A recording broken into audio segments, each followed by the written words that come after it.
تحياتي لكم مشاهدينا الأكارم. ريبر هابون معكم في برنامج معرفيات.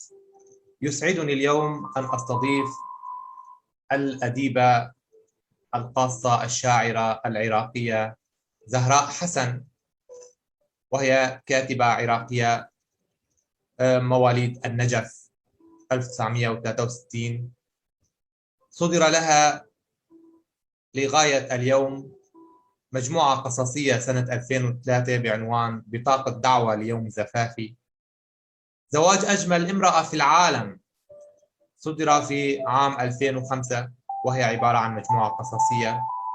تعالوا أعرفكم على صديقي 2006، مجموعة مقالات وحوارات مع الأدباء من بغداد إلى غوثنبرغ، ورواية قصيرة للصغار صدرت باللغة السويدية سنة 2019، وقبلة تدنيك مني، وهي عبارة عن مجموعة شعرية صدرت لها سنة 2019 تحت الطبع لم تسطر بعد ظهور في قدميه، وهي مجموعة شعرية. وأيضا زواج أجمل امرأة في العالم طبعة ثانية. أهلا وسهلا بك شاعرتنا وكاتبتنا العراقية زهراء حسن. لماذا تحبي أن تبدأي قبل أن نبدأ بطرح الأسئلة؟ صباح الخير ريبر، وصباح الخير على كل اللي راح يشاهدون هذا البرنامج. حلو هذا الصباح اللي راح نبدي بحوار حول الأدب والقصة والكتابة. يسعدني جدا. فهلا إذا تحب تبدي بالأسئلة يعني أنا مستعدة. نعم، هو عبارة عن حوار تلقائي عفوي، سيكون له صلة بتجربتك بشكل خاص وبالواقع الذي عشت فيه. لنتساءل أولا، ما الذي يدفع الأديب للاستمرار بالكتابة؟ ما الذي تريده الكاتبة زهراء حسن من خلال الكتابة؟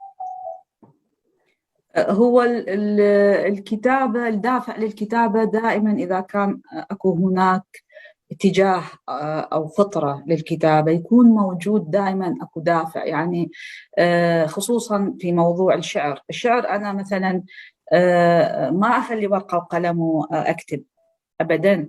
الشعر أنا اكتشفت أنه هو يجي في لحظة محددة، لازم يكون أنا عندي شيء محدد قبل ما يطير من عندي. ف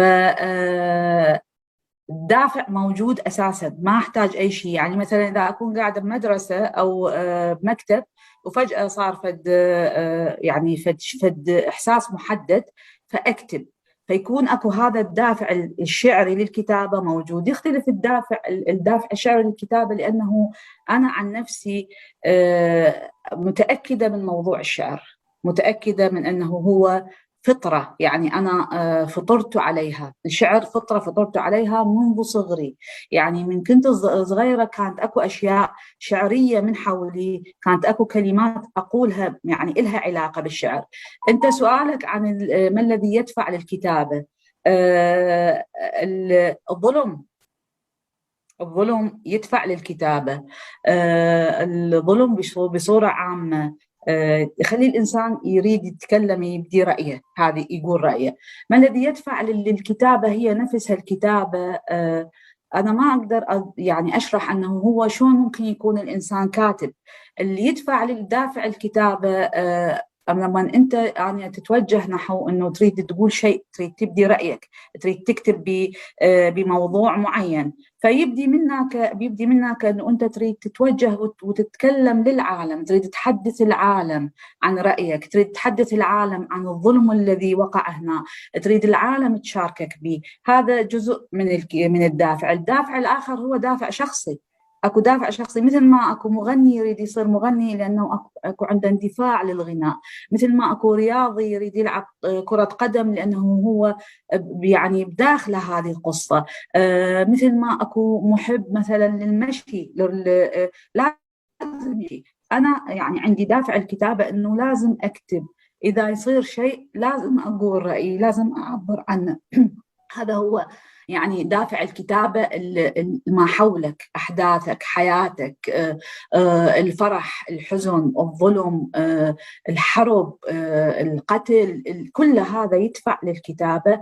بس الدافع الشخصي هو الأساسي، الدافع الشخصي اللي هو الجهد الإنساني، اللي هو أنه أنت تذهب إلى هذا المكان لتعبر عن أفكار محددة، تذهب لهذا المكان لتناقش هم أفكار محددة، تذهب حتى تعارض أفكار ظالمة. يعني هذه هي هم دافع للكتابة. نعم، بعودتنا للماضي، ماضي الكاتبة زهرة حسن، كيف يمكن أن تصفي الأوساط الأدبية حينذاك، في وقت كنت في العشرينيات؟ صفي لي الأجواء السياسية وأثرها على الأجواء الثقافية والفنية عموما في النجف، وعن تلك التنقلات وأثرها في تكوين شخصيتك وأنت في مقتبل العمر وفي بداياتك. أنا ما عشت في النجف، أنا ولدت بالنجف فقط. بعد سنة من ولادتي انتقلوا أهلي لبغداد، فأنا يعني جل حياتي عشتها ببغداد. يعني طفولتي وصباي وشبابي عشتها ببغداد، كلها بغداد. بس النجف تبقى مدينة مؤثرة، تبقى مدينة مدينة هي بحد ذاتها مدينة شعرية، هي مدينة بها الكتابة وبها الشعر وبها يعني تبقى لها أثر بكتاباتي، تظهر أحيانا بكتاباتي. أنت سؤالك تريدني أصف لك الوضع الثقافي كيف كان لما أنا كنت في مقتبل الشباب. أي بلد يعيش تحت ظل نظام استبدادي لا يمكن أن يكون وضعه الثقافي بخير، لأن الاستبداد يفرض شروطه، يفرض كل قوانينه على كل الموجودين. بس برغم كل هذا كانت هناك أشياء جميلة. يعني مثلا بأيام الجامعة كانت هناك يجون كتاب للجامعة يسوون ندوات فنحضرها، كان المربد الشعري على كل الإشكاليات اللي من حوله يصير بالعراق، كنا نروح أحيانا نشوف هذه المهرجانات ونلتقي بالكتاب بالأدباء. لقاء الكتاب والأدباء مو غلط، هو شيء يعني حيوي، تتعرف على ناس آخرين يتعرفون عليك، تتبادل الأفكار، يتبادلون الأفكار، وهذا جانب جدا جميل. الجوانب الأخرى أيضا يعني اللي هي الصراعات، اللي هي المناصب، اللي هي كتابة التقارير، هذا كله موجود يعني. بس أكو جانب آخر يعني مضيء، الوضع الثقافي بالعراق بأيام ما كنت أنا يعني شابة، إحنا كان حتى كتب ممنوعة بالعراق. يعني أكو فترة من فترات اللي هي فترة الحصار بالعراق، كانوا الكتاب يتبادلون الكتب بالاستنساخ، توصلهم من بلدان أخرى وبسر. يعني الكتب بالعراق مثلا يعني أبسط شيء هي أنا كلش أحب هاي قصة الصغار أليس في بلاد العجائب. تعرف أنا بحثت عنها المكتبات بحثا عن هذا الكتاب، ما لقيته، ما شفته. يعني ماكو كان هذا النشاط للتجارة، يعني لأن تجي الكتب اللي واحد يطلع عليها. طبعا أي مستبد يحكم البلد ما يريد أكو شيء وعي عند الناس، والقراءة تسبب وعي، فهو كان محدد. يعني كان أكو تحديد لموضوع الكتب، كان أكو تحديد لحرية الصحافة، كان أكو أصلا ما كان في حرية صحافة، أصلا ما كان في حرية كلام بالشارع. إذا تركب تاكسي وتكلمت شيء عن السياسة فأنت ما مضمون ترجع لبيتك. وصارت كثير هيك قصص، يعني ما مضمون ترجع لبيتك أصلا، ممكن تختفي من الشارع، تختفي وما حد يعرف لك أثر. فزاد إنه الاستبداد، يعني الاستبداد مو بس هو المستبد ما خرج من بيئة يعني من بيئة غريبة، المستبد خرج من نفس الأرض اللي إحنا عايشين فيها. الاستبداد عام شامل، يعني المدرسة فيها استبداد، الأهل عندهم تحكم، يعني المجتمع بتحكم. فشون ممكن يكون الوضع الثقافي؟ ما ممكن يكون الوضع الثقافي وضع يعني المثقف الحقيقي بذيك الفترة كان كثيرا منسحب، لأنه ما يطلب من عنده أشياء، وقسم من عندهم موجودين وما يعني ماكو هم هيك يعني كلش يحاولون يحتاطون. كانت كلش صعبة الفترة، جدا صعبة بحياتنا. فالوضع الثقافي كان تشوف مثلا أسماء ظهرت وحلو تكتب، بس بينما هناك الكثير من الذين ظلموا يعني وصاروا على جهة، لأنه ما قدروا يمشون ويا الموجة ويا التيار هذا.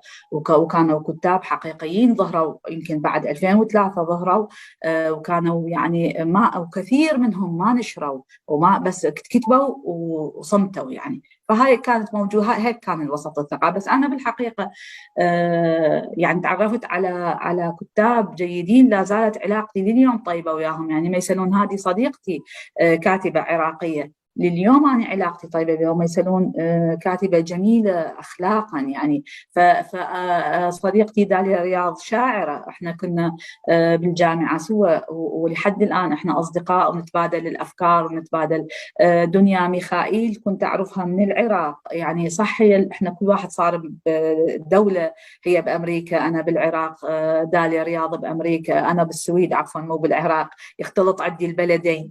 زين ما زالت يعني هذه علاقات أصيلة أنا أعتبرها، ما زالت علاقاتي رغم التباعد يعني ما زلنا متواصلين. أنا وداليا ما زلت متواصلة، ويا ميسلون متواصلة. بعض الكتاب على الفيسبوك رجعت شفتهم عندي، يعني الفيسبوك أنا أعتبره نادي أيضا الآن. بس بذاك الزمن، سؤالك عن ذاك الزمن، لا كان زمن يعني متعب بالنسبة للكتاب الحقيقيين فعلا، وبالنسبة للإنسان اللي يريد يعبر عن نفسه يعني. فكان أكو أنشطة، كان أكو لقاءات، كان أكو معارف حلوة من ذاك الزمن، وكان بنفس الوقت الاستبداد ألقى بضوئه وظله على الجميع، يعني أذى الكل. نعم، لتحدثيني مقارنة بين الحقبتين، حقبة الاستبداد وحقبة الفوضى، ما هي أثر هاتين الحقبتين في تكوين الشخصية العراقية الإبداعية على وجه خاص؟ يعني هل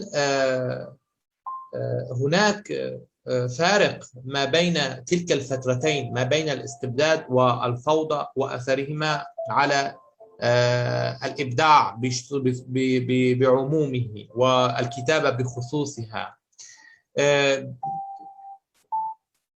ما هي الإيجابيات التي تمخضت عن ذلك الانتقال، وما هي السلبيات برأيك التي بقيت كما كانت لم يتغير فيها شيء؟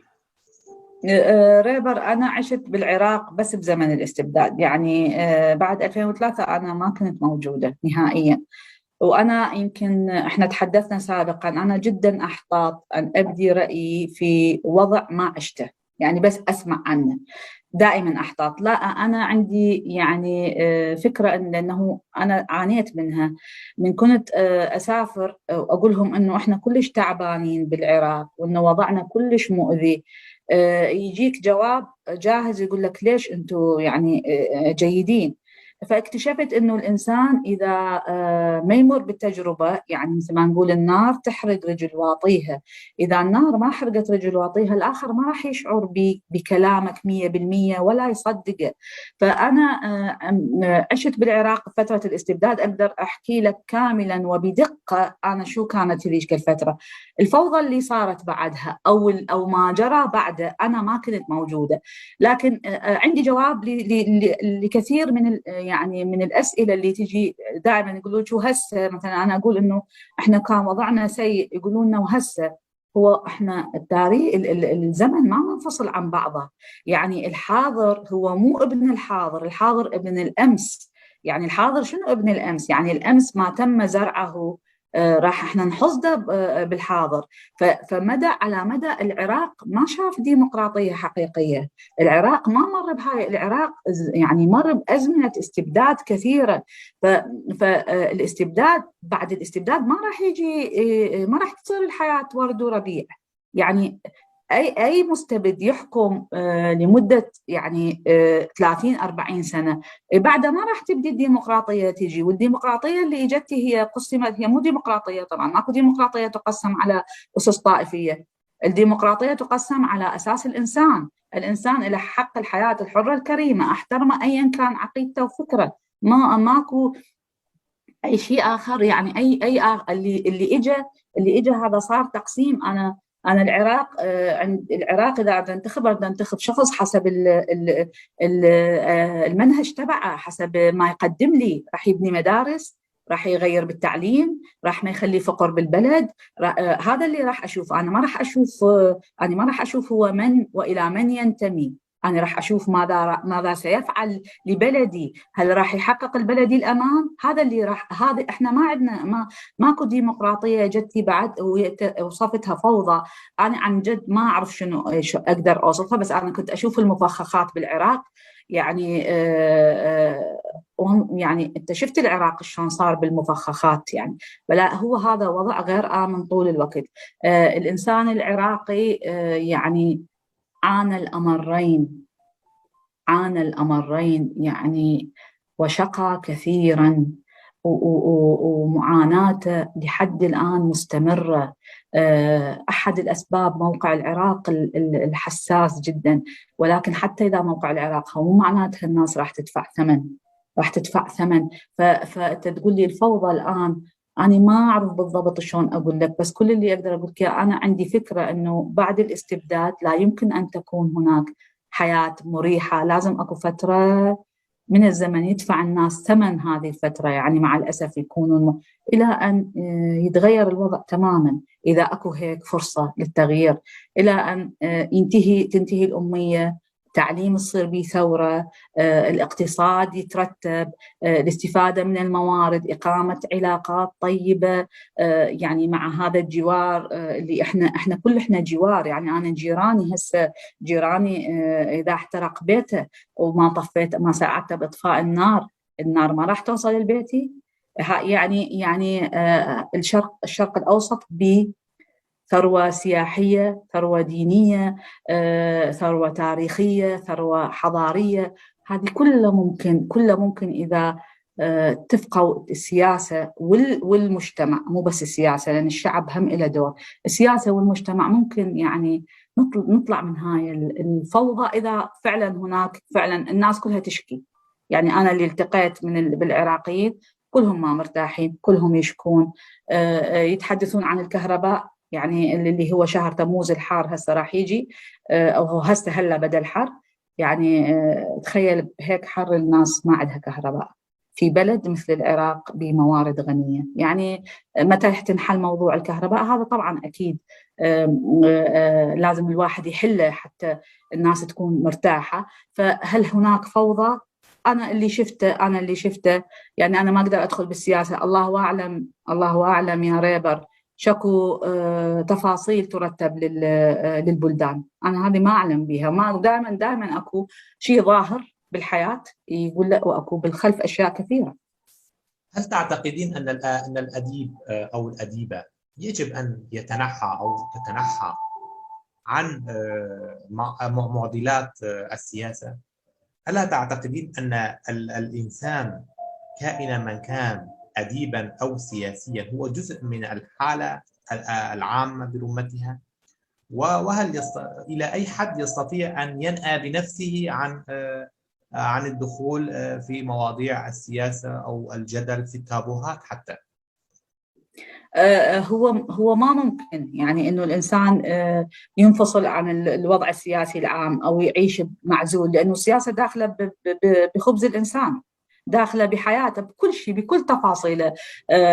بس احيانا يتعب. يعني انا بالفتره الاخيره كنت ما اشوف اي شيء له علاقه بالسياسه. تعبت من سبب رئيسي، انه يعني الى متى تموت الاطفال؟ إلى متى الصغار يعملون بالشارع أو ما يروحون المدارسهم؟ إلى متى هناك أمية ما تحل؟ إلى متى ماكو حلول؟ إلى متى أن هناك فقراء ما يقدرون يعيشون؟ ليش وقت هذا؟ الى اي يعني الى متى تحل هذه الامور؟ يعني الى متى انه احنا طول الوقت ما نقدر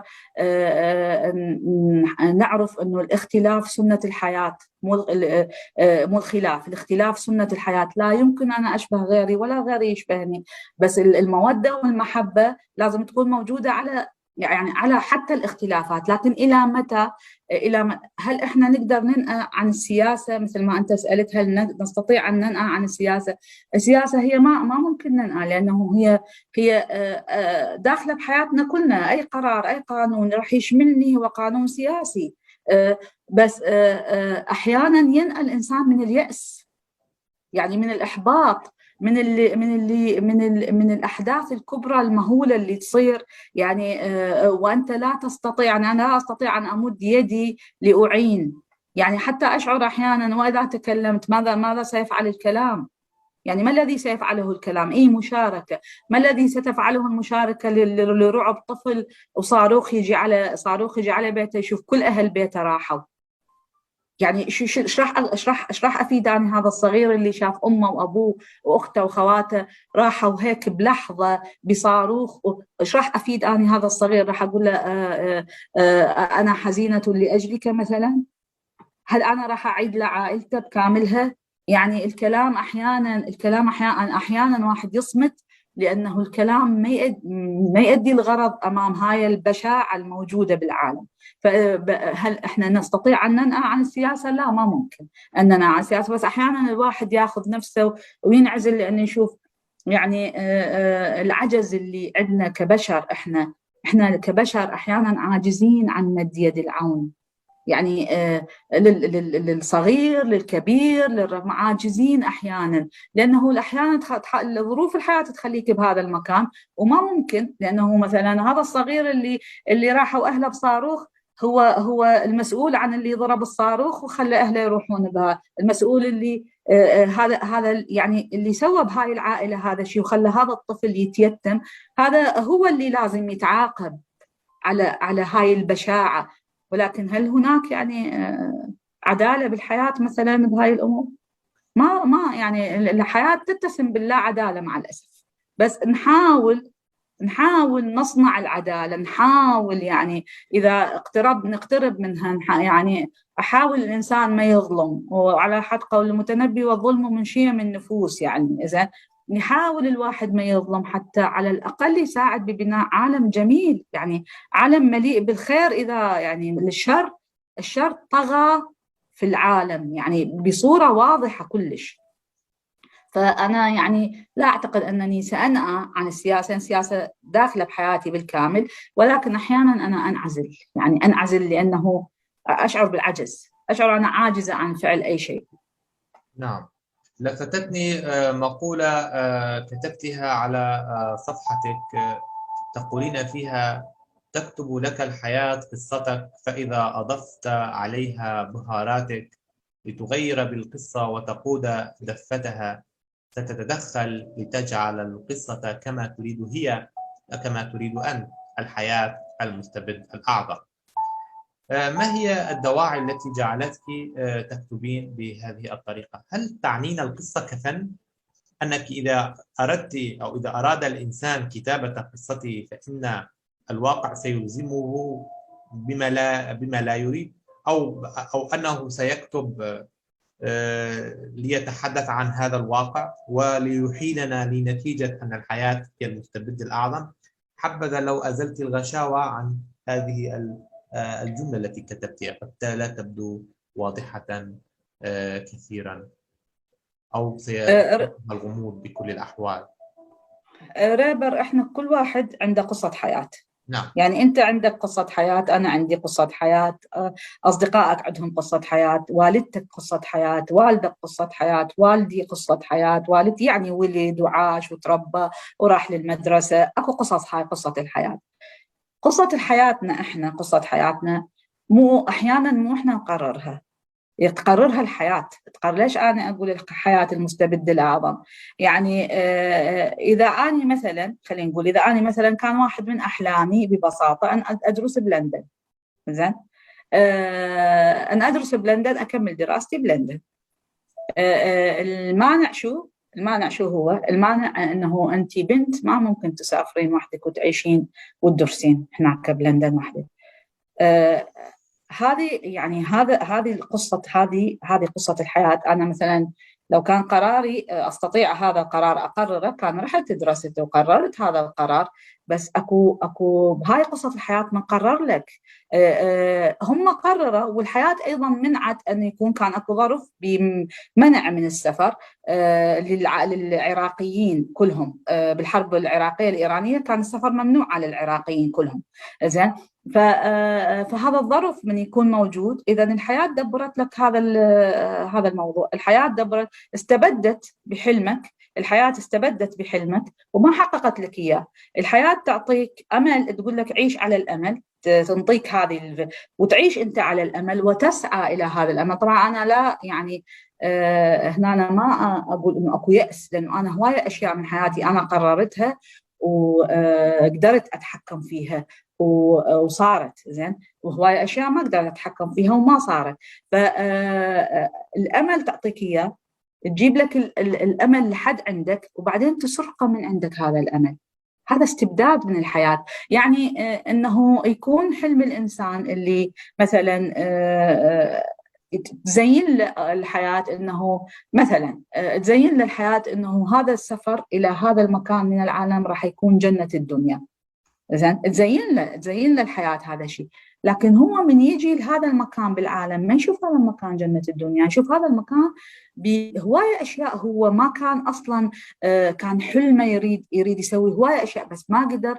لأن مثلا الحياة زينت له، أو هو الإنسان عقله انطاها، احنا نسميها الحياة، بس الحياة ترسم قصتنا. يعني الحياة تجيب بطريقة ناس ترسم وياهم مثلا صداقات. هذول الناس انت هسه من انت بالمانيا تعرفت على ناس كان لو بعدك ببلدك كان ما شفتهم. رسمت لك الحياه هاي الفرصه وهاي الصدفه. وممكن يكونون طيبين، ممكن يكونون اشرار، ممكن يكونون لا وسط بين. فهذه هي الحياه. الحياه مستبد اكبر تقرر لنا، مو احنا نقرر لها. يعني هو الموت صح، هو الموت مو يعني قرار الحياه، مو قرارنا، مو احنا ما عندنا هذا المستبد، هذا استبداد. يعني أنا أسمي الحياة مستبدة، تزين لك الأمور، الحياة تزين لك الأمور. بس الإنسان لازم هم يعني يشتغل ويا. يعني أنا أتكلم عن نفسي، لما الآن بعد ماكو شيء يتزين أمامي، لأن أنا كنت أصغر خبرتي كانت أقل. هلا ماكو، يعني هلا حتى لو زينت لي الحياة مشهد ما من الجمال، خلينا نقول أنه هذا المشهد جميل جدا وهذا مشهد أنا راح أعيش كلش جميل وياه، أنا راح أشوفه جيدا أنه هذا المشهد ما راح يكون جميل، لأن خبرتي خلتني أعرف وين الأمور اللي ممكن الحياة تعطيني بيها فعلا الأمل وتساعدني، وين ممكن تخدعني. الحياة تخدع أحيانا. يعني ما أعرف هل استطعت أن أوضح الفكرة، لو بعد بها غموض ما أعرف. نعم، الفكرة تبدو جلية وهي فلسفية، وقد تحدث عنها الفلاسفة حقبا، ولا يزال هذا الهاجس أو تلك الجدلية حديث اليوم، حديث الساعة. لأنتقل إلى موضوع آخر متصل بالسؤال الذي سبق وأن سألتك عنه، علاقة الأديبة بالبيئة. لفتتني أقصوصة كنت قد كتبتها تتحدث عن الألوان. ترى هل حاولت كتابة السيرة الذاتية؟ وهل تعتقدين أنها جزء من القصة، جزء من عالم القصة، أم أنها بالفعل عالم آخر أو صنف متميز عن القصة؟ حبذا لو حدثتنا أولا عن علاقتك بالبيئة، علاقتك بالأشخاص الذين زينوا حياتك ولونوها، وبالتالي أثروا على مسيرتك، ليست كأديبة فحسب، وإنما كإنسانة قبل شيء.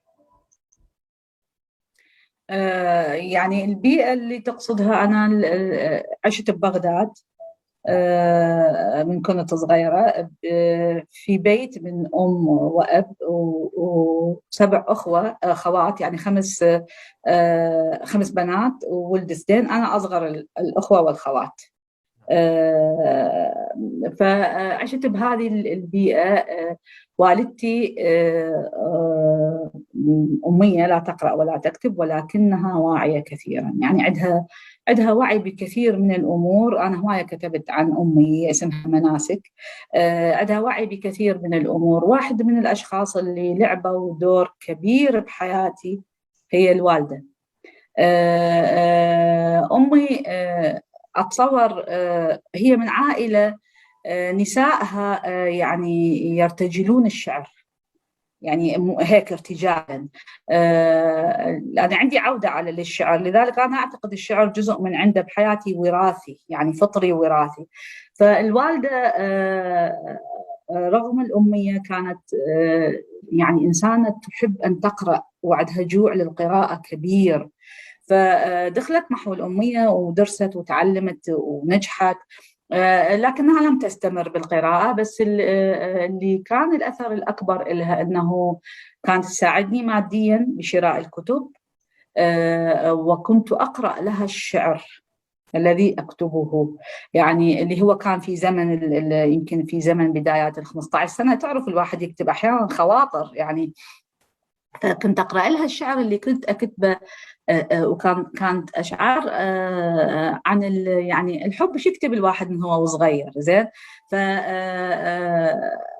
ما كانت تعترض، يعني كانت هي جمهوري الأول، وكانت تقول لي تعالي اقري لي شعر، فتستمع لي. فكانت هي من الأشخاص اللي يعني اللي أثروا كلش هواية بتكويني الأدبي وتكويني النفسي، وبالاستقلالية اللي أخذتها من شخصيتها.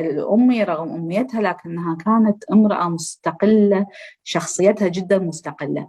فكان فد يوم أكو حادثة طريفة، يعني طريفة بس جميلة جدا، أنه أنا كانت أكو مكتبة قريبة من بيتنا، وكتب ديستوفسكي كاملة، المجموعة الكاملة موجودة بالمكتبة. وما كانت يعني شوية سعرها مو كل يعني مو شو اسمه، سعرها شوية غالي. فأنا طالبة بالثانوية، يعني أعتمد على أهلي بالمصروفات.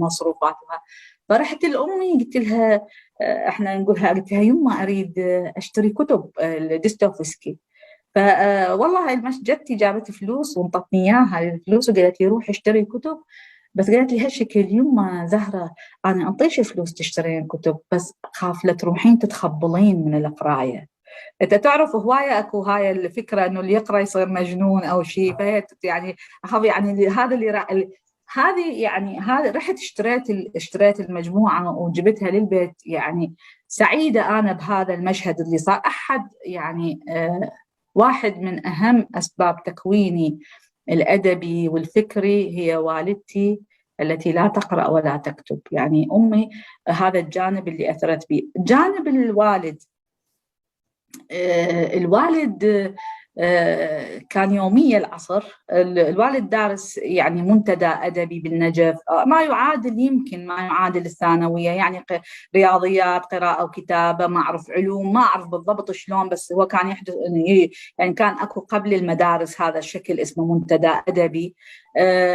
الوالد كان يومي العصر عنده كتاب، يفتح كتاب يقرأ معروف الرصافي، يقرأ شعر للجواهري، يوميا العصر يقرأ وأنا أسمعه. هذه يعني هذه الشخصيتين أثرت. أمي أثرت بتكويني البيئة اللي عشتها. أمي أثرت بتكوين استقلالية شخصية مستقلة اللي تتخذ قرار، يعني ما أنا ما عندي قصة، ما بإمكاني أتبع الآخرين بآرائهم أبدا. فعندي هاي الاستقلالية، وعندي الجرأة بالكتابة. الجرأة بالكتابة اللي هي مو كلش يعني محبذة أن تكتبها المرأة بالعالم الشرق أوسطي والعالم العربي، ما محبذة.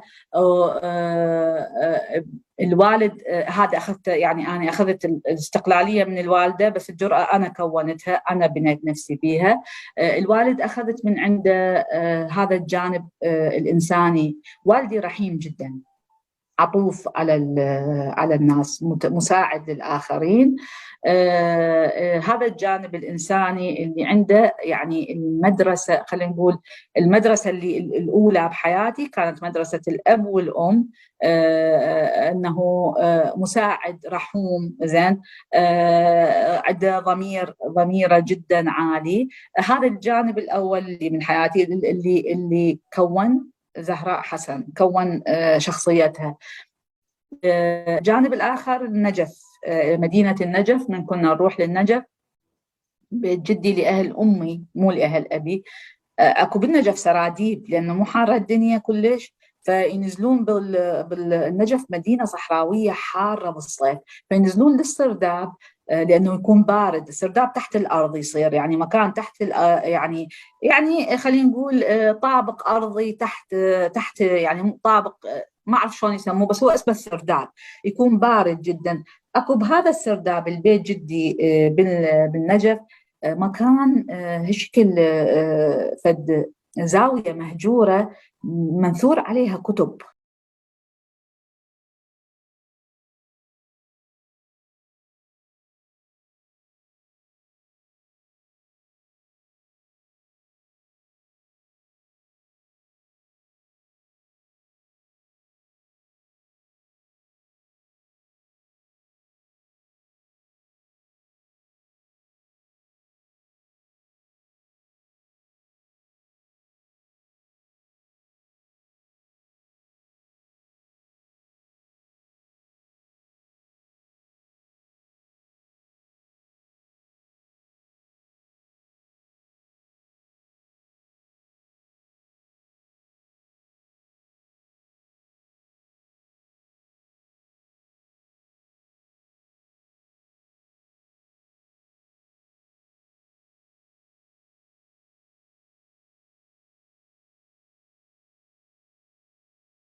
تحية معرفية لكم أحبتي أعزائي المشاهدين والمستمعين في برنامجنا الجديد معرفيات، والذي نسلط فيه الضوء على التجارب الفردية في حقول الإبداع والفكر والفن.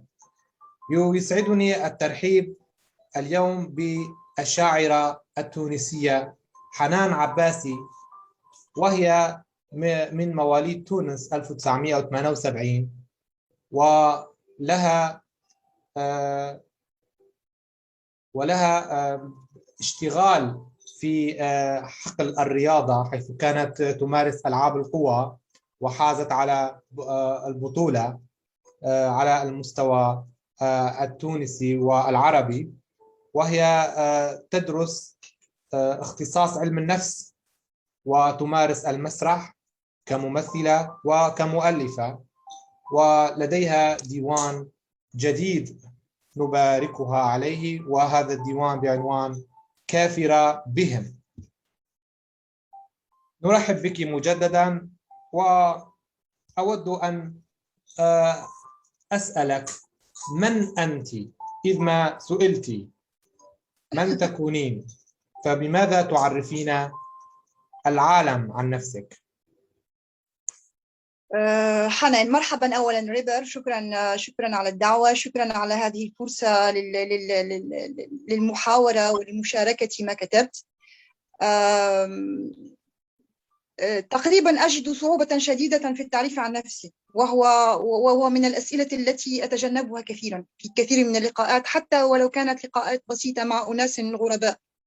إن ذكرت المقولة دائما من أنت من نحن، هي من المقولات المفتاحية للدخول في الفلسفة. في الفلسفة الإنسانية بالتحديد جاءت من مقدمة تساؤل من أنا، من أنت، من نحن، إلى ما هنالك. لهذا أردت دخول النقاش من بوابة التعريف عن النفس. والسؤال مشروع. نعم. السؤال يسأل فقط. ظلت الإجابة الكلاسيكية التي نرددها دائما عندما نسأل من أنت بأن نجيب الاسم واللقب، اسم العائلة، ثم ندرج السن والوظيفة وما اشتغلنا وما درسنا وما فعلنا وما لم نفعل، بينما أنا أجد أن التعريف الحقيقي للشخص أو الإنسان هو ذاته وما يفعله، وهو ما يعبر عنه أو ما يعرفه. فأنتظر أن يعرفني الناس كما يرونني، ويظل تعريفي لنفسي هو ما أقدمه لهم. فأقول الابتعاد عن التعريف عن الذات هو لعدم الدخول في شرك الثناء على الذات أو امتداحها، أم أننا غير معتادون على أن نصارح ذواتنا من خلال هذه المفتاحية أو هذا التساؤل من أنا، من أكون. وقد يسأل الكثيرون عنا من تكون أنت، فقد لا يكون بالضرورة أن تكون الإجابة أنا كذا وأنا من تلك العائلة ومن هذا الوطن، وإنما قد تكون الإجابة غرائبية أو لم يعتد مقابلنا عليها. لهذا كان لابد من التوغل في دلالات وسبر مفهوم من أنا. فعلا، وهذا ما أتجنبه دائما. كثيرا ما أرد بالقول ما رأيكم أن نتعرف بشكل مختلف؟ ماذا لو أخبرتك عما فعلته اليوم أو ما كان حلمي بالأمس؟ كتبت قصيدا عنوانه خاطر، أقول في بدايته يجول بذهني خاطر غريب أن أصافح أحدهم في الشارع، وأن أدعوه إلى فنجان قهوة، وأن أحدثه عني ويحدثني عنه. شيء كهذا أن نكون قريبين رغم البعد، أن نكون مقربين رغم أننا غريبين. فلا أتهرب، لا أراه تهربا بقدر ما أراه بحثا جديدا عن تلك الإجابة، وتعويدا أكثر للمتسائل أو للسائل أو للمتقبل أو للمتلقي لإجابتك، تعويدهم بإجابات جديدة مختلفة ليست متصنعة بل تلقائية، أي أن تتقبل ردي كما هو. إن سألتني من أنا وأخبرتك أنني مثلا جنية، أو أنني مثلا كائن فضائي، أو أخبرتك أنني امرأة حزينة وأريد أن أبكي على كتفيك الآن، هل تتقبل هذا؟ هل تتقبل أن تتعرف إلي في تلك اللحظة كما أنا؟ هذا ما أقصده، وهو ليس تهرب بالمرة. نعم، يبدو أن الإجابة عن هذا التساؤل تعيد المرء إلى ماهيته. فإن كان حزينا فإنه يحتاج الآخر ليكون عزاء، أو أن يكون بدفء الوسادة. مثلا وإن كان يحتاج إلى قوة إضافية فيقول كن حليفي، لكوننا مشتركون في هدف أو مسعى ما. جيد، لننتقل إلى سؤال آخر ليس بعيد عن هذا التعريف. حدثينا عن بداياتك في الكتابة. كيف بدأت بداياتي حنان عباسي في الكتابة، ولماذا اختارت الكتابة دون سواها؟ كثيرا ما أرد بأن الكتابة هي من اختارتني، لم أخترها. فمنذ الطفولة كنت مولعة بالكتابة والقراءة، وأذكر أن لي معلما في السنة الرابعة ابتدائي كان دائما ما يختار الموضوع الإنشائي المميزة بين تلاميذه، وكنت دائما المميزة، وكان ينشر مواضيع الإنشائية يعلقها فيما يشبه رسالة كبيرة على جدار القسم. وذات لقاء مع الوالدة أثنى على كتابتي، ومن بين ما ذكره قال لها: أتمنى أن أمر ذات يوم بمكتبة وأجد كتابا معنونا ومذيلا بتأليف لحنان عباسي. لذا قلت هي اختارتني لم أختارها، وتلك كانت البداية فعلا. تلك الأمنية التي تمناها معلمي هي التي جعلتني أثق أكثر في كتابتي، وأثق في نفسي، وأولع أكثر فأكثر بالقراءة والمطالعة قبل أن أتجرأ على حمل القلم جديا والانطلاق في تجارب صغيرة طفولية في الكتابة التي كنت آنذاك في سن 11 و12 أقلد بها بعض الشعراء الذين كنت أدرس لهم في البرمجة التربوية للغة العربية. نعم. هل صادفتك صعوبات شتى ومعوقات بارزة كونك امرأة وفي ظل بيئة شبه مغلقة تعاني من هذا الرهاب الديني، ولا سيما أن هناك أشكال أخرى لهذا الرهاب تتجسد ربما في الحالة السياسية أيضا؟ هل واجهتك تلك الصعوبات والمعوقات؟ هل بإمكانك التحدث عنها؟ من أين أبدأ؟ أولا، عندما بدأت كنت أكتب كما تقريبا يقول كل شاعر، كنت أكتب لنفسي، كنت أكتب ما أكتبه تعبيرا أو تفجيرا أو تأثرا بحدث ما أو بشخص ما أو حتى بفيلم ما. ثم شيئا فشيئا بدأت أفقد تقريبا ثقتي بنفسي كلما طالعت أكثر. كنت أرى أن أولا أن شعراء الكتاب الذين كنت أقرأ لهم كانوا أفضل، وكنت أظن أن العالم لا يحتاج كتاباتي ولا يحتاج شيئا منها. بالنسبة للصعوبات التي تتعرض إليها المرأة عموما والكاتبة والشاعرة تتلخص في النيل من هذا النقص في الثقة من قبل البعض.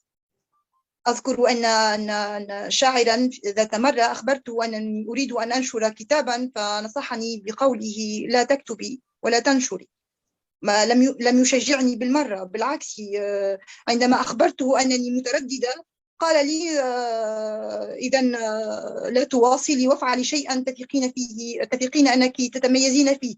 بمعنى آخر، أخبرني بطريقة دبلوماسية أنني لست مميزة في كتابتي، وهذا ما يفعلونه، وهذا ما يفعلونه دائما في هذا المجتمع الذكوري، هذا ما يفعلونه في كل المجالات، النيل من ثقتنا بنفسنا كنسوة كإناث. وهذه أول صعوبة، ذلك الانتصار النفسي، هو انتصار نفسي على عزيمة أي امرأة، سواء كانت تشتغل في مجالات الأدب والفن والفكر أو في مجالات أخرى كالسياسة مثلا، وأنت على دراية جيدة بمجتمعاتنا وما تعاني فيه المرأة من الضغط ومن الظلم ومن الإقالات من الحياة دون ترك لها فرصة حتى تثبت نفسها أو حتى تبرز. وهو صراع يومي تقريبا ينطلق منذ ركوب المترو حتى العودة إلى المنزل.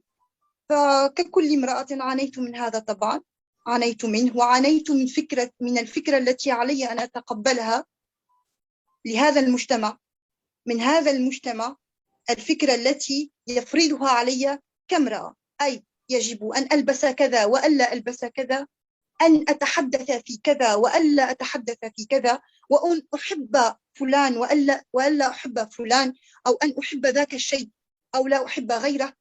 هم يتدخلون في كل شيء. فأن أتحدث أنا مثلا أو أن أختار توجها معينا أدبيا، هذا صعب ويجعلك مترددا لسنوات. أنا الآن في سن 42 وبدأت الكتابة منذ تقريبا 10 من عمري. لسائل أن يتساءل ما الذي جعلها تتأخر حتى هذا العمر. لازمني أكثر من 30 سنة حتى أقتنع وأقنع نفسي بأنني جديرة بالتواجد في هذه الساحة، أنني جديرة بإحراز مرتبة وافتكاك مكانة. لازمني كل ثمن. أنا سمعت بأن الشاعر الفرنسي بودلير كتب ديوانا وحيدا اسمه أزهار الخطيئة ولم يكتب غيره. حين سئل قال: أنا أبحث عن الكمال، لا يهمني هذا الكم من الكتب وإنما تهمني الجودة. هذا ما فعله. وكما يقول جان جاك روسو: الجحيم هو الآخر. إذا أنت صادفت الجحيم وكان عائقا مثاليا أمامك منذ مقتبل طفولتك وحتى يومنا الراهن. ما أعنيه هنا أن الصراع عادة قد يكون هناك صراع تقليدي بين الرجل والمرأة. الرجل يحاول التنمر على المرأة وتسليعها فقط دون تشجيعها، ولكننا نشهد أيضا صراعا بين الرجل والرجل، المرأة والمرأة أيضا في هذا العالم، ويكون هذا التزاحم الماراثوني. هل تجدين هذا التزاحم في التصارع في التهميش فيما بين الرجل والرجل، المرأة والمرأة كما أسلفت، أم أنه لا يزال محصورا في حلقة التضاد بين الرجل والمرأة؟ الرجل دائما يحاول احتكار كل شيء، والمرأة حيال ذلك تقف حائرة. ما رأيك بهذه الإشكالية؟ كيف يمكن التصدي لها؟ كيف يمكن، ما هو البديل عن حالة التهميش وعن حالة التردي وعن حالة الاحتكار التقليدي للرجل على كافة الفنون؟ أولا علي أن أقول أن هذا الصراع بشري. نعم. وهو منذ بداية ظهور البشر على هذه الأرض وعلى هذا الكون. أي ربما لن يكون هناك حماس للحياة لو لم يكن هناك صراع. فصراعنا يمكن أن يكون حتى مع أنفسنا. ولكني أرى أن أكذب إن قلت أني أستطيع أن أطرح بديلا. لا أملك بديلا حقيقيا. كل ما أستطيع قوله هو أنه علينا أن نتعايش مع كل هذا، مع كل هذه الصراعات. علينا أن نفسح مجالا لبعضنا البعض. هذا ما يزعجني أننا نسجن بعضنا ونزرع قنابل ومتفجرات في طرق بعضنا البعض، لا لشيء كي لا يصل هذا إلى ذاك الهدف، بينما يكون الهدف أحيانا إنسانيا، يكون الهدف أحيانا مبشرا بخير لجميع البشر، ولكننا أنانيون بطبعنا، سواء كنا نسوة أو كنا رجالا، ذكورا أو إناثا، أطفالا أو كبارا، نحن ما زلنا أنانيين، ولا يمكن أن تتغير هذه الصفة أو أن تتبعثر هكذا بسبب أو بآخر أو بقنبلة نووية جديدة فكرية حتى يصبح الإنسان إنسانا. نحن لم نصل بعد إلى تلك المرتبة حقيقة، لم نصل إليها، وأكرر أنني لا أجد بديلا غير أن نتعايش. فالعنصرية كما سيف وأخبرت، وذلك التنمر على المرأة أو على الطفل أو على كائن من يكون مختلفا عنا، هو صراع يومي كما أخبرتك سابقا، لا أجد له بديلا غير أن نتعايش مع بعضنا البعض، وغير أن يحارب كل منا على مبادئه وأن يظل عليها وأن يحاول أن يمررها من جيل لآخر. ربما ذات يوم بعد الكثير من الآن يمكن أن يتحدث إنسان ما في مكاني أنا ويقول أننا وجدنا بديلا حقيقيا لكل هذه الصراعات التي تنال من المرأة وتنال من الرجل على حد السواء. من هم أبرز الكتاب الذين تأثرت بهم وكانت أساليبهم في الكتابة مثيرة بالنسبة لك؟ عالم الشعر منذ أن ولجته في بداية دراستي الثانوية كان عالما مغريا بالنسبة لي، بدءا من الشعر الجاهلي وحتى الشعر الأندلسي، ثم دخلت إلى فتحنا بوابة على الشعر الحر، شعر التفعيلة مع نازك الملائكة، ثم اكتشفت مع بدر شاكر السياب عالما جديدا لشعراء وكتاب المهجر. كنت أبحث في كل هذا عن شيء مختلف، عن ثورة. لم يكن يعجبني أبدا أي شيء كان كلاسيكيا أو تقليديا أو ينطوي تحت منظومة معينة أو مقولب. كنت أرفض القوالب منذ الطفولة، فبالتالي كنت لا أتأثر سريعا. كان كل الشعر الفرنسي مثلا عندما بدأت في قراءته، ورغم أنه هنالك كان عائق اللغة، ولكنه كان يشدني إلى حد ما، ولكن تظل تلك القوالب هي حاجزا بيني وبينهم. فعندما عرفت الشعر الحر أو قصيدة النثر ما بعد الشعر الحر، هناك تنفست الصعداء. هناك فعلا قلت أخيرا وجدت ملاذا، وجدت مكانا حرفيا أستطيع أن ألج فيه وأن أترجم فيه ما أريد دون اضطرار إلى الاطلاع بعالم العروض وعالم التفعيلة وعالم القوافي وما إلى ذلك من القواعد والقوانين التي كانت تكبل الشعراء والأدباء. هنا فعلا تأثرت، هنا تأثرت بتلك الثورة عامة وليس بشاعر محدد، بدءا ببدر شاكر السياب حقيقة. نعم. ما الفروقات الواضحة برأيك بين الشعر والنثر المفتوح؟ وهل يمكن أن تحدثينا عن طقوس الكتابة لديك؟ طقوس الكتابة، أولا سألتني عن الفوارق بين شعر النثر والنثر المفتوح. هناك شعر وهناك نثر مفتوح، وهناك خلط مقصود بينهما في هذه الآونة، أو في شعراء اليوم يحاولون الكتابة بطريقة هجينة، فيقولون عن النثر أنه شعر، ويقولون عن الشعر أنه يمكن أن يندمج مع كثير من الفنون النثرية ويمكن أن نسميه نص مفتوح. ما رأيك بهذه هذا الطرح؟ هل تجدينه قريبا من ذاتك وقريبا من شعرك، أم أن هناك شعر وهناك نثر لا يجوز الخلط بينهما؟ أخبرتك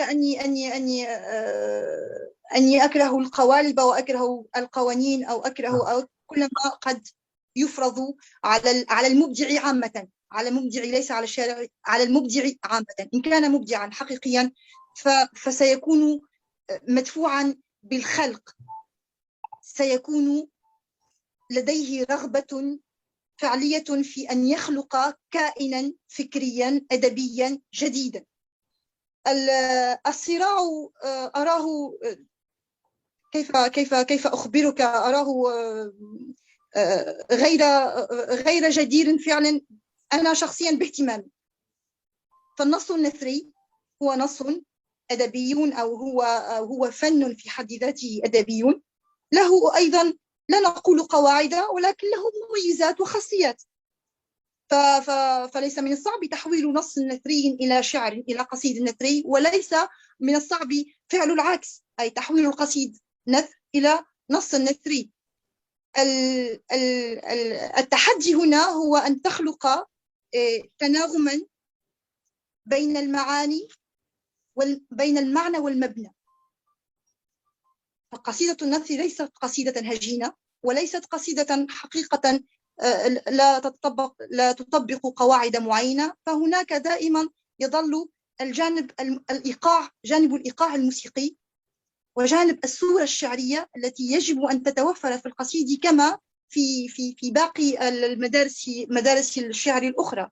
فلا يمكن أن نتحدث عن قصيدة دون أن نتحدث عن صورة شعرية وعن إيقاع موسيقي، وهذا ما يجب أن يتوفر في قصيدة النثر، وهو ما يتوفر حاليا فيها، حتى ولو كان البعض ربما لا زال يحبو في كتاباته أو لا زال لا يتقن الفعل الشعري كما يجب، ولكن هذا يكون بالعمل الدؤوب، بالكتابة الدؤوبة، بالبحث الدائم، باستشراف مجالات جديدة وصور أخرى يستطيع أن يكتب فيها.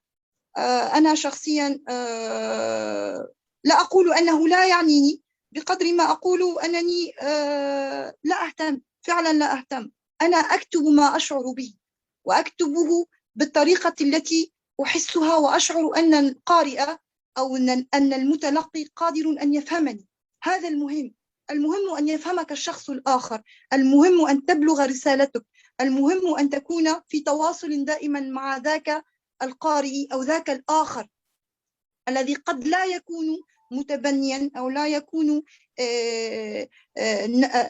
لا يكون شخصا متأثرا مثلك بنفس ما أنت تأثرت به من كتاب أدباء أو له نفس تجاربك، ولكنه سيتواصل معك من خلال ما تكتب ومن خلال ما ترسمه بالكلمات. هل تجدين أن ثمة اهتمام بالكتابة في ظل عصر طغت فيه المنظومة الاستهلاكية على مناحي الحياة؟ سؤال موجع. للأسف ربما هناك بصيص أمل حين ندرك أن لا زالت هناك كتب تطبع وتوزع وتقرأ. هناك هذا البصيص من الأمل، ولو أن النزعة الاستهلاكية هي أيضا أثرت على جانب الكتاب، فأنت تجد كتبا مثلا تتحدث عن الطبخ، أو تتحدث عن وصفات الجمال، أو تتحدث عن الموضة، تجد إقبالا عليها أكثر من كتب أخرى تتحدث عن الفلسفة والسياسة والأدب والتاريخ والجغرافيا والفيزياء وما إلى ذلك. نعم، شئنا أم أبينا، هناك نحن نعيش في عالم استهلاكي بدرجة أولى، وللأسف أكثر البشر يتوجهون في استهلاكهم نحو أشياء ليست فعليا تفيدهم أو تنفعهم فعلا، يعني كالكتب مثلا. للأسف لا أستطيع أن أقول أن الكتاب استطاع أن يتغلب على هذا التيار الاستهلاكي الذي يعم العالم أجمع، وليس العالم العربي وحده. نحن للأسف لازلنا في مرحلة المواكبة والمتابعة، ولسنا في مرحلة نستطيع فيها أن نفتك عادات جديدة ومتجددة تنبع من مجتمعنا ومن أخلاقنا ومن فكرنا. لا زلنا في تبعية لكل ما يقدمه لنا الغرب وكل ما يرسله لنا سواء كان جيدا أو سيئا. أود هنا أن أستمع إلى قصيدة من ديوانك. حبذا لو أسمعتنا شيئا من هذا الكتاب. أختار أنا أو تختار أنت؟ لا يهم، المهم أن نسمع. طيب، سأقرأ لكم ياء النداء. جميل. ياء اليرموك ويافا، ينبوع يثرثر الدماء، يمين التطرف يسار العويل، يأس العدالة الزائفة، يقين خاصم الأكاذيب الزاحفة، يوم معجون بالهراء، يبدأ بالنواح ينتهي بالعواء، يليه يوم ثم شهر ثم عام، يعرج الزمن بخطانا، يتوه بنا الدرب الواحد يتلوى تحت ضغط النظام، يصير أوحد الأرقام يتيم مصائرنا، يبكينا بدمع الثكالى، يندبنا بأظافر العاهرات، يرفينا بقصائد الخنساء. ياء يحيى الرئيس، يلوح بها الخائبون، ينبشون صدور الفقر، يزرعون الله فيها فزاعة، يطردون هرقل أساطيرنا، يد الخيانة الزرقاء، يلطخها حبر حرب وهمية، يقظة ضمائر مهزومة، يعذبها إثم حب البقاء. ياء يمامة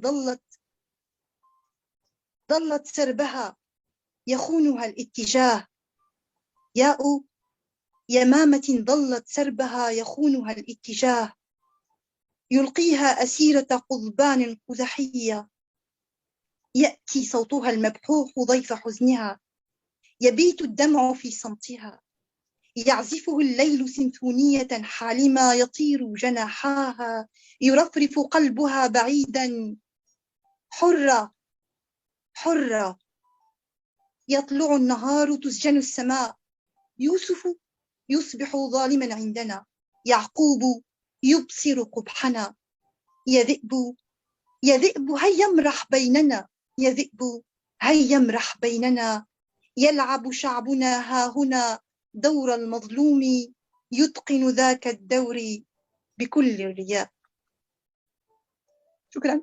تبدو هذه القصيدة احتجاجا واضحا على الكثير من الأشياء ومن التابوهات التي تسمى بالمحرمة، فتحتج على الفساد الديني، تحتج على الرياء السياسي، تحتج على مظاهر الازدواجية الكامنة في الحالة السياسية وإسقاطاتها على المجتمع وعلى الثقافة.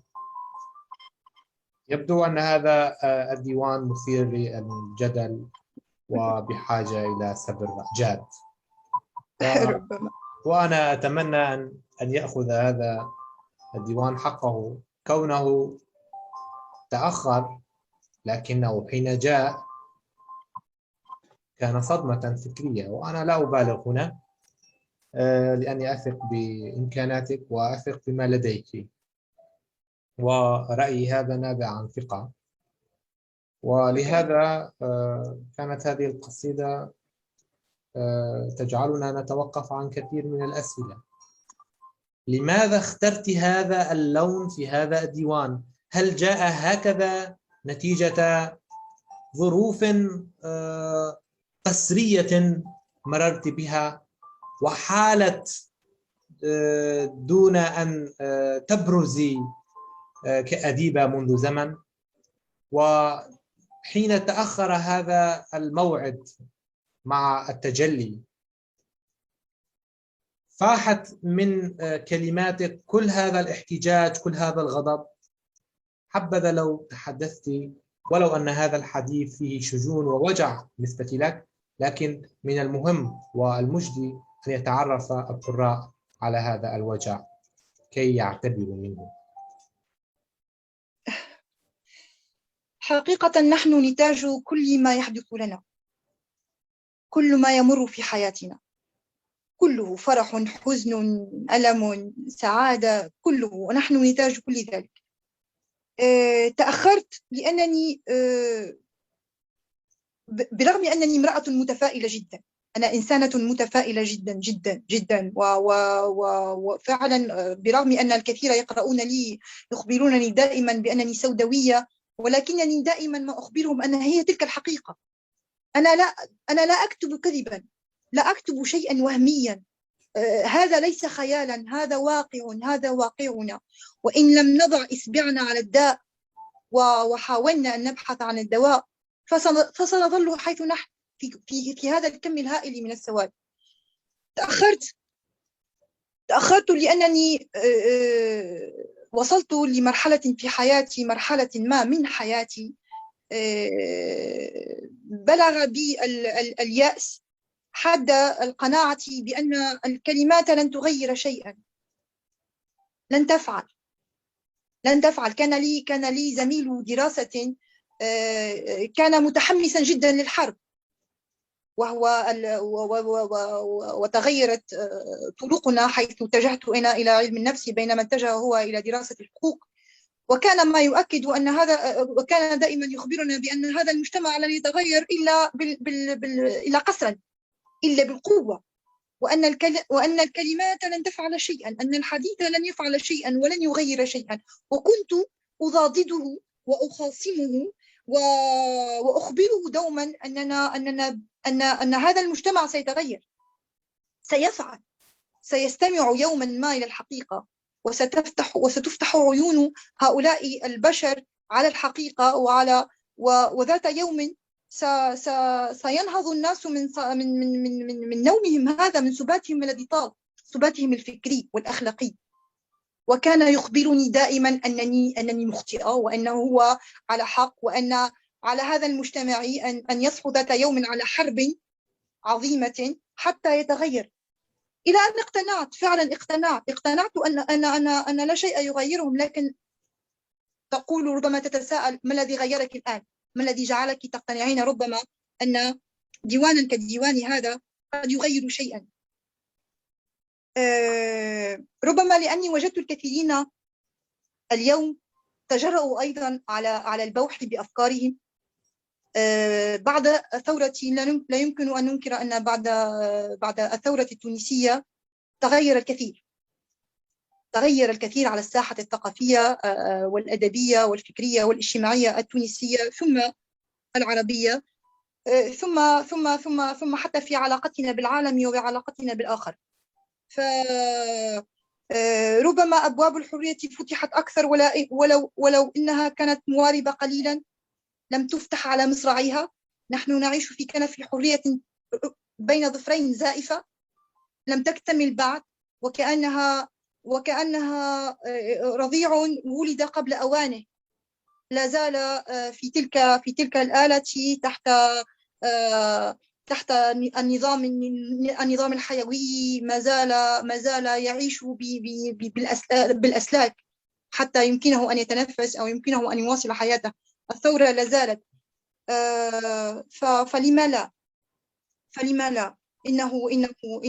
إنه زمن الثورة الحقيقية، ليست ثورة في الشوارع فقط، بل الثورة في الكتب، الثورة في الإعلام، الثورة في السينما، الثورة في الموسيقى.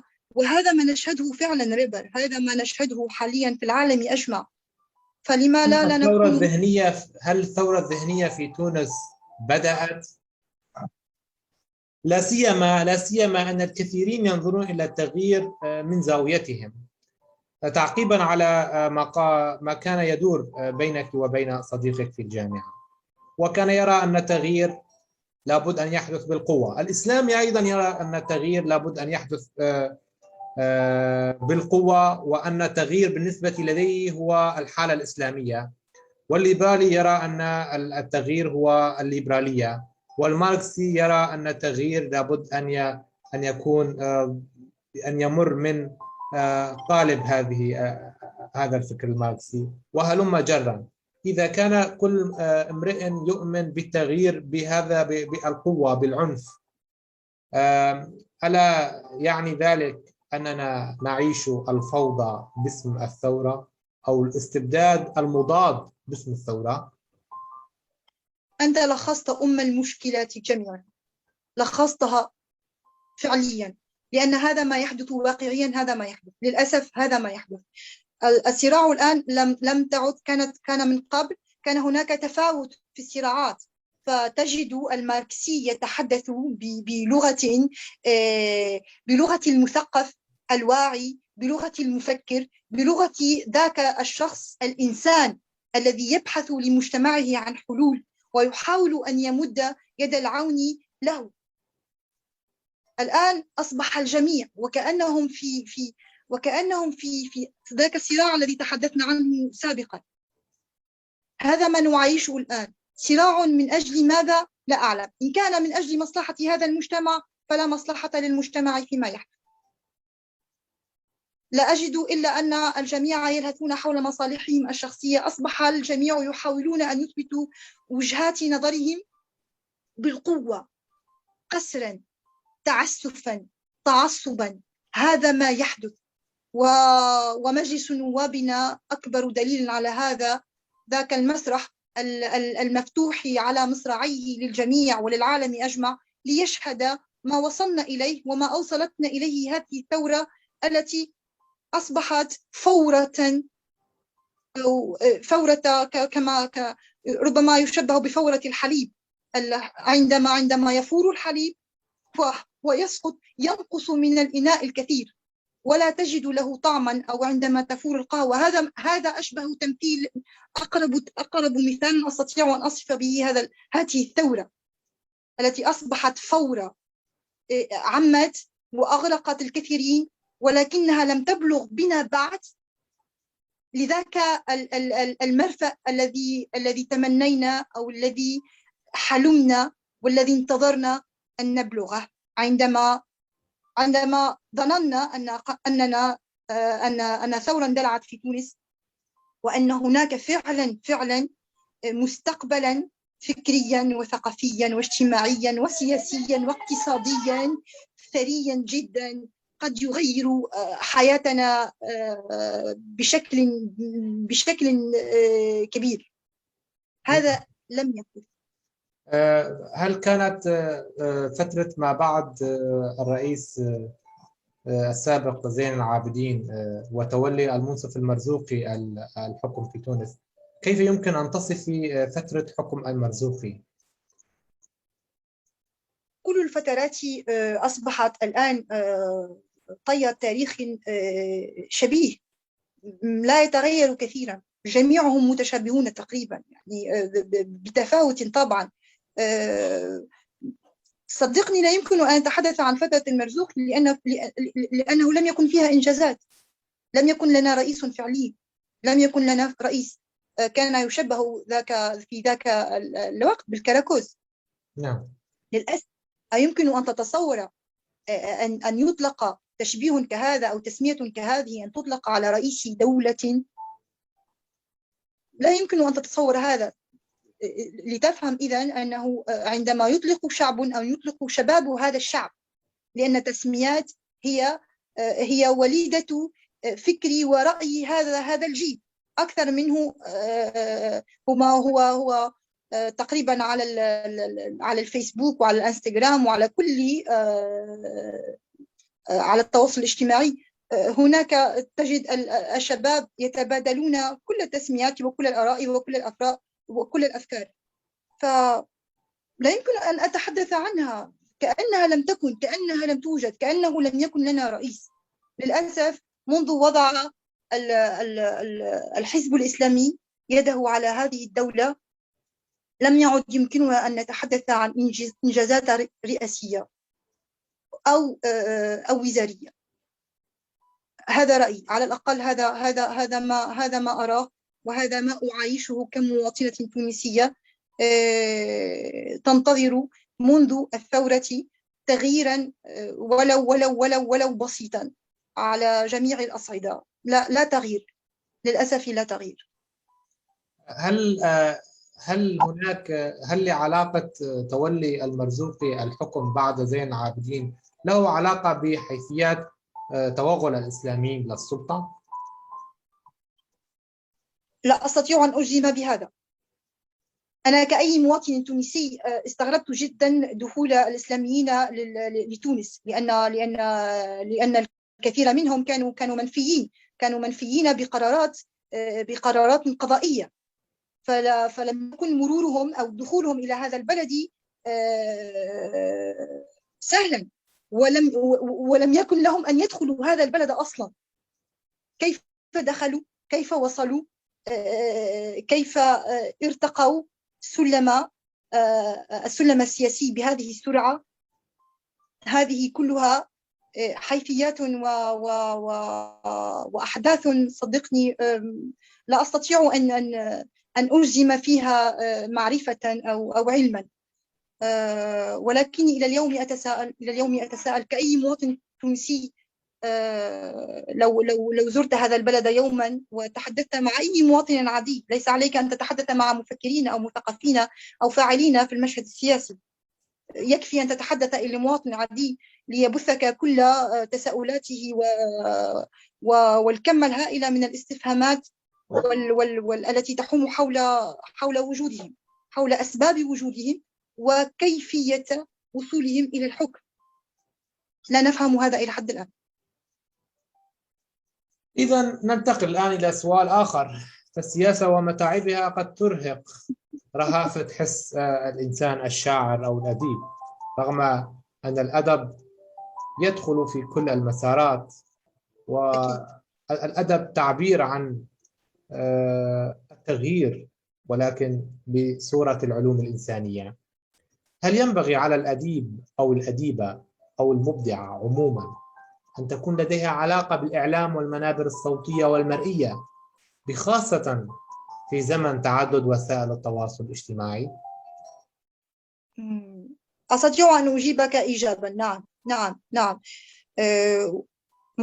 وسأضيف إليها للأسف فهي السلطة الرابعة. الإعلام هو السلطة الرابعة حاليا، ونحن نعيش في زمن الصورة. كما ترى لا يمكن لكاتب أن يصل كتابه للجميع معتمدا على المكتبات أو على التوزيع التقليدي. عليه أن يظهر في الإعلام وفي الإذاعات وفي القنوات التلفزيونية حتى يعمم وجوده ويبث روحا في ذاك الكائن الجديد الكتاب، ويمرره عبرها للجميع، لجمهوره أو للجمهور الغائب أو المغيب تقريبا عن الساحة الأدبية، وفي حاجة إلى أن تصله المعلومة من خلال التلفاز أو من خلال الراديو أو من خلال الإنترنت أو بوابات التواصل الاجتماعي. أود أن تصفي لنا الحراك الثقافي في تونس ودور المرأة الكاتبة فيها. هل بإمكانك تقييمه؟ هل أنت راضية نوعا ما عن هذا الحراك الثقافي؟ راضية؟ تسألني عن رأيي أنا؟ نعم. كيف أخبرك هذا؟ أعود إلى القول أنه بعد الثورة فعلا شهدت تونس حراكا ثقافيا، ويكفي أن البلد قدم إنجازات جديدة في مجالات الثقافة، أولها إنشاء مدينة الثقافة سنة 2018 الذي كان فعلا إنجازا نفخر به جميعا. ولا زالت وزارة الشؤون الثقافية تدعم وتمول على قدر المستطاع الكثير من المراكز الخاصة، مراكز الثقافية طبعا، والمقاهي الثقافية التي انتشرت بشكل كبير في العاصمة تونس وفي الكثير من المدن التونسية، وهو ما جعل المثقفين والمفكرين والفنانين أجمعين يجدون أماكن يستطيعون فيها الالتقاء طبعا وتبادل النتاج الفكري والإنتاجات الأدبية والفنية. فقط فقط. هذا الحراك وبإيجابياته تظل له سلبيات طبعا.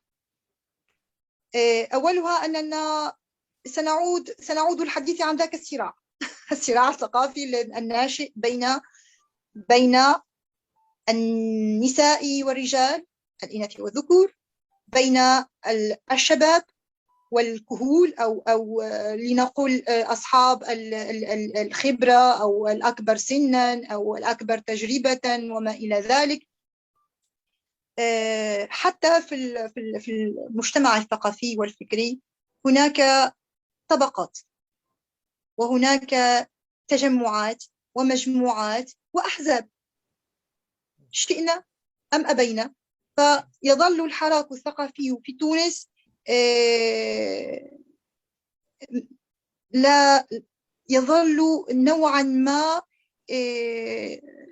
لم يبلغ بعد ذاك الشكل لا أقول المثالي، لكن الشكل المرجو أو الذي نتمناه لتونس ونتمناه للثقافة في تونس. هناك أيضا في تونس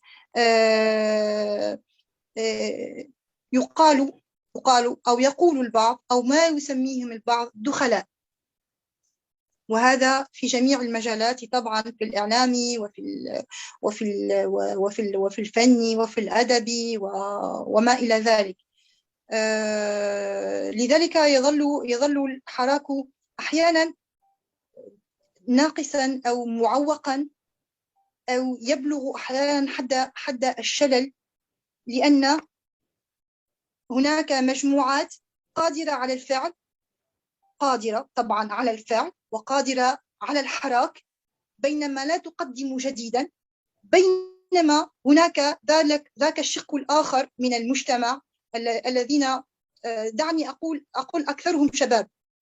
أكثرهم من الشباب الذي لا يزال مهملا، وهو وحده يحفر ويشق طريقه بشتى الوسائل الممكنة حتى يصل إلى هدفه أو حتى يصل إلى التعبير عما يريد أن يعبر عنه أو عما يشغله، لأنه لا يجد مساحة تفتح أو تفسح له داخل تلك الأجمة الثقافية التي يمسك بها بعض من المثقفين والبعض من المفكرين. هذا رأيي في حراكنا الثقافي. نعم، أود الآن أن تسمعين شيئا. نحن نشتاق كثيرا للشعر، نراه أهم من الحوار حتى لأن مجمل وصلب هذا الحوار يتعلق بديوانك الجميل كافرة بها. طبعا كما أخبرتك سابقا، نحن نتاج ما نعيشه. يعني ما كتبته هو أنا، ما كتبته في كتابي هو هذا ما أفكر فيه أنا وما أشعر به. كل الكتاب روحي. طيب، سأذهب بك إلى شق آخر أو إلى جانب آخر مني. يقال رومانسي. جميل. ولو أني لست رومانسية جدا. القصيد عنوانه تضرع امرأة جائرة.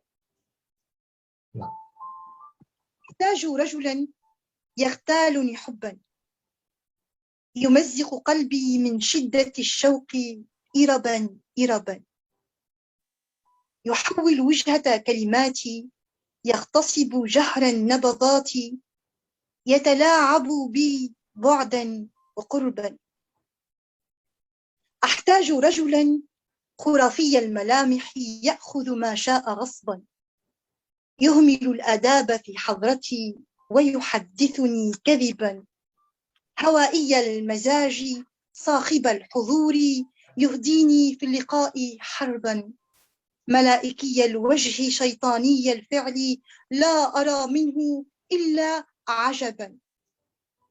أحتاج رجلا يراقصني الحزن ويعانقني غضبا، رجلا طفلا يتسلق ضفائري لعبا، يشد ثوبي إن بكى وينام بين نهدي تعبا. أحتاج رجلا ينساني ويحفظ تفاصيلي غيبا، يشعلني نارا ويجمع أشلائي حطبا، رجلا يأبى مغادرتي حتى لو قبلته طلبا، أحتاجه جدا كي تكتمل في العشق جريمتي وأحتفل ذنبا. جميل. إن لم تكوني رومانسية جدا فكيف إن كنت رومانسية حقا؟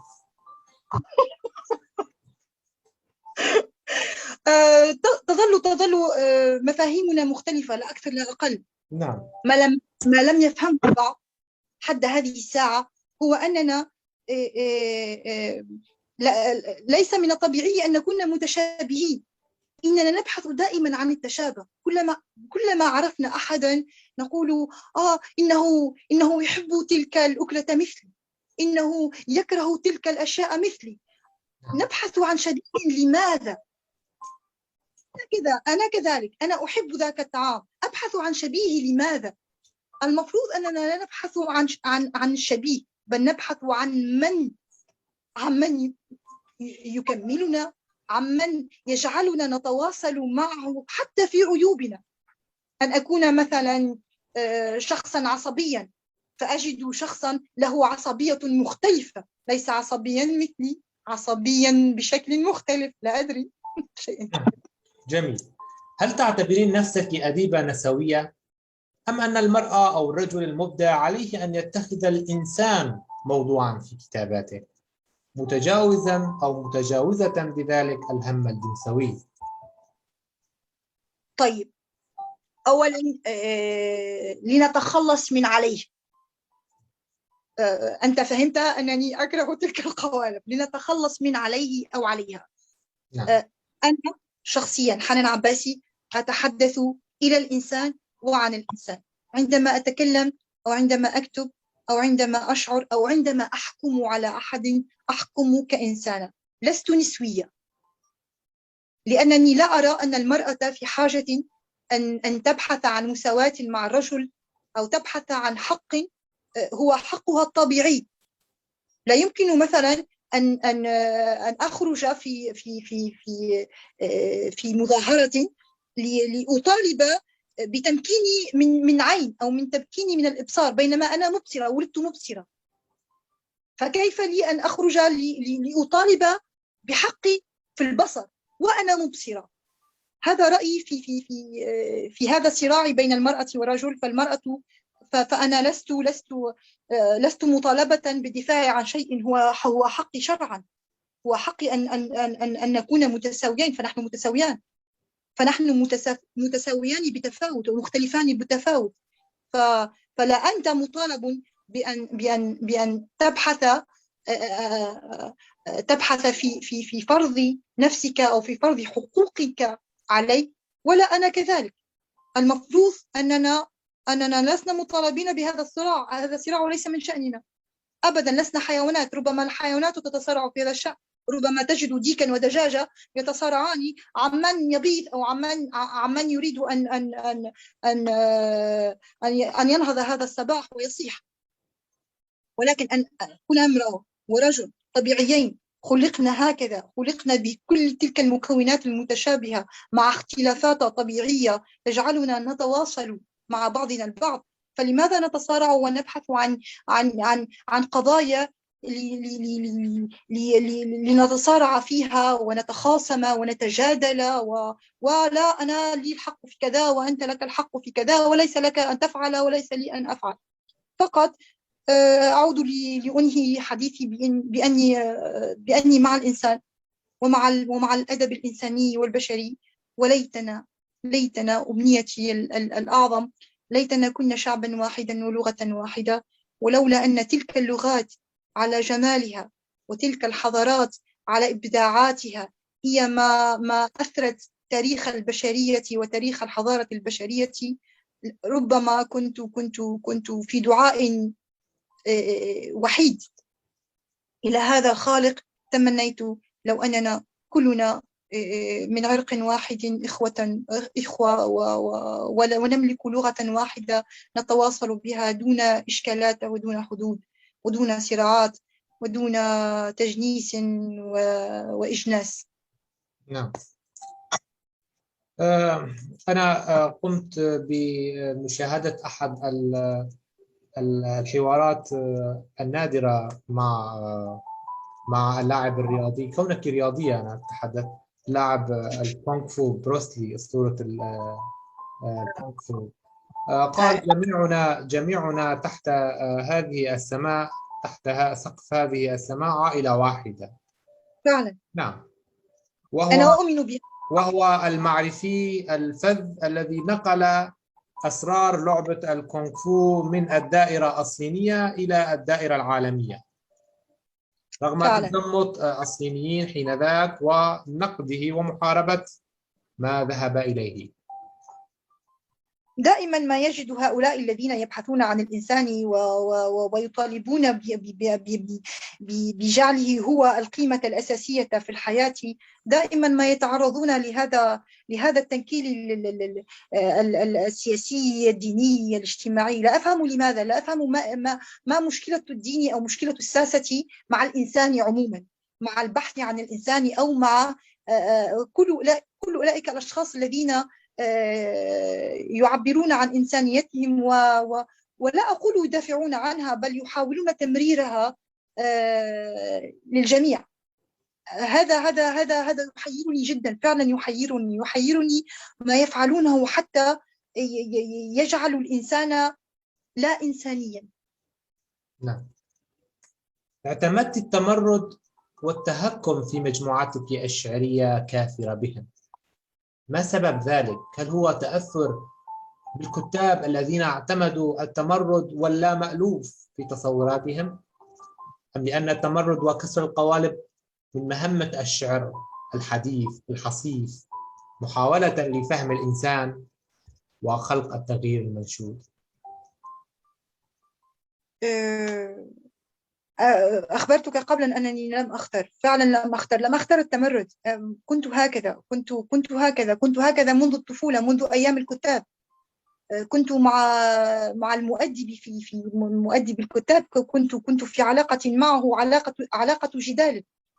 علاقة جدال دائمة. كنت أسأل كثيرا، كنت أسأل أسئلة غريبة بحكم سني 4 سنوات و5 سنوات وأنا في الكتاب، لم أكن أذهب إلى روضة الأطفال. فيبدو أن هذا أمرا طبيعيا جبلت عليه، لم أختر أن أتمرد.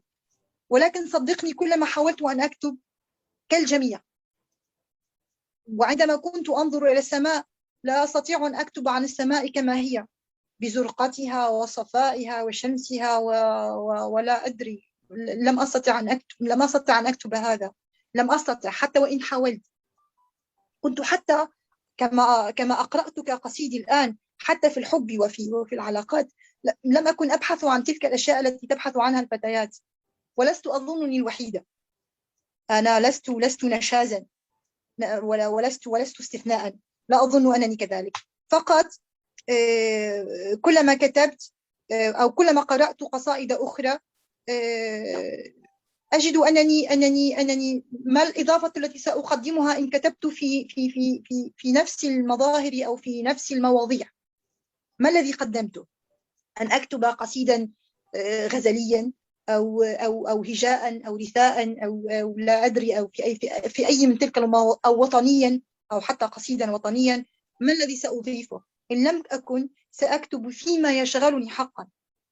أحيانا كنت أجدني في حديث مع الإله كتبت هذا كثيرا، وهذا ما أعيش. أنا لم أختر أن أفعل هذا، لم أتعمده، صدقني.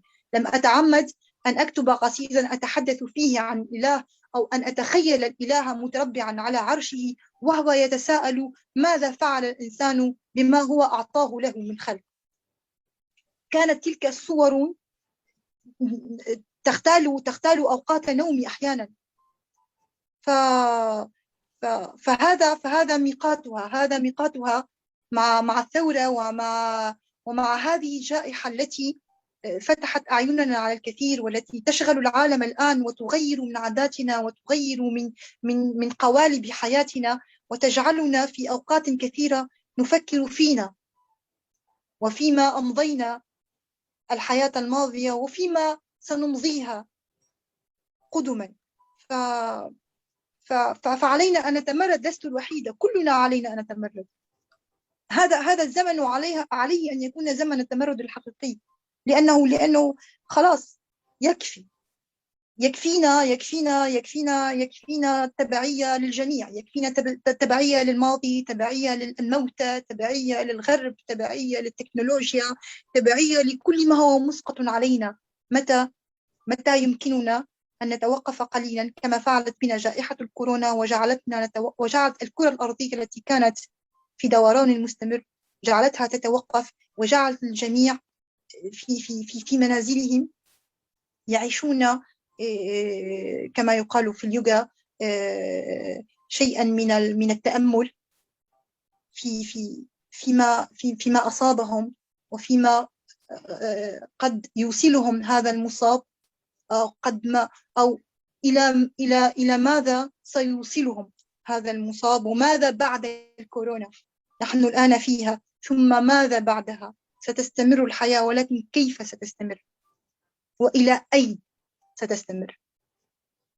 نود أن تحدثينا عن علاقتك بدور النشر. هل ثمة دور نشر حقيقية تتبنى الأعمال الأدبية وتعتني بالجودة بعيدا عن هاجس الربح الوحيد الذي يخيم على غالب دور النشر الحالية؟ تجربتي كانت فريدة من نوعها، لأنني الدعوة تلقيتها لم أذهب إلى دار النشر، بالعكس تلقيت الدعوة من دار النشر لنشر ما أكتبه ولنشر قصائدي. فالحقيقة لا يمكن أن أفيدك جدا في هذا الموضوع، لأنني كنت تقريبا مدللة نوعا ما في تجربتي الأولى. عملت معاملة جيدة جدا مع دار النشر التي نشر فيها كتابي. شجعني السيد المنصف الشابي صاحب دار النشر، كان أول مشجعي، ولولاه فعلا وهذا ليس رمي ورود وهذا هو الواقع. هو من شجعني، هو من طالبني بتجميع قصائدي، هو من فعل حقا وطلبني بها هكذا: اجمعي قصائدك واجعليها في كتاب سننشرها لك. لكن الواقع هنا، واقع دور النشر كما يقال: كلما سمعت شكوى هذا أعطيت الحق لهذا. فلو تستمع إلى أصحاب دور النشر يشتكون من الظروف، ومن الغلاء الورقي، ومن مشاكل المطبعات، ثم إلى النسب التي تتوزع بشكل غير عادل بين المكتبات وبين صاحب المطبعة وبين دار النشر وبين الكاتب الذي هو أيضا لا يتلقى الكثير. تجد أن حقوقنا جميعنا مظلومة، جميعنا. ربما هناك دور نشر كما تحدثت تلهث وراء الربح، ربما هناك، لكنها تجربتي الأولى حقا، ولم أبلغ هذا الحد من المشاكل مع دور النشر. حاليا نحن في وفاق، ولا أدري ما الذي سيحمله المستقبل بعد. هل تعيديننا بمجموعات شعرية جديدة؟ ما هذا؟ أعيدك بماذا؟ تعيديننا بمجموعات شعرية بأن تكملي هذا المشوار، وألا يكون هذا الديوان هو اليتيم. لا أريد له اليتم طبعا. هناك مشاريع أخرى حتى ولو تكن شعرا، ستكون قصا أو رواية. جميل. عن الكتابة طبعا هو أصبح كإدمان. أظن أن أغلب الكتاب، ولو أني لست من أولئك الذين يستطيعون أن يجزموا بأني فعلا سأنشر قريبا أو سأنشر بعد هذا بقليل. أتعلم ماذا فعلت حتى ينشر هذا الكتاب؟ نعم. لم أقم بتعديله أبدا، واتفقت مع دار النشر بأن لا أتدخل في أي شيء حتى لا أوقفهم أو أعطلهم، لأني أعلم بنفسي وأعلم بحالي. فلو ظللت على ترددي وعلى لا هذا ليس كما يجب، هذا القصيد علينا تغييره، هذا العنوان ليس هو المناسب، لا الغلاف لا يعجبني، لن ينشر الكتاب أبدا. فتركت لهم مهمة نشره وطباعته على الشاكلة التي يريدونها، ولم أرى الكتاب إلا عندما غادر المطبعة أخيرا وخرج للناس أجمعين كما رأوا الجميع، رأيته مثلهم. والشعراء يختلفون في هذه المسألة، منهم من يعتبر حرفه مقدسا لا يجوز تحويره أو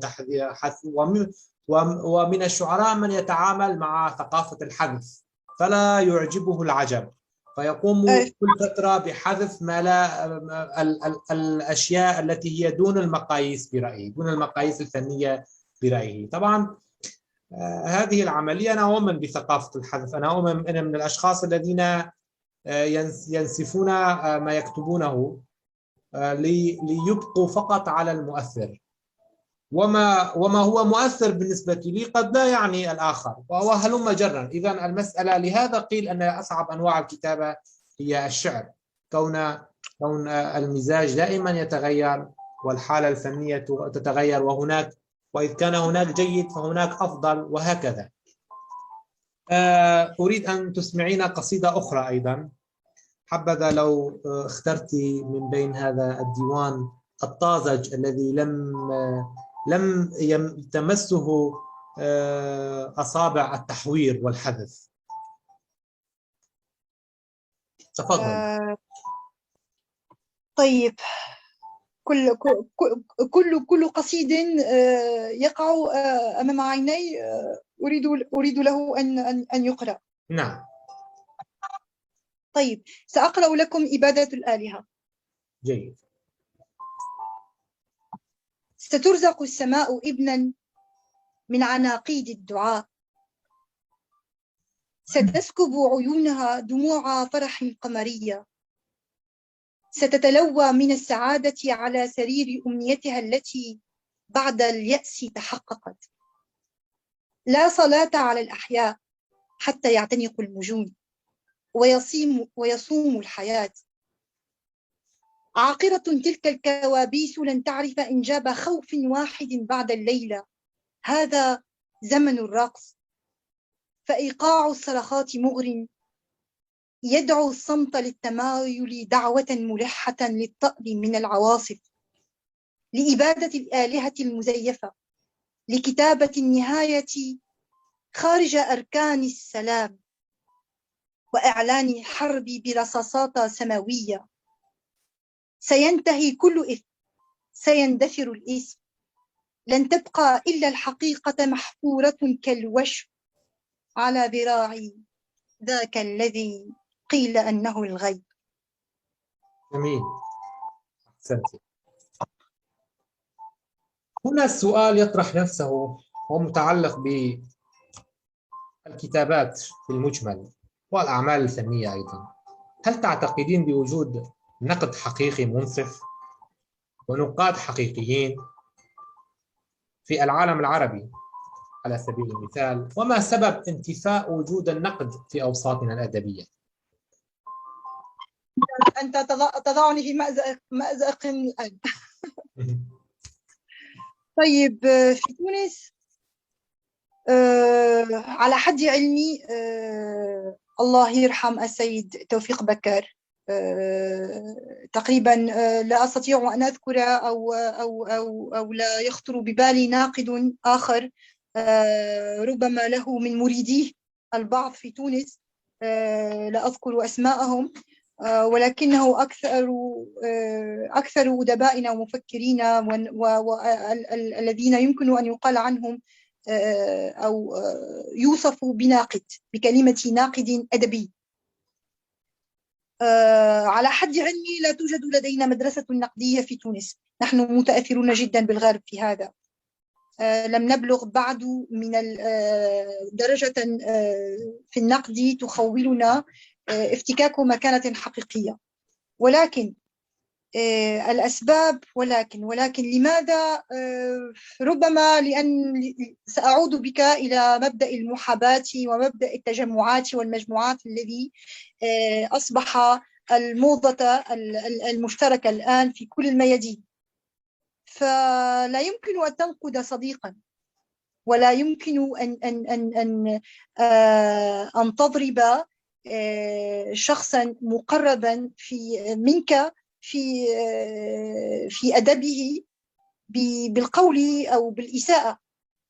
فهنا عندما يصبح الناقد عفوا على مقاطعتك في هذه الحالة، هل تعتقدين أن النقد بالضرورة يجب أن يكون هناك إشارة إلى العيوب أو إلى النواقص، أم أن النقد هو إشارة للحالتين، إشارة إلى الجماليات كما لإشارة إلى الأشياء التي لو كانت موجودة لكان النص أجمل، في حين أن النص الرديء بالمجمل لا يخضع للمقاييس النقدية، فالأفضل أن يلتزم الناقد الصمت إزاءه. ما رأيك؟ كيف تتعاملين مع الكتابات التي تقرأينها أو حتى مع كتاباتك؟ كيف تتعاملين معها؟ بعين ناقدة أم بعين مرهفة؟ مستهلك لأي منتوج هو ناقد ريبر. نعم. بالنسبة لي أذكر ذات مرة أن هناك صديق لي هو ممثل، كتب أحدهم تعليقا عن شريط سينمائي شارك فيه وأبدى عدم إعجابه بالفيلم، بالشريط السينمائي. كان رد الممثل أن قال له: تعلم فنون السينما ثم تعال وانقد الفيلم. بمعنى نحن نضع الناقد في نضعه دائما، نحصره في مصطلح أو في مفهوم ذاك المثقف الفاهم المتمكن من أبجديات ذاك الميدان. اتفقنا؟ نعم. اتفقنا فيها.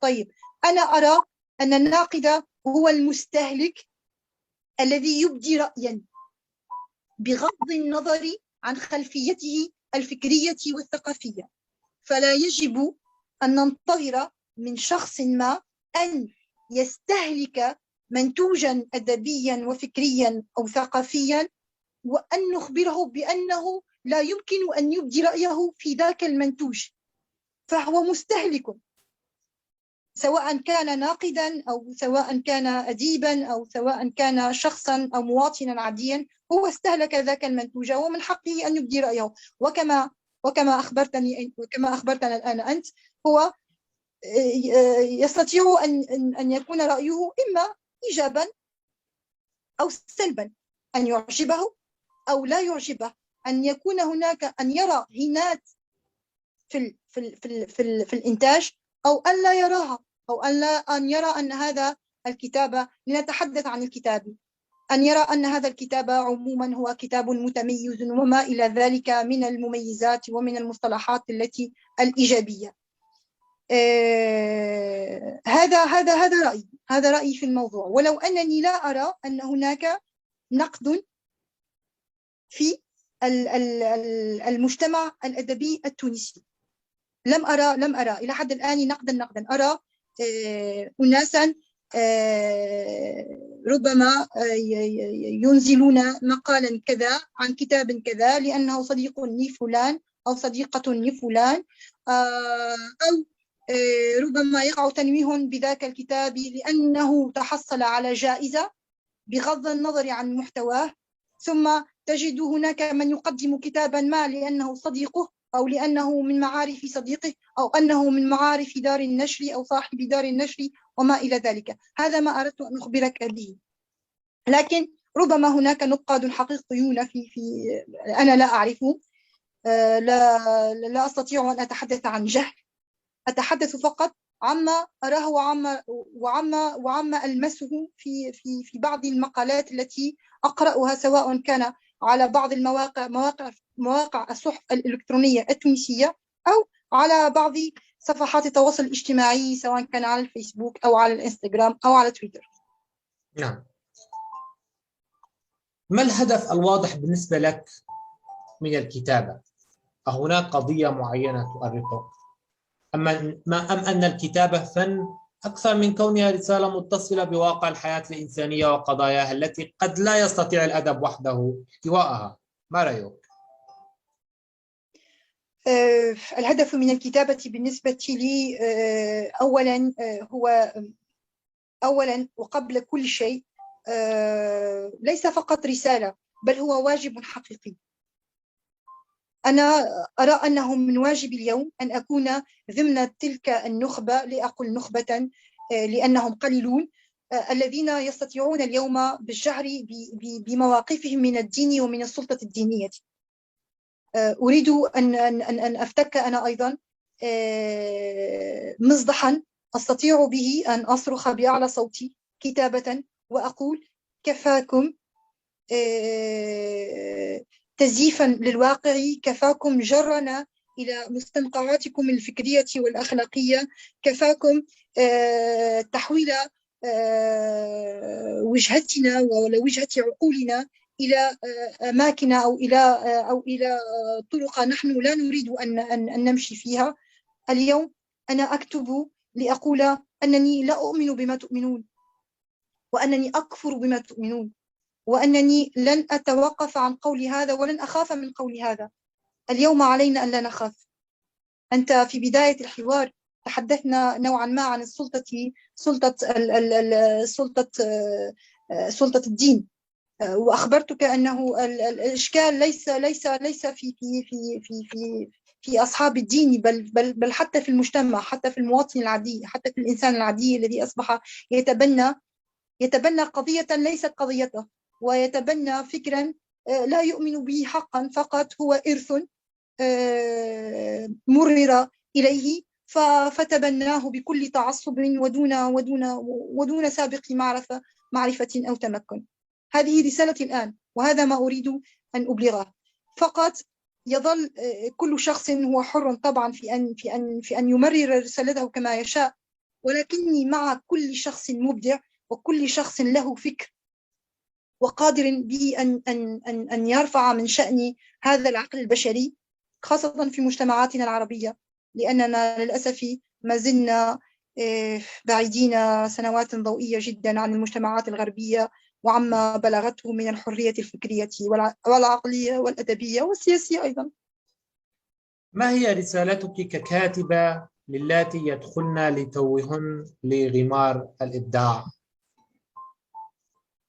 اكتب ولا تخف، خاصة لا تخف.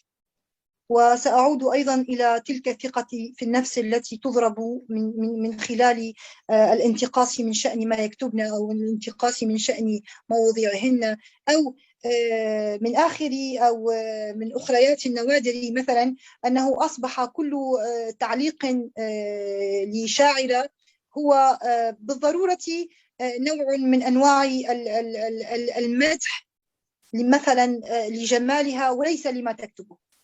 أصبحت المرأة الآن الشاعرة أو أديبة العربية حاليا، وقد رأيت هذا على صفحات الكثيرات والكثيرين ممن يشككون في إبداعات بعض الكاتبات والشاعرات بالقول أن تلك التعليق التي تأتيهن هي تعليق فقط من باب المجاملة وليس من باب الحقيقة. فما رأيك بكل كاتبة تقرأ مثل هذا الكلام؟ طبعا ستعتقد أنها المستهدفة، وأن كتاباتها ليست على مستوى تستطيع به أن تزاحم كتابات الرجال أو الشعراء والأدباء. فاكتب، لا تخف، واستمرر. لكل كاتبة وكل شاعرة تستمع إلي الآن أقول لك: كوني على ثقة من نفسك، كوني على ثقة مما تكتبين، لنتميز.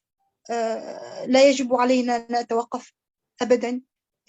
احملي قلما، احملي مصدحا، احملي حذاء مطاطيا لترقصي به، واكتبي وارقصي وافعلي ما تشائين. فقط كوني أنت، لا تكوني كما يريدون لك أن تكوني. جميل. وبهذا الاسترسال في تقديمك لنسخ نابع عن وجع وعن تجربة تكون محط إبصار المدرك. سنختم هذا الحوار بقصيدة تلقينها الآن، ومن ثم نختم حلقتنا. سأقرأ قصيد الذي كتب، الذي عنون به الكتاب، وهو كافرة بهم. علي أن أجد فقط، لم أحفظ بعض صفحات كتابي. لا عليك. طيب، قبل أن أختم أريد أن أشكرك ريبر كثيرا على هذا اللقاء، خاصة أني وجدت قبل لقائك كنت في لقاء آخر، كنت على إذاعة تونسية.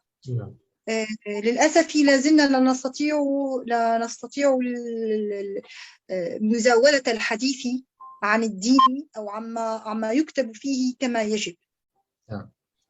أن يتحدث إليك شخص ما ويقول لك كيف تنشرين كتابا كهذا في شهر رمضان، وسؤال يوقفني ويستوقفني ويستفز جنوني.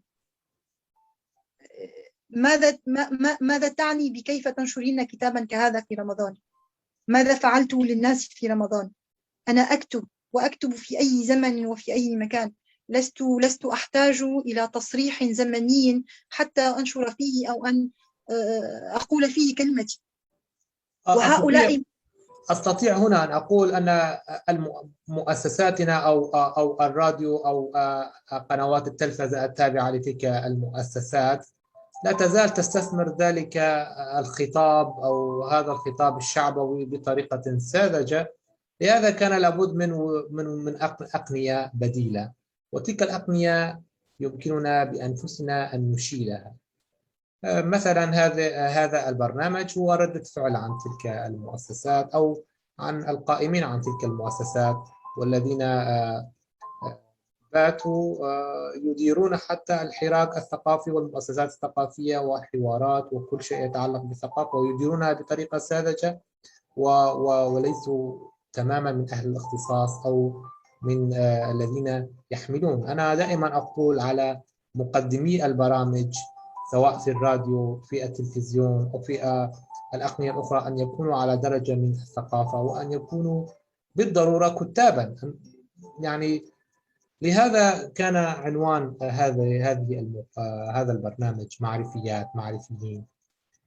ينبغي أن يكون هناك حراك قوي وبديل ومضاد لتلك المؤسسات المستهلكة والتي لا تقدم إلا الشيء المستهلك. حراك لا يجب أن يتوقف، عليه أن يستمر وأن يظل في تصاعد. نعم، بهذه الجهود والمبادرات الذاتية والإمكانات المتواضعة نحاول أن نقدم بديلا وأن نحاول أن نبرز الشخصيات التي تعبت على نفسها والتي عانت الكثير وأعطت الكثير دون أن تكرم أو دون أن تعطى حقها من الاهتمام. كما أخبرتك سابقا أيضا في أول حديثنا عندما قلت لك أننا الآن رجال الدين ليسوا فعلا هم من يحركوا الفكر، أو لسنا فعلا في خوف منهم هم. الخوف أصبح ممن يحيطون بنا وهم مكبلون بفكر لا أريد أن أقول متخلف أو رجعي، ولكنه فيه الكثير من التعصب دون بحث أو دراسة أو تفكير. نعم. كافرة بهم. أنا مؤمنة جدا، لم أكفر في حياتي إلا بالله، وعاصية جدا، لم أقترف أي خطيئة إلا تلك التي قد تغضب مني عباد الله. أنا ملحدة منذ الولادة، مذ كبروا في أذني فبكيت جهلا إذ ردت اسمك رباه. أنا داعشية الروح، تلبستها في كتاب الحي بين رجلي مؤدب الجامع الزاني كي أحب الدين وأكره الإله. أنا كافرة بهم، أشقاء الشرك إخوتي في العرق وأعدائي في الله. شكرا ريبر، شكرا جزيلا لهذا اللقاء. أسعدني هذا الحديث وأسعدتني المحاورة. ولا يسعني سوى شكرك وشكر جميع المتابعين ممن يهتمون بجهود المبدعين المعرفيين أصحاب الملكات الإبداعية التي تقف حجر عثرة بوجه المتسلطين وحماة التجهيل.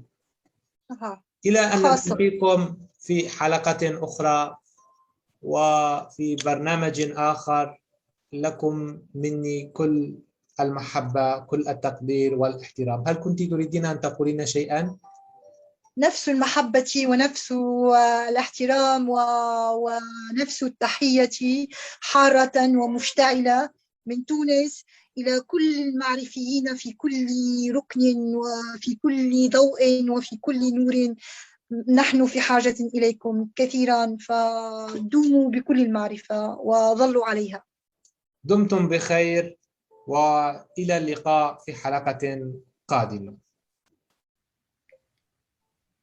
أسعدتم مساء أحبتي المعرفيون والمعرفيات في برنامجنا معرفيات، لأسلط الضوء على تلك التجارب الفردية الخارجة عن اهتمام المؤسسات الحكومية. وهنا أحاول من خلال هذا البرنامج تسليط الضوء على النخب الإبداعية وعلى الجهود التي لم توليها تلك المؤسسات اهتماما كافيا. واليوم ضيفتي اليوم الكاتبة والشاعرة آمال أبو فارس. آمال أبو فارس من مواليد قرية داليا الكرمل، متزوجة في قرية عسفية وأم ل3 أولاد و8 أحفاد، ناشطة اجتماعية وتعمل مدرسة للغة العربية في مدرسة القرية، وفي كلية إتغار لتعليم اللغة العربية المحكية لغير متحدثيها، محاضرة في بسغوت التابعة لوزارة المعارف والثقافة. أنهت تعليمها الثانوي في قرية داليا الكرمل، ثم التحقت بكلية غوردون في حيفا وحصلت على شهادة معلم مؤهل، ثم حصلت على اللقب الأول من كلية دار المعلمين العرب في حيفا. بعد ذلك أنهت اللقب الثاني في موضوع تعليم اللغات، اختصاص لغة عربية في كلية أورانين الواقعة في طبعون ودورة مدراء مؤهلون.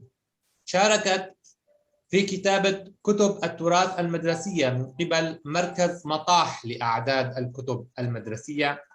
تكتب للأطفال كما المقالات والخواطر والقصص القصيرة. ودونت تاريخ شخصيات هامة من القرية وخارجها. وفي السنين الأخيرة بدأت تكتب الشعر المنثور والموزون. صدر لها حتى الآن ديوانان: أنا وهي، أشواق وأشواك، وديوان من أكاذيب العاشقين، وكتابان للأطفال: الحلزون سناء وشوكولاتة. كما أصدرت كتابا بعنوان عسفية قصة وتاريخ، دونت من خلاله بعض الأحداث التاريخية لقرية عسفية. وصدر لها مؤخرا كتاب بعنوان السلف الصالح بمثابة بحث وسيرة حياتية لصفوة شيوخ الكرمل التقاة. وهناك أيضا ديوانان قيد الطباعة. أقامت المنتدى الثقافي القطري الناشط في القرية وفي الوسط العربي، كما تبعته بصفحة تواصل على الفيسبوك تحت عنوان المنتدى الثقافي القطري، يكتب فيه شعراء من كل الأقطار العربية، كما أنها تحرر صفحة الثقافة الأسبوعية التابعة لموقع بورتال الكرمل. لنتحدث الآن عن إصداراتها. عسفية قصة وتاريخ 2014. لو سمحت، عسفية. نعم، عسفية. داليا الكرمل. أنا وهي، أشواق وأشواك 2015 عن دار باشا للنشر لصاحبها عمير باشا، دالية الكرمل. من أكاذيب العاشقين 2018 دار السكرية مصر. السلف الصالح 2020 مطبعة الحديث لصاحبها السيد فهيم أبو ركن عسفية. الحلزون السنة 2016 مطبعة كل شيء لصاحبها صالح عباسي حيفا وهي قصة للأطفال. شوكولاتة 2016 مطبعة كل شيء لصاحبها صالح عباسي حيفا وهي قصة للأطفال. سعدت بمحاورتك وأهلا بك معنا في هذه المقابلة الكاتبة آمال أبو فارس. مساء الخير أخ ريبين، أخ ريبير. ريبر هبون. ريبر؟ نعم. أخ ريبر، شكرا لك على الدعوة، وبشرفني جدا ويسعدني أن أكون معكم في هذا اللقاء. ويسعدنا أيضا أن نستضيفك هنا معنا في هذه الحلقة لنسلط الضوء على تجربتك الشعرية. طبعا لك باع طويل في الكتابة، وما نود أن نتحدث فيه اليوم هو أن نسلط الضوء على تجربتك. متى بدأت تكتبين الشعر؟ نعم، عادة عندما يسأل الكاتب متى بدأت بالكتابة يقول لقد بدأت منذ سن الطفولة، بدأت وأنا في المدرسة، كان لي تجربة وأنا صغير، ولكن الأمر عندي مختلف تماما. فقد كنت في الفترة المدرسية بالنسبة لي كتابة موضوع إنشائي هي شيء من أصعب الأمور. لم أنجذب إلى هذا النوع من الكتابة، فكانت ميولي أكثر علمية مع الرياضيات والفيزياء والكيمياء، هكذا رأيت نفسي. فجأة قبل 10 سنوات تقريبا كتبت مقالات علمية حول اكتساب اللغة العربية وحول المشاكل التي يواجهها الطلاب في اكتساب اللغة العربية ومشكلة ازدواجية اللغة العربية ومشاكل أخرى. كتبت المقالات العديدة، وعندما نالت الاستحسان بدأت بكتابة الخواطر وتطرقت إلى مواضيع عامة في المجتمع الذي أعيش فيه، فنالت الاستحسان ووجدت نفسي من خلال الكتابة رأيتني أنجذب إلى الكتابة بطريقة لا تعقل. بالنسبة لي كان أن أجلس أمام الحاسوب وأكتب ما يوجد بداخلي كأنني كمن يهديني النقود، كمن يعطيني النقود. فبدأت أيضا بكتابة القصص القصيرة، ثم الخواطر، ثم بدأت بكتابة القصائد قبل 5 سنوات، وأصدرت كتابين. الحافز الذي جعلني أكتب وأنشر الكتب هو استحسان القراء لما أكتب. حبذا لو تحدثينا عن دور والدك في تشجيعك على الكتابة. أحب أن تحدثينا عن هذه التجربة، دور الوالد بالتحديد في صناعتك. إذا أردت أن تسمع حكايتي ستدهش كثيرا. نعم. أولا والداي توفيا منذ فترة طويلة جدا، أنا الصغيرة في البيت، أستطيع أن أكون ابنة لأختي، أنا وابنة أختي في نفس الصف، وتربيت في بيت متزمت جدا لدرجات لا يمكن تصورها، ومنعت من التعلم، منعوني أن أتعلم في المدرسة، وكان لدي حافز كبير. قالوا لي ليس لدينا نقود أن تتعلمي، لأنه يوجد لدينا الكثير من الأولاد، نحن 10 كنا في العائلة، وأبي يعمل كعامل بسيط، وأنا أنثى، والأنثى لا يمكن أن تتعلم، هكذا تربينا في البيت الذي عشت فيه. ولكنني كنت متمردة منذ صغري، متمردة بالمعنى الإيجابي، لم أخضع لكلامهم، استعملت جميع الأساليب التي يمكن اتباعها. مثلا جلست وبكيت حين رأيت أولاد صفي يذهبون إلى المدرسة، بعثت برسائل أناسا يتحدثوا مع والدي كي أتعلم، وهكذا تعلمت الصف 8 و9 و10، وفي النهاية اضطررت إلى إنهاء المرحلة الثانوية. كانت أمي تقول لي نحن ليس لدينا نقود لنعطيك، كأنها تريد استفزازي. يوجد لديها نقود ولكنها تستعمل أساليب لتمنعني من التعلم. قلت لها لا أريد أن تعطيني شيء، فقط اسمحوا لي أن أتعلم. فذهبت وعملت في قرية للفنانين عين الحوض في التنظيف، نظفت البيوت، حصلت على مبلغ ضئيل من أخي الذي كان يعمل هناك، اشتريت الدفاتر واستعرت الكتب من جار لنا كان مدير للمدرسة في الوقت الحالي، هو مدير لمدرسة، واستعرت منه الكتب وهكذا تعلمت رغما عن الجميع. لم يكن هناك أي تشجيع في حياتي للتعلم، إنما ما بنيته كان بناء لنفسي وما جاد به الله علي. أنا أنظر إلى هذه الأمور كنعمة، وأنا سعيدة بما حصلت عليه حتى الآن وما وصلت إليه بجهودي وبفضل الله طبعا. لنتحدث أنت من قليلا حول تأثير الحالة الطائفية على الموروث العائلي وعلى ذاكرة الشاعرة آمال أبو فارس.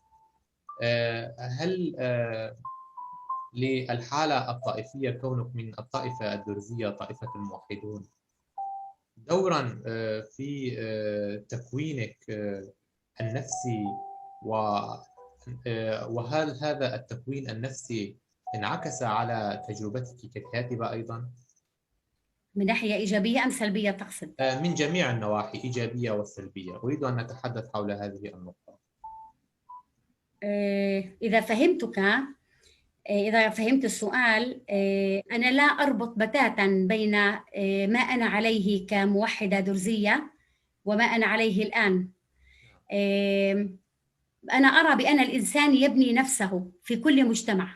في كل مجتمع هناك الطلائعيون الذين يحدثون التغيير، وأنا أرى نفسي في هذا المكان بغض النظر عن كوني موحدة درزية. لو كنت أيضا مسلمة أو مسيحية سأفعل نفس الشيء، لأن هذا هو الطابع، هذا هو الحافز الذي أشعر به ينبع من داخلي كإنسانة، وليس كأمال الدرزية الموحدة. نعم. لا أدري إذا عنيت ذلك. ما الذي جعلك أو ما هي الظروف النفسية والثقافية التي كانت وراء كتابتك لكتاب السلف الصالح؟ هل هو نوع من العرفان لوالدك، أم أنها هناك ضرورات استدعت بك لكتابة هذا المؤلف؟ حسب ما أظن وما أعرف عن نفسي، أظن بأن الحافز الأساسي لكتاباتي ولكوني في هذا المكان هو إثبات للذات. نعم. أنا أظن ذلك بأنه إثبات للذات. دائما أردت أن أثبت بأنني جديرة بالتقدير، جديرة بالتغيير أيضا. هناك أشياء تشغلني كثيرا في المجتمع. يشغلني كون المرأة لا تأخذ حقها كما يجب. يغضبني أيضا أن ينظر إلى المرأة كأنها وجدت من أجل الزواج والإنجاب، وكأنها فقط أنثى وليس كإنسان كائن له فكر وثقافة وله كيان. هذا الشيء برز أيضا في كتاباتي. برز أيضا هناك التمرد الإيجابي. أعود وأقول وأكرر بأنه التمرد الإيجابي، بأن عندما تريد أن تثبت نفسك وأن تصل إلى ما تريد يجب أن تكون كالضفدعة الصماء ولا تستمع إلى أحد وتذهب مع حلمك. إذن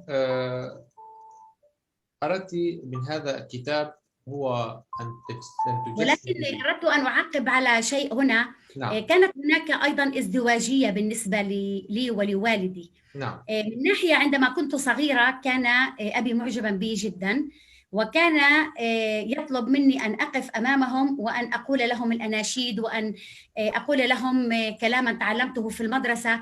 وكان يقول دائما أمال بدها تكون مديرة المدرسة في دالية الكرمل. كل الوقت كنت أسمع هذا الكلام.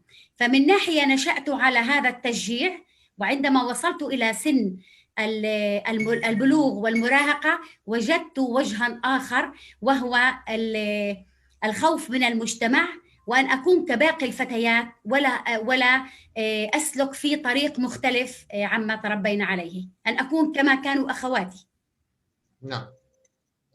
وأنا أقرأ ديوانك أشواق وأشواق، لفتتني مقدمة جميلة للدكتور صالح عبود الذي زين صفحة ديوانك الأول بمقدمته الرائعة. بالفعل هذه المقدمة على الرغم من قصرها إلا أنها تبدو ماتعة وتجعل المتلقي يهم في قراءة المزيد وتتبع الصفحات.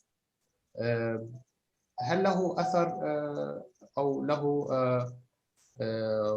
فضل على جعلك تكتبين نحو الأفضل، أم أن علاقته بك كانت في حدود الأدب؟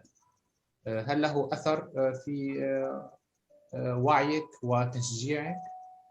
كلا، لا أحد في هذا الكون له الأثر في نفسيتي وفي تشجيعي وفي تقدمي إلا الذين كانوا ضدي. الذين كانوا ضدي وحاربوني منذ أن نشأت ووجدت نفسي في عالم الشعر هم الذين كانوا الحافز من أجل التقدم. على سبيل المثال كنت أكتب الشعر الحر، لم أتقن القصائد العمودية، فكان هناك لي قصيدة وقام بتلحينها الملحن الدكتور إيميل جمال، وخلال العرض اتصل بي شاعر صديق وقال لي هاي قصيدتك كثير حلوة على مستوى العالم العربي، كثير حلوة. نعم. فهناك شاعر آخر قال له قل لها لماذا لم تكتب القصيدة موزونة؟ فوجدت نفسي وكأنني فعلت شيء غير جيد وهناك نقص في الذي كتبته، فقمت. وهناك شاعر أيضا كنت أرسل له بالقصائد حين أكتبها سماعيا، فقال لي تكتبيش شعرك مطبش، اصحك تعودي اكتبي شعر حر وبس. فكان هذا بالنسبة لي كان هذا الشيء الحافز الأول الذي جعلني أبحث في كتب علم العروض، وبدأت بتعلم علم العروض وكتبت القصائد الموزونة، واليوم أنا أجيدها بشكل جميل جدا وأكتبها بشكل ممتاز حسب كيف بشوف التعقيبات وكيف المنتديات الشعراء القمة كيف بقيموني. وأنا سعيدة جدا إنه قدرت أتحدى نفسي وأتحدى كل إنسان بقول لي أنت بتقدريش. حبذا لو تسمعينا قصيدة عمودية بمناسبة طرحك وذكرك لهذه القصيدة. كوني أنا أيضا أكتب الشعر، أنا أيضا قام أحد المعلمين أيام المدرسة الثانوية باستفزازي، فقال حين لا تكتب الشعر العمودي فأنت لست بشاعر، يجب أن تكتب الشعر العمودي. فتعلمت العمودية حينها وبدأت أكتب القصائد العمودية. 100 صفحة من بداية ديواني كانت كلها للشعر العمودي، من ثم التفعيلة فالنثر. نعم، تجربتك في هذا الصدد مقاربة لتجربتي. حبذا لو أسمعتني قصيدة عمودية الآن.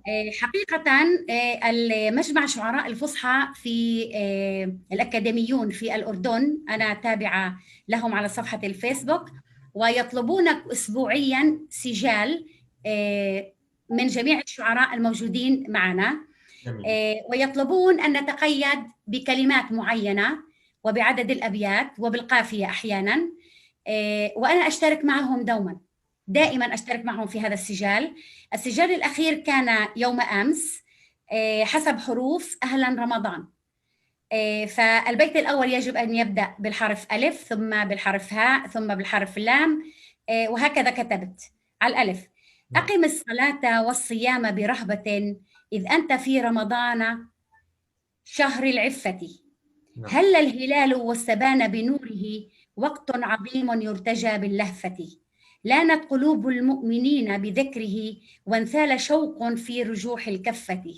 إذ مالت الأنفاس في طلب الرضا من خالق الأكوان رب الرأفة.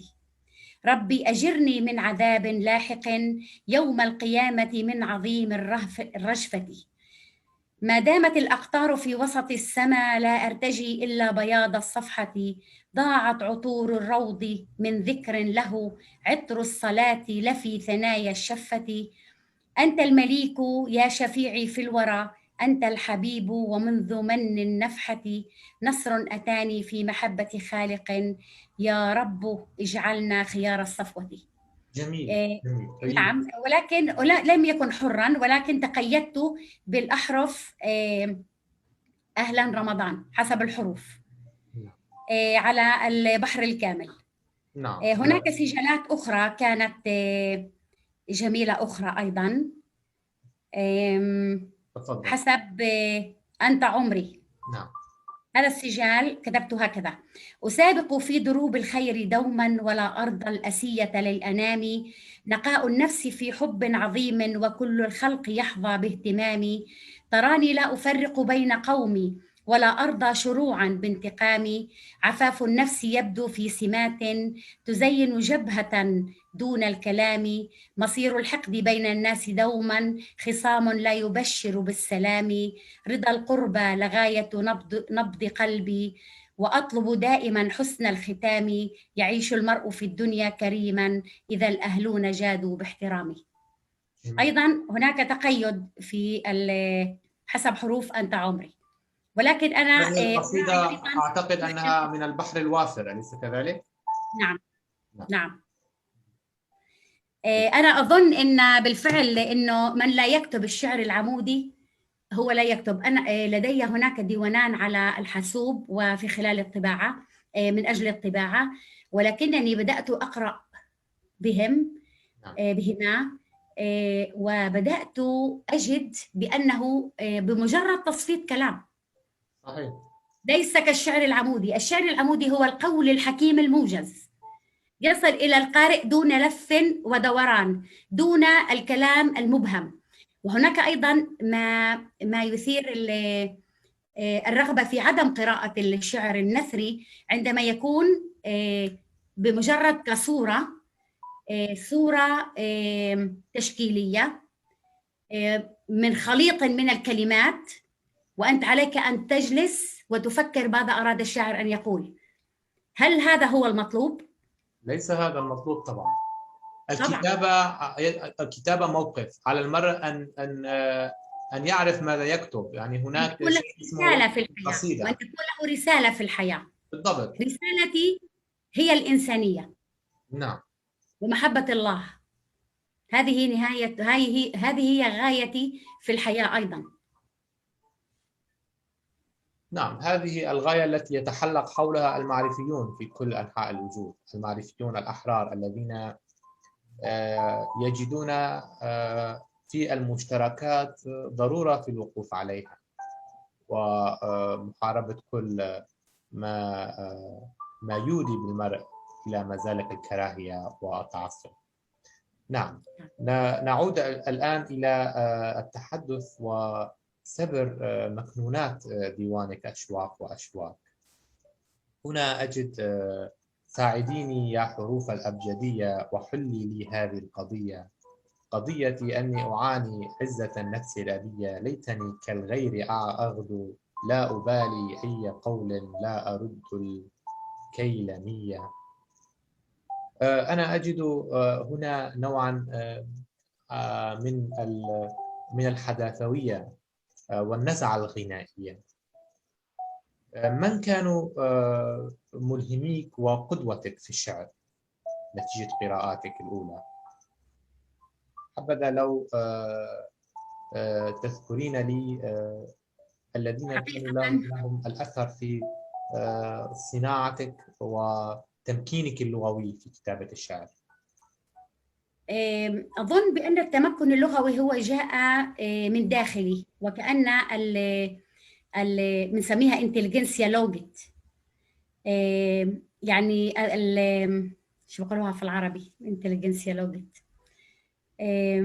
كل ما يتعلق باللغات هذا موجود لدي في داخلي، أنا أجد بأنني أعشق اللغة العربية وكأني أحسها. ملكة اللغة العربية موجودة عندي بشكل أنا أحس هذه اللغة، أشعر بها. فهذا الذي جعلني أتمكن منها، والاجتهاد كان شخصي مرة أخرى أقول، حيث أحضرت الكتب وأنا كل شيء يعجم عندي أذهب إلى جوجل، أذهب إلى الكتب وأقرأ وأتعلم وأثقف نفسي بنفسي. ولكن الذين لهم أثر في نفسي هم الشعراء الذين تعلمت عنهم في الثانوية، شعراء المعلقات، وكأنني وجدت هناك جمال في كتابة الشعر الموزون. في إسرائيل هناك مدارس باللغة العربية، أم أن هناك مدارس أو أن المنهاج الإسرائيلي فيه لغتين، العبرية والعربية؟ نعم، سؤال في محله. نعم. نحن نتعلم اللغة العربية ونعلم الطلاب اللغة العربية من الصف الأول وحتى الثاني عشر، ولكن عندما يذهب الطالب العربي إلى الجامعة ويتعلم اللغة العربية، يتعلم اللغة العربية عن طريق اللغة العبرية. نعم. نعم. وهناك علاقات بين اللغتين؟ طبعا هناك هذه اللغة العربية واللغة العبرية هما توأمان. اللغة العربية والعبرية لغتان ساميتان. نعم. فالكثير من الكلمات في اللغة العبرية هي تطابق اللغة العربية تماما. لو أخذنا ملامح الوجه على سبيل المثال، عين بالعبرية عين، آف أنف، أذن أذن، يد يد، رجل رجل، نفس الكلمات. كتاف كتب، شماع سمع، نفس الكلمات. وهل لديك محاولات في الكتابة الأدبية باللغة العبرية أيضا؟ أم نعم. أنك فقط تكتبين باللغة العربية؟ كتبت باللغة العبرية قصائد قليلة. نعم. جميل هذا التواشج اللغوي ما بين اللغتين العبرية والعربية، كونهما بالنهاية لغتين ساميتين. نعم. إذا يمكن أن نقول عن آمال أبو فارس أنها تحمل ثقافتين عربية وعبرية في آن معا؟ أنا لا أعتبر نفسي أحمل الثقافة العبرية، لأنني أنا أجيد اللغة العبرية، ولكني لا أكتب بهذا الإحساس الذي أكتب به باللغة العربية. نعم. والسبب يعود إلى قوة اللغة العربية؟ قوة اللغة العربية لدي. عادة عند اكتساب لغتين أو ثلاث، عندما تكون على سبيل المثال عندما تعلمت في الكليات، كانت اللغة العبرية هي اللغة نقول في العبرية دومينانتد، يعني هي اللغة المؤثرة علي. ولكن عندما تركت وكنت أستصعب أن أكتب باللغة العربية، ولكن عندما تفرغت للكتابة باللغة العربية أجد نفسي في هذه اللغة فقط، ولا أطيق أن أكتب في لغة أخرى، لأنها أصبحت اللغة المسيطرة على ذاتي. فعلى سبيل المثال أنت تتعلم لغتين أو ثلاث، عندما على سبيل المثال تتعلم الإنجليزية وتكون في الأردن فتتحدث اللغة العربية هناك، ولكن عندما تذهب إلى أمريكا تتحدث فقط الإنجليزية وتصبح الإنجليزية المسيطرة. عندما تعود إلى مصر تتحدث العربية وتعود العربية هي المسيطرة. فالمكان الجغرافي هو الذي يؤثر على الإنسان، والحالة الاجتماعية أيضا. نعم. هل تعتبرين إسرائيل هي بلد متعددة الثقافات، بمعنى أنها تحمل أكثر من ثقافة في طياتها، لا سيما وأن اليهود من عدة قوميات وأعراق تجمعهم الديانة اليهودية، وبذلك يشكلون خليطا من الثقافات؟ نعم. وهذا الخليط اندمج مع اللغة العربية وأحدث نوع من الطفرة الحضارية. هل أنت تؤيدينني بهذا التوجه؟ كلامك 100% صحيح. نعم. أولا إسرائيل هي بلد التعددية، فاليهود الذين جاءوا على سبيل المثال من سوريا، من العراق، من لبنان، من روسيا، من أوروبا، من جميع الأماكن، حتى من أثيوبيا. هناك عدة طوائف في داخل الشعب اليهودي، وكل فئة لها عاداتها وتقاليدها. نعم. على سبيل المثال العراقيون الذين جاءوا من العراق، اليهود الذين جاءوا من العراق أتوا بحضارة وبعلم وبثقافة التي أثرت أيضا على المشهد الثقافي الإسرائيلي. نعم. على سبيل المثال جميع البروفيسورين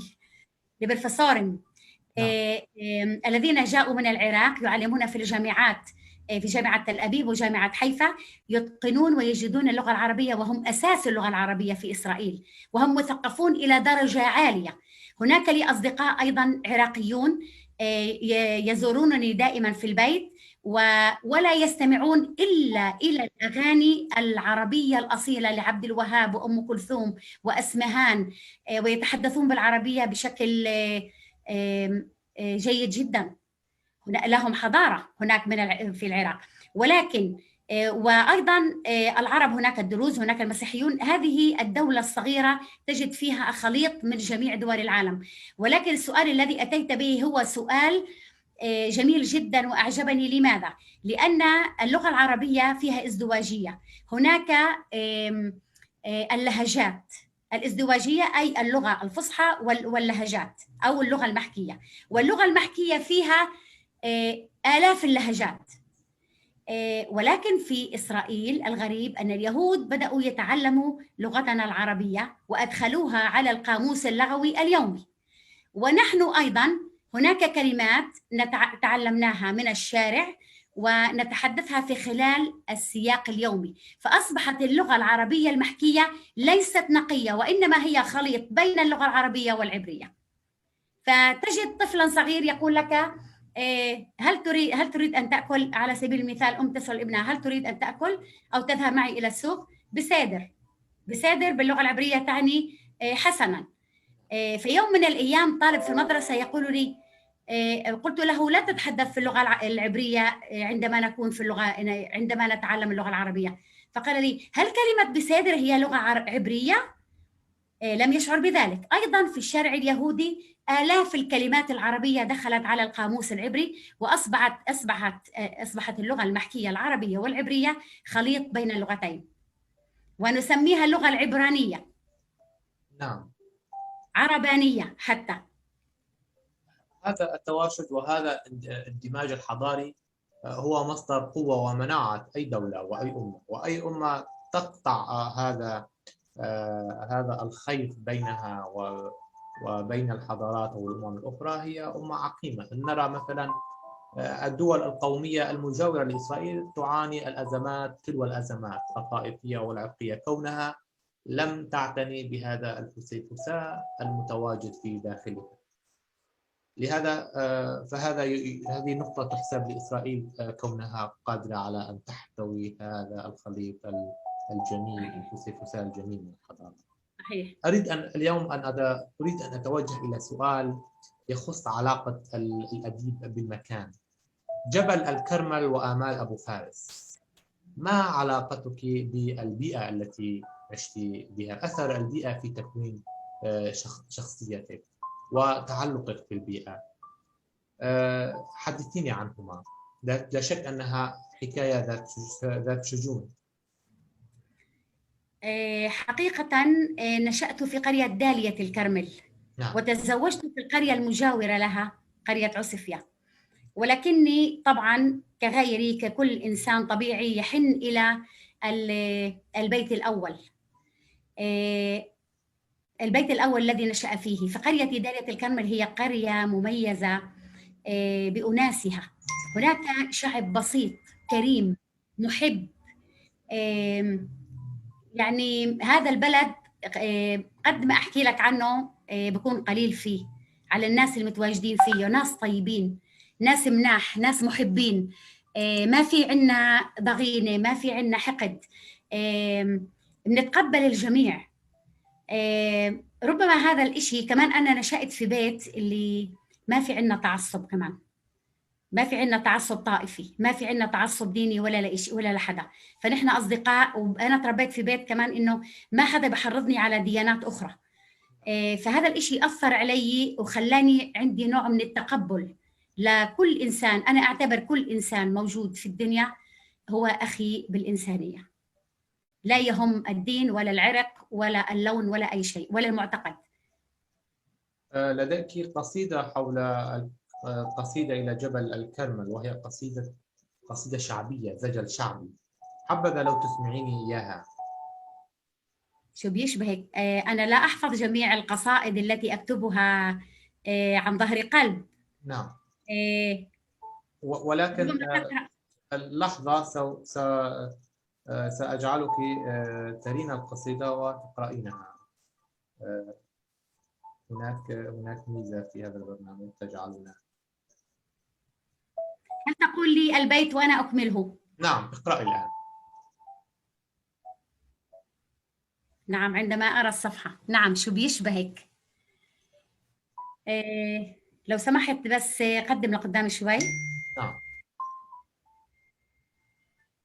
شو بيشبهك قطر الندى ينقط على شجرة عالية، يروي تراب الأرض من كل زاوية، وقطرة عطر تتنشق نحلة توقف على زهرة من زهورك الغالية، تسرح وتمرح بين الكرمل والزبود، تلم العسل من بين مبسم هالخدود.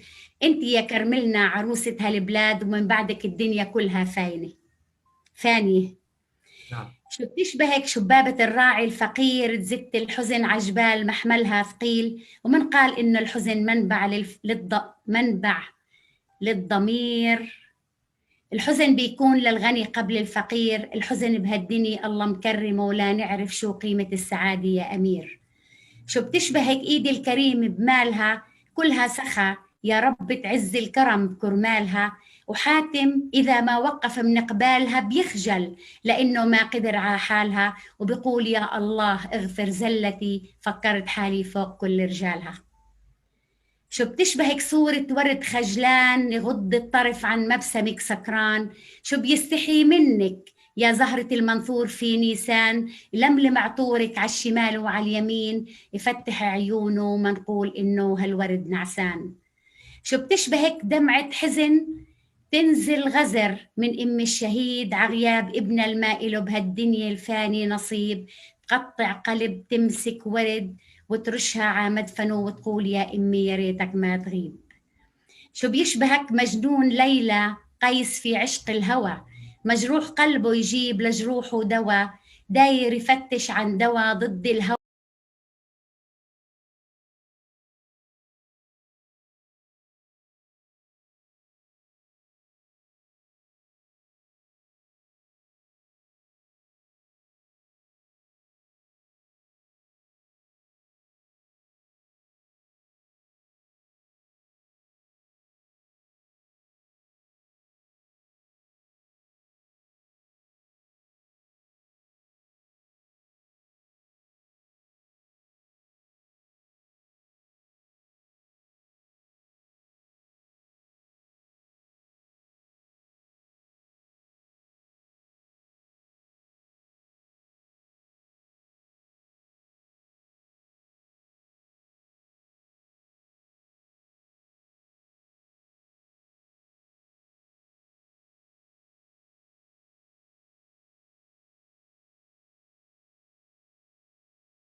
أسعدتم مساء معرفياتنا معرفيين في برنامج معرفيات لنسلط الضوء على الجهود والتجارب الفردية في حقول الأدب والفكر والفن.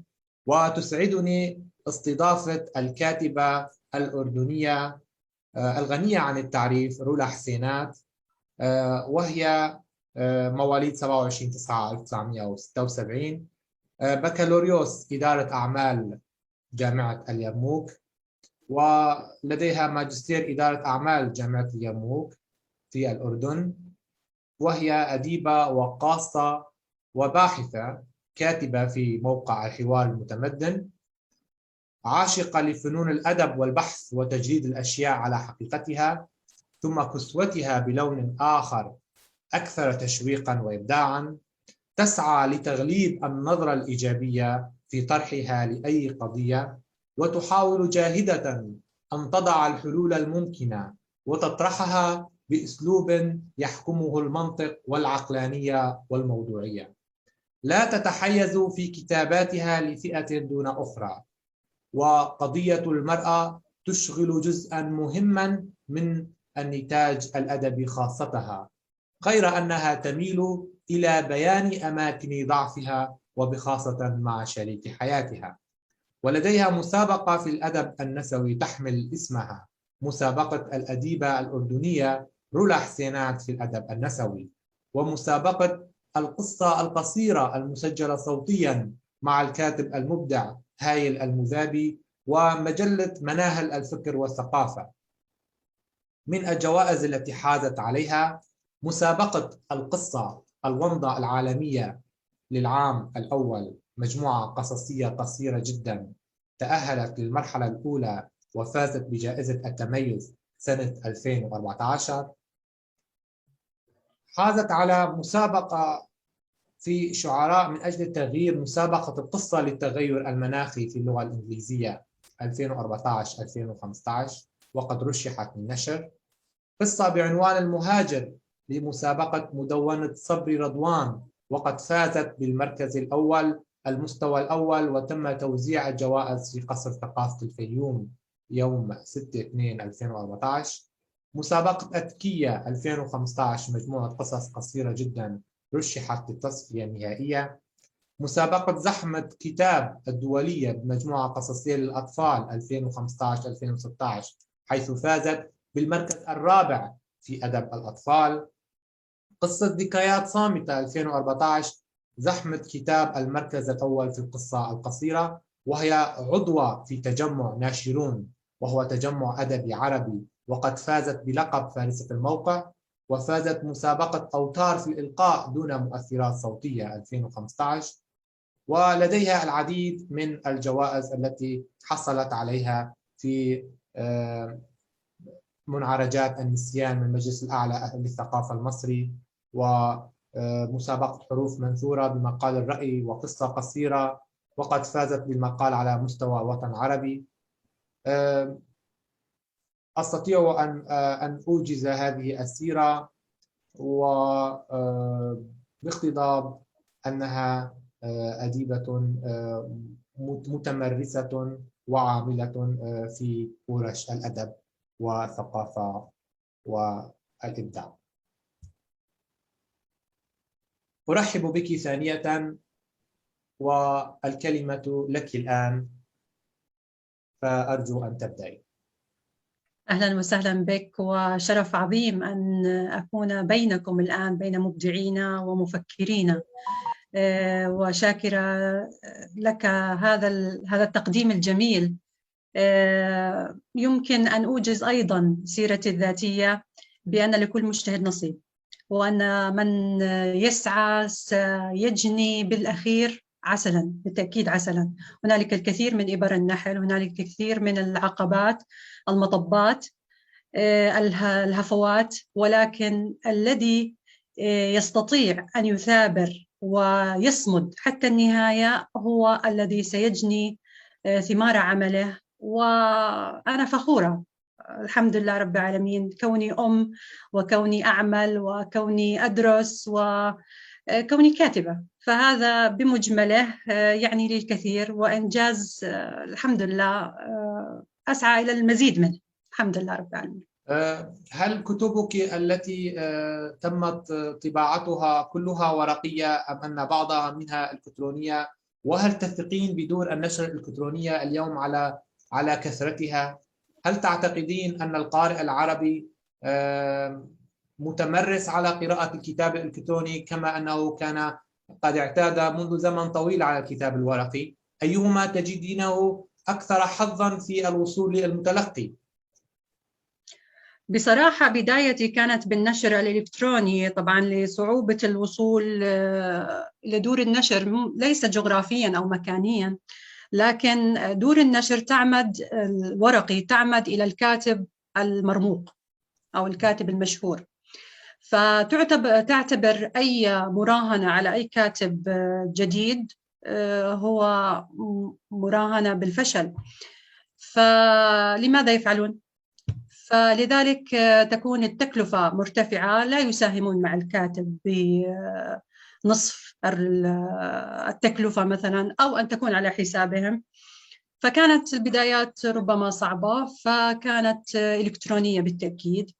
ربما النشر الإلكتروني كبداية للكاتب تعطيه فسحة كبيرة من التعريف بنفسه، تستطيع أن تصل إلى أي مكان وبسهولة وبسرعة. هذا الذي أدى إلى ظهوري وانتشاري السريع بالوطن العربي ومعرفة الناس به. فبالتأكيد النشر الإلكتروني له مزاياه، سهولة الوصول، لا يوجد تكلفة. ربما أنت ككاتب تستطيع أن تختار دار النشر الجيدة والمرموقة، لديك الخيارات، والخيارات كثيرة وليس هنالك من يفرض عليك الاختيار.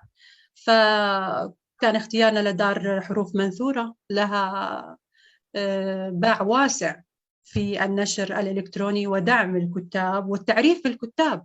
هل الآن أصبح لديهم دار نشر ورقية أعتقد يختارون، لكن التكلفة تكون على الكاتب نفسه.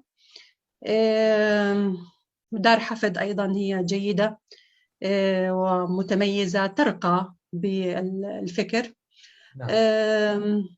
هنالك دور نشر نشرت بها هي للشباب.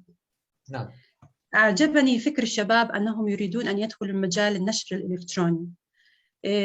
عندهم حس أدبي مرهف، يحبون أن يلتقوا مع الأدباء، يحبون أن يجروا اللقاءات، يحبون أن يستمعوا، يحبون أن يقرأوا. فعندما يفكر الشاب بأن ينجز بدار نشر إلكترونية ويبذل جهد، لاحظ دار النشر الإلكترونية تريد أن ليست تأتي هكذا جزافاً، هنالك تعب وجد وتميز. يعني أنا ككاتب الآن مش بساطة أختار دار نشر إلكترونية، هنالك دار نشر متميزة يجب أن تعطيني ما أريد، تميزني عن الآخرين، تسويق. فالآن الشاب يسوق نفسه بالكتاب الذي يختارهم. من الجميل أن أغلب الدور النشر التي للشباب من الشابات، من النساء، والنساء الطالبات الجامعيات. فلما تصل أنت لمستوى الطالب الجامعي الذي يسعى للأدب وإلى نشر الأدب ونشر القيمة الأدبية والتنافسية، فهنا أنت تستطيع أن تثق بالمستقبل. هم القاعدة وهم من يساعدون على انتشار الفكر والأدب. الآن بعد فترة طويلة من النشر الإلكتروني توجهت للنشر الورقي بصحبة كاتبة مصرية مرموقة أيضا، أحبت أن تبدأ مشوارها الأدبي خلافا لكتاباتها بالنشر للأدباء، وأن تكون التكلفة بأبسط ما يكون. كانت تكلفة أنا بالنسبة لي صفر، يعني مجانية كان النشر، وأحببت منها هذه الروح. فساهمت بانتشاري أيضا في جمهورية مصر العربية. ثم تتالت الدعوات من دور النشر. معرفة الدار، أي دار نشر؟ دار زين للنشر الورقي، وهي داعمة بالمناسبة، داعمة للشباب وداعمة للكتاب وواعية واعية جدا. آية سعد الدين، وتختار وتحب يعني حيوية، خلينا نحكي، هي ملؤها الحيوية.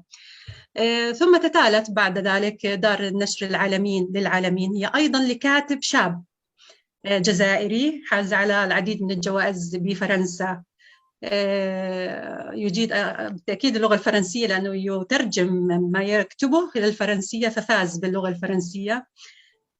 فنشرت هناك أيضا بالجزائر.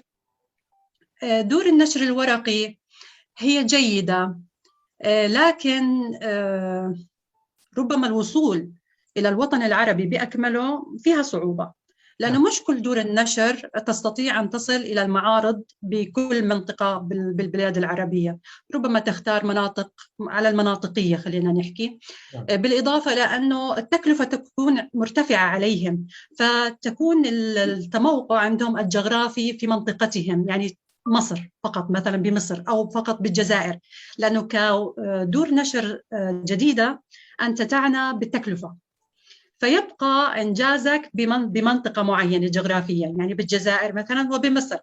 لكن عندما يسوق كتابك إلكترونيا فأنت تصل إلى أبعد الحدود. الآن مستقبل الكتاب الإلكتروني أعتقد أن له مستقبل.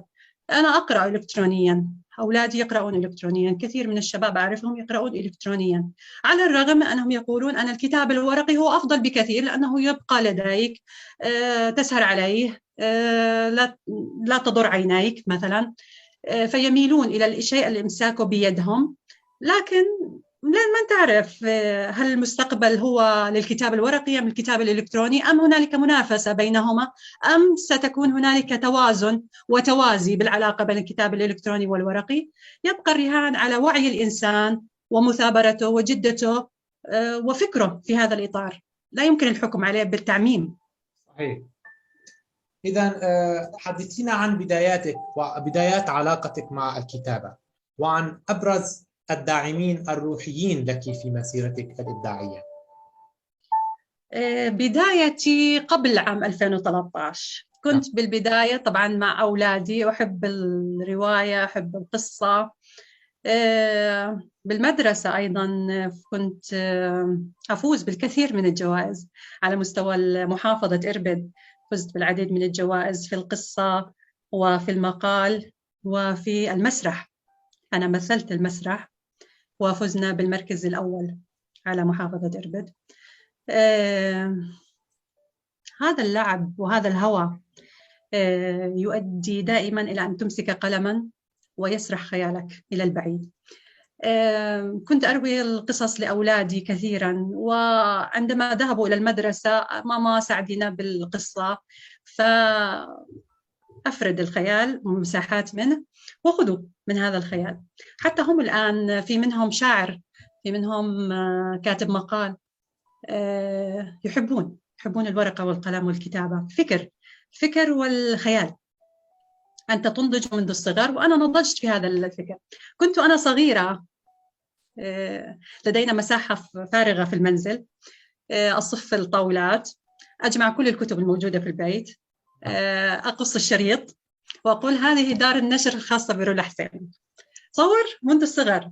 الآن رولا حسينات صارت، لكن لا بقي دار النشر. هذا ما يتعلق بقانون الجذب. يقال في قانون الجذب إذا أردت أن تصبح شيئا ما في بالك فعليك أن تشعر بأنك حصلت عليه أو بأنك حققته. نعم صحيح، بأنك حققته في كل مرحلة بحياتي. تؤمنين بهذا القانون، قانون الجذب؟ بالتأكيد. القانون الجذب هو روح الإنسان التي تتعلق بشيء وتحلم به وتسعى إليه. لا يمكن مثلا وهل جسدت قانون الجذب في كتاباتك القصصية والروائية؟ قانون الجذب نحو فكرة. نعم. يعني مثلا عندما أتحدث عن العنف أو عن الإرهاب، ربما سآتي به بطريقة محببة للقارئ، بسيطة، ثم أعقد هذه المسألة بحيث أن هذا الإنسان أترك له الخيار، هل تذهب إلى هنا أم تذهب إلى هنا؟ المصير أمامك، أنت تختار. فعندما المخزون، خلينا نحكي المخزون المعرفي والإدراكي لدى الفرد عندما يتراكم يصبح قادراً على الاختيار. فلما إحنا نجسده بقصصنا، يعني إيزابيلا كثير رائعة، أنا أحبها كثيراً. تكلمت عن العنف، تكلمت عن الإرهاب، تكلمت عن الظلم، تكلمت عن مطلب الحرية، مطلب الحرية بالشعور بأن هنالك شمس والشمس قد غابت ولا بد أن شمس أن تشرق، لا بد لها أن تشرق. كيف ستشرق الشمس إن لم نؤمن نحن بأن هنالك شمس وأنها يجب أن تشرق، يجب أن تتسلم مسؤوليتها. تصور السعي لاستلام المسؤولية، الشمس كمسؤولية، الشمس كنور، الشمس كحقيقة، الشمس كمطلب للحرية. فعندما تسعى كل الأبطال بالرواية يسعون للبحث عن هذه الشمس. كيف تولد لديهم هذا السعي؟ تولد لديهم من الظلم، تولد لديهم من الممارسات العنيفة مع كل واحد منهم. بالمناجم عملوا فانهارت عليهم المناجم، هنالك من سرق المادة البيضاء من المناجم ككنز، وهذا الكنز عندما تذوقوه أحال أجسادهم إلى خواء. فالرغبة بالخروج من هذا الجسد الذي تمرن واكتسب الخنوع والذل، آن له أن يخرج من هذا التغليف الغليظ إلى أبواب الحرية. فبالتأكيد هنالك تجسيد للحرية بكل منطق من منطق الذي نسعى إليه، بكل وجه فكري نحن نسعى إليه. السعي نحو الشيء هو أيضا خروج عن الواقع المؤلم. لا يمكن أن نخرج عن واقعنا إذا لم نحن نخلق واقعا آخر، ليس واقعا افتراضيا بقدر ما أن يكون واقعا حقيقيا. إصلاح النفس والتصالح مع الذات هو أول تحركات الإنسان نحو الحرية والتحرر من القيود الفكرية بالأول، ثم القيود الجسدية. جميل، عظيم. إذن هل تجسدين في كتاباتك معاناة المرأة، أو هل تستطيعين أن تعتبري نفسك أديبة نسوية، أم أنه لدى الأديبة رولا حسينات لا يوجد هذا التصنيف، تعتبر نفسها قادرة على أن تكون صوت الرجل كما تكون صوت الأنثى؟ نعم، أنا أعتبر نفسي كذلك منصفة بين الرجل والأنثى. نعم. والمرأة. لا يمكن التصنيف على أساس أنه جسدي بحت أو فسيولوجي بقدر ما أنه فكري، وبقدر ما أن للمرأة أبجدياتها، واجباتها، مسؤولياتها، للرجل كذلك واجباته ومسؤولياته. العلاقة بين الرجل التي تجمع الرجل والمرأة لن تكون علاقة شراكة بالمناسبة. شراكة هي تنفصل بأي شكل من الأشكال، هنالك خلاف بين الشريكين، هذا يأخذ ما لدي وهذا يأخذ ما لدي، وهنالك بالتالي هنالك خسارة، والخسارة هي بالأولاد. لماذا لا تكون هنالك علاقة تكاملية ترابطية تداخلية لا يمكن التفرقة بينها ولا يمكن نزعها عن بعضها البعض؟ لماذا؟ لأن هنالك نتاج، أنت تبرز المدخلات وتختارها لتكون المدخلات الجيدة وذات نوعية ممتازة وجودة، وتراهن عليها بالعملية الإنتاجية، ثم المنتج اللي هم الأولاد. الآن المؤسسة الأسرية هي مؤسسة مستمرة نسعى لتنميتها واستمراريتها. فالآن عندما تصنف نفسك بأنك كاتب للمرأة مثلا، لا يمكن الكتابة للمرأة على نحو منفصل، لأنها علاقتها أكيد متداخلة. إحنا بنحكي عن مجتمع، والمجتمع لا يمكن فصله، هذا رجل وهذا مرأة، هذه مرأة، أو هنا تعمل المرأة هنا لا يجب أن يعمل الرجل، لا يمكن الفصل بذلك. المرأة والرجل يجب أن يسيرا بشكل متوازي، وكل منها حقوق وواجبات، وتساوي بالحقوق والواجبات. ربما أنا أستغرب يعني المطالبات المرأة الآن بالمساواة. مساواة، أي مساواة بالضبط اللي إحنا بدنا إياها؟ أنا كامرأة الوضع ممتاز، هنالك واجبات وهنالك مسؤولية علي ولدي حقوق. أنا أسعى إلى التوازن بين هذه الأمور. أما إن كانت الرغبة بالمساواة هي الوصول إلى المراكز العليا، هي الوصول إلى أمور تريدها المرأة على علاتها، لا أدري البعد الذي تختاره المرأة في ذلك، لكن لا أستطيع التنبؤ بمدى صحته أو مدى قدرته على الاستمرارية. ربما الاستمرارية جزئية أو زمنية، لكنها ليست مستمرة، لأنها لا تقوم على منهج سليم. يجب أن تطالب بحقوق ضمن منهج سليم وتؤمن باستمراريته إن كان صحيحا، ويجب أن تكون مساواة على مستوى الفكر أكثر من على مستوى المتناول باليد أو المادية. خلينا نحكي. نعم. هل كتبت الأديبة رولا حسينات عن الهواجس والأمور الفكرية التي تتصل بالشأن السياسي، أم أنها اعتكفت تماما في مسيرتها على الأدب والأدب وحده ومن بوابة القصة أو الرواية؟ هل الأديب مطالب فقط أن يعتكف في صولجان الأدب، أم أنه مطالب أن تكون لديه مواقف قد تتعدى الشأن الأدبي منها إلى الشأن الفكري السياسي؟ نعم بالتأكيد كتبت المقال، ربما أعتبر كاتبة مقال جيدة.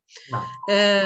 لأني أؤمن أن هنالك قضية وقضية عادلة، وعلينا أن نتحمل مسؤوليتنا في عرض هذه القضية والدفاع عنها، وإن كانت هنالك معضلة بهذه القضية أن نبرز أهم الحلول.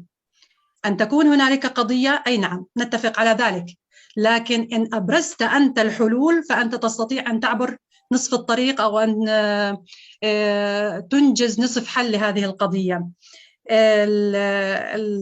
القصة تعرض فيها قضايا مضبوط بإطار وحبكة وكذا وشخوص وكذا، لكن لن تستطيع أن تخرج بفكرك 100% بقدر المقال أنت توجهه كما تريد. يعني بأغلب مقالاتي كتبت مثلا بجزء سطر أو سطرين عن مقطع قصصي لطيف أجذب به القارئ لما أريد، أشوقه لما أريد، أن هنالك حدثا وهذا الحدث بلفيفه يأتي هذا نص المقال هذا، فأبرز به المشكلة التي أريدها والحل الذي أريده. ليس أريده كأن كرولا أريده، لا، الوعي المجتمعي، الوعي الفكري، السيناريوهات العامة تقول هنالك 1 2 3، الكثير من الأخطاء 1 2 3، ربما لمعالجة هذا الخطأ نوجد البدائل 1 2، برضو للخطأ الثاني نوجد بدائل 1 2، وندرس هذه البدائل لنأخذ أفضلها لنقوم بممارسته واختباره على الواقع. لا يمكن المراهنة على الحلول الروتينية الرتيبة الماضية بنفس النهج الماضي، لأنه أصلاً أثبت فشله. أيضاً العقلية الفكرية التي يتمتع بها صناع القرار يجب أن تنتهي صراحة. يجب أن يكون هنالك فكر جديد، لأن الواقع تغير. لا يجب أن تستمر بنفس التفكير الماضي الفاشل بالمنهج الجديد أو الطريق الجديد. المستقبل قد تغير، العالم كله يتغير. نحن الآن بين فكي الكماشة، خلينا نحكي. طبعا التكنولوجيا دخلت بعقر دارنا، لا نستطيع السيطرة على جيلنا المستقبلي دون مثلا أن نكون نحن قد أسسنا هذا الجيل ونحن قادرين على احتواء مشاكله وقادرين على توجيهه، ليس لأننا نريد أن نوجهه يعني هذا الطريق معبد روح فيه، لا، هو يريد أن يخوض مغامرته بنفسه، لكن علينا أن نوجه بالطريقة خلينا نحكي المحببة، ليست بالفرض. أنت لا تستطيع أن تفرض خبرتك ومسيرتك على ولدك أو على بنتك، لن تستطيع، حتى على صديقك لن تستطيع أن تفرض نفس الخبرة التي مارستها ونجحت معك لضمان نجاحها مع الآخرين. ربما تفشل مع الآخرين لأنه ليس هنالك إيمان صادق بذلك. الكاتب أيضا هو وليد المجتمع، هو وليد القضايا المجتمعية. عندما مثلا قضية العنوسة أو قضية الطلاق بالمجتمع أو قضية التهرب المدرسي أو قضية لنقل التعلم الإلكتروني الحديث، لنقل قضايا كثيرة، كل يوم نخرج بمئات القضايا. إن نحن نمنا وغفلنا عنها وتركنا التفكير لمن سبقونا بتفكيرهم الذي أثبت فشله، فنحن على حافة الهاوية. يجب أن نشارك عملياً بالممارسة الإصلاحية، لأن الإصلاح هو أساس المضي والاستمرارية بالوضع المستقبلي. عفواً الهاتف. نعم. أنت قلت في أحدى تغريداتك بصدد الإصلاح أن أولى خطوات الإصلاح محاربة الفساد واقتلاعه من جذوره مهما بلغت قوة حامله. فالوطن ليس أنت وأنا، بل نحن جميعا. كيف يمكن محاربة الفساد برأيك؟ ما هي الخطة التي يمكن الاستفادة منها والتحلق حولها لمحاربة الفساد؟ إذا كان أعلى الهرم فاسد، فكيف يمكن إسقاطه؟ مثلا نتأمل تجارب الربيع العربي فنجد أن معظمها محكومة بالفشل لأنها استبدلت الفساد بفساد أشد. ما رأيك بهذه القضية؟ ربما أبدأ من السؤال من آخره. الربيع العربي كنا بجزء بداياته فكرة جديدة، الشعوب تحررت من هذه الأغلال 30 سنة وأكثر من 30 سنة بالتعذيب والتشريد والضعف المستويات المعيشية، الدخول، الفقر، الجهل، كثير من الأمور، البنية التحتية الضعيفة جدا وغير المؤمل أصلا بعد 30 عام أن تصبح لها هيئتها، على الرغم من وجود المقدرات التي كانت في تلك الأوطان. شيء غريب الربيع العربي. تذكرنا الثورة الفرنسية عندما ثارت فرنسا كلها على الظلم وعلى الملكية وعلى لويس وماري أنطوانيت البسكويت، كلنا تمردنا عليه وحببنا هذا التمرد. لكن عندما ترى المشروع الربيع العربي تجد أن الشعوب لا تعرف ما تريد. صحيح أنا سعيت للقمة العيش، وصحيح أن هنالك من دافع عني للقمة العيش. لاحظ أن من قاد الثورات، لنبدأ بمصر مثلا، من قاد الثورات لم يكونوا جياع، لم تكن ثورة الجياع، كانوا المثقفين. مثقفين ثاروا. إحنا المجتمعات العربية بثقافتنا عاطفيين. عندما نرى الحشود لن تستطيع المراهنة على سلوك الجمهرة، الكل يخرج. ممكن شعرة معاوية بالخوف ممكن تنقطع وتروح لأنه الناس كلها طلعت. لكن هل الناس جميعهم يؤمنون بالفكر الذي خرج به المثقفين؟ لا أعتقد ذلك. هم خرجوا حرية وعدالة اجتماعية وكذا، كلها مطالبات حقيقية ونريدها بأبسط إنسان، بالعامل الوطن، أي صاحب مهنة، كله يريدها. لكن هل فعلا بذلك التوقيت، هل فعلا أنه كان بحاجة إلى تلك الثورة؟ لا يستطيع أحد التخمين، لأنه لو كان فعلا بحاجة لتلك الثورة بذلك التوقيت وقادر على قيادتها لكانت نجحت. الشعوب عندما خرجت، لا نقول الشعوب كما الآن فصلت، المثقفين خرجوا. الآن الفكر الثقافي أو المثقفين لم يستطيع أن يحمل على القاعدة. يعني القاعدة ما شربته، لم تمتصه على الرغم من حاجتها. لاحظ، على الرغم من الحاجة لكن أنا ما امتصيته، إذا لم أستطيع المراهنة على نجاحه واستمراريته، وهذا ما حدث بالفعل. لاحظ أيضا سوء الإدارة، مثلا نأخذ سوريا، سوء الإدارة التي حدثت بإدارة الأزمة. إدارة الأزمة كان هنالك سوء، وهنالك كانت ربما أطراف تداخلت بالموضوع وشتتت الفكر. إن كان هنالك فعلا صاحب قرار جيد كان لابد أن يمتص هذه الأزمة. لكن وجد هنالك عدم الثقة السياسية بين الشعب وبين القادة، ما في ثقة. فعشان هيك صارت عندنا لعبة الدمار، فقادها الشعب. بيحكي لك أنا ما طلعت أدمر ببلدي، والنظام بيحكي لك أنا ما طلعت برضو أدمر ببلدي. ما نصدق ما آلية الحرب، الكيماويات، الشعب الذي يقتل. الخاسر الوحيد بالمعركة كلياتها هاي أو بالمعادلة خلينا نحكي هاي هو الشعب، هو الفرد. خسر كل شيء، خسر الأرض، خسر الوطن، خسر الانتماء، خسرت الشعور بالحرية بالكرامة اللي هو كان بده إياها، صح ولا لا؟ كلها خسر، على الرغم من أن المطالب مشروعة، وكلاتنا نريد وطنا فيه تكافؤ الفرص، وطنا تطبق فيه العدالة، وطنا لا نشعر به بالخوف أو بالجزع، أعبر عن رأيي بكامل حريتي، لأنني حتى وإن اختلفت معك بالرأي أنا أسعى إلى حماية وطني. لا يمكن المراهنة على وطن كلنا فيه سواء فكريا، يجب أن يكون هنالك اختلاف وفروقات بالفكر. ربنا سبحانه وتعالى حكى هنالك فروق أيضا بالفكر، لأنه إن كان حملنا أن أناس هذا الوطن بفكر واحد معناته لدينا عقيدة واحدة، لدينا مسيرة واحدة، إن كانت خاطئة فهي خاطئة، وإن كانت صائبة ربما رحمها ربي، لكن ماذا لو كانت خاطئة؟ إذا أنت تريد تشاركية فكرية، تشاركية ومسؤولية وإرادة ورغبة بالتغيير. الرغبة بجوز أنا لازم أحكيها قبل، رغبة بالتغيير، لكن هنالك إرادة بالتغيير. الإرادة الإصلاحية يجب أن تكون من أعلى الهرم، لكن من يتقبلها أسفل الهرم. ربما أوافقك أن هنالك فساد ممكن بأعلى الهرم، ولكنه توغل واستشرى بالجسد فأصبح الأسفل الهرم وهي القاعدة. الشعب يعاني أيضا من الفساد. لا أقول الشعب منزه عن الفساد، لا، هنالك فساد.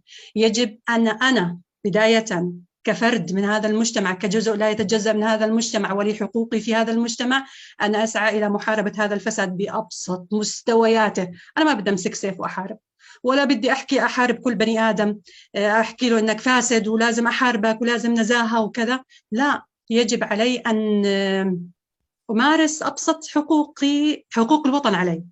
أنا حقوقي ما أخذيتها من الوطن، أبسط حقوق الوطن علي أن أحافظ عليه بمستوى، تصور بمستوى رمي النفايات بالشارع محرمة أو منديل برميه بالشارع، أنا قد فسدت. لماذا؟ لأن هذا الوطن مش إلي، هذا الوطن نحن كلنا شركاء فيه. إن وصلنا إلى هذا الفكر والمنهجية هذه من الثقافة الصغرى، من ثقافة المدارس ورياض الأطفال، ربما جيلنا الآن يعني بده وقت يتغير، لأنه ثقافتنا صارت ثقافة مادية تداخلت فيها الأمور. خلينا نخرب، خلينا الوطن ما عطاناش كثير. كيف ما عطاناش الوطن كثير؟ يكفي الانتماء لهذا الوطن، يكفي أن نكون بحجراته هذا الوطن. أيضا أرجع لما كتبته على تويتر، عليك أن تحارب الفساد. أنا أحاربه على مستواي كشعب، كفرد من هذا الشعب. أيضا أصحاب القرار على مستوياتهم الإدارية، مستوى الأوسط، المستوى الأعلى، المستوى الاستراتيجي اللي هو صانع القرار الأعلى، أيضا عليه أن يفعل قوانين محاربة الفساد، النزاهة ومكافحة الفساد، ديوان المحاسبة، الرقابة. هنالك مستهترون وهنالك مستفيدون وهنالك مافيات وهنالك الدولة المبطنة، خلينا نحكي أفرادها المستفيدين، أو حكومات الظل أيضا مستفيدين. يجب علينا أن نسعى على حد سواء، المسؤول الأعلى ورأس الهرم والمسؤول الأدنى وهو الفرد. كل فرد في المجتمع هو مسؤول، كلياتنا بلحمة واحدة وتكاملية. رح نتعب، رح نخالف بعض، رح نزعل من بعض، لكن الهم الوطن هو واحد، وانتصارنا هو بقاء للوطن واستمراريته. نعم، لننتقل لموضوع آخر يتصل بمفهوم مكافحة الفساد، وهو الشق التوأمي لقضية الإقصاء والفساد. قلت في مقال لك بعنوان النظرة التحولية لواقع المرأة: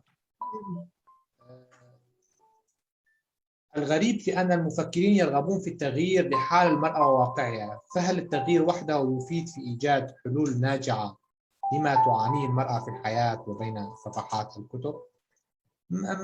ما الفكرة الأساسية التي أردتها من خلال هذا التساؤل ومن خلال هذا المقال، حيث تبين لي أن فيه نوع من العموميات؟ أي مفكرين يرغبون في التغيير؟ هناك بعض المفكرين يتحدثون عن التغيير بطريقة أخرى غير مشابهة لما في فكر وذهنية الآخر. هل مفهوم التغيير تغيير ماذا؟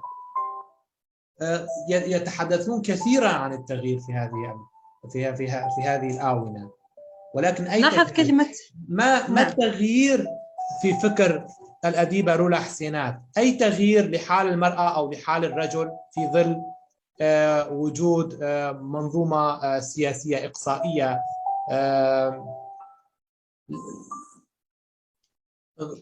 غائبة عنها حالة الإنصاف وحالة هذا التكافل الاجتماعي الذي أشرت إليه كثيرا؟ بصراحة ربما قلت التغيير، وقد تكررت كلمة التغيير أكثر من مرة. لا، أنا لا أريد التغيير بصراحة. التغيير جربناه، كل منا يريد أن يغير، كل منا يسعى للتغيير. طيب التغيير هل هو الانتقال من حالة إلى حالة أخرى؟ ممكن. هل هو تغيير هذه الحالة بفترة زمنية؟ هل هذا التغيير يضمن الاستمرارية المستقبلية وديمومتها؟ هل هذا التغيير قابل للنقاش، قابل للاقتناع، قابل للتطبيق؟ هل هذا التغيير، هنالك أسئلة كثيرة للتغيير بأي كانت التغيير، التغيير السلوكي، التغيير الفكري، التغيير المنهجي، هو تغيير حتى لو كانت على عموميته، هو أي تغيير تريد. قبل الدعوة إلى التغيير، هل ما يجب أن نفكر فيه هو إيجاد مناخ لإحداث ثورة ذهنية عمادها الكتاب، المفكرون، الأدباء؟ نعم، نهضة فكرية. نعم. أنا أريد التحويل وليس التغيير. التحويل هو تحول من حالة إلى حالة أخرى. لما تتحول أنت الحالة، طبعا لو جينا للفيزياء، تحويل المادة من حالة إلى حالة أخرى، تميزت فيها الحالة الجديدة أو النتاج الكيميائي هذا التفاعلي، تميز بوجود خصائص جديدة، نتاجات جديدة، صح؟ هذا اللي احنا بحاجته، التحول وليس التغير، لأن التغير قد يكون نسبي زي ما أسلفت، قد يكون زمني، قد يكون مرهون بشخص، قد يكون مرهون بحالة معينة مجتمعية، لا يمكن المراهنة على ثبات هذه الحالة واستمراريتها. ما نريد هو التحول. عندما تتحول من إلى، معناته أنت تغيرت كاملا، وكامل التغير الذي نحتاجه. الآن واقع خلينا نحكي عن التحول بشكل كامل، هي النظرية فكرية جديدة تسعى للنهضة، النهضة الفكرية، وبالتكاتف مع الثقافة والإيكولوجيا أولاً كحاضنتين معرفيتين، نستطيع من خلالهما أن نخرج بمنتج جديد. قل كيف؟ الآن إحنا المجتمع هو الحصيلة من سنوات الثورة الصناعية والرأسمالية والتمدد الرأسمالي والتغول وانتشار المادية، و70% من مقدرات الكوكب بيد القطاع الخاص، 90 أو 99% من مقدرات الكوكب وثروات الكوكب بيد 1% من أثرياء العالم. هذا ماذا أوجد الاختلاف بالعوالم. عندك العالم الأول والعالم الثاني والثالث وهكذا. الآن العوالم، خلينا نحكي الثالث أو developing countries، طلعت بالemerging، خلينا نحكي الدول الناشئة. هذه خرجت من ثوب التقسيم إلى المنافسة. طبعا غيرت إيش؟ غيرت ثقافتها. الآن لما بدك ترجع للثقافة وللنظريات الثقافية، بدك ترجع مثلا نظرية هوفستد، بدك تقول مثلا نظرية هوفستد المجتمع العربي إيش بدك تميزه؟ النظام الأبوي، النظام العامودي، عندنا الأوبينج أوردرز، بيطيعوا الأوامر، عندنا التربية مبنية على الرأي الأب والأم أو المسؤول. إذا أنت في العمل، في بيئة العمل، ستطيع المسؤول مهما كان الطلب من هذا المسؤول. أنت ربما ليس لديك ذلك الإبداع ولا التفكير، أنت منوط بك مهمة واحدة، عليك أن تتكيف ضمنها وتسعى ضمنها. إذن الإطار الثقافي الفكري العربي لو جينا نوجهه من هذا الجزء، طبعا لازم نعرف أنه الفكر العربي أصلا والثقافة العربية، خلينا نحكي هجينة، لأنها هي ثمار الثقافات الفارسية واليونانية والجزء من الجاهلية العربية. عندنا طبعا الإسلام حاول أن يشذبها هذه المنظومة الفكرية بمنظومة أكثر إيجابية وأقدر على تولي المسؤولية، وهذا ما أبرز نتاجه بالدولة العربية الأولى أو الإسلامية، خلينا نحكي الأولى. لكن العربية بعدين أصبحت بهزالتها وبمرجعياتها وثقافتها أصبح أنه هزالة بالتفكير. الآن لما توصل أنت للرأسمالية والشيوعية، نرجع لهم، هذولا هم القوتين السياسيتين والاقتصاديتين اللي سيطروا على العالم واللي قسموا العالم، وصارت عندنا حروب الباردة والمش عارف إيش. بعدين أثبت فشله بالنسبة للرأسمالية، نجحت لأنه الاتحاد السوفيتي خلص فشل وانهار اسمه جدار برلين وهكذا. لما تصل للأيقونة هاي بتشوف إنه العالم عم بيلعب فوق، وإنت اللعبة أو إنت ما يفرض عليك نتاج هذه اللعبة. طب أنا شو دخلني بهذا كلياته؟ كيف أنا بدي أحول مجتمع، أو كيف شو دخل هذا بمجتمعاتنا العربية؟ لنتابع الخريطة العربية. عندنا أزمات، نعم عندنا أزمات. طب أزماتنا قبل الحروب، انسى الحروب، انسى الربيع العربي، شو كانت الفقر، بقي وما زال وبل استشرى.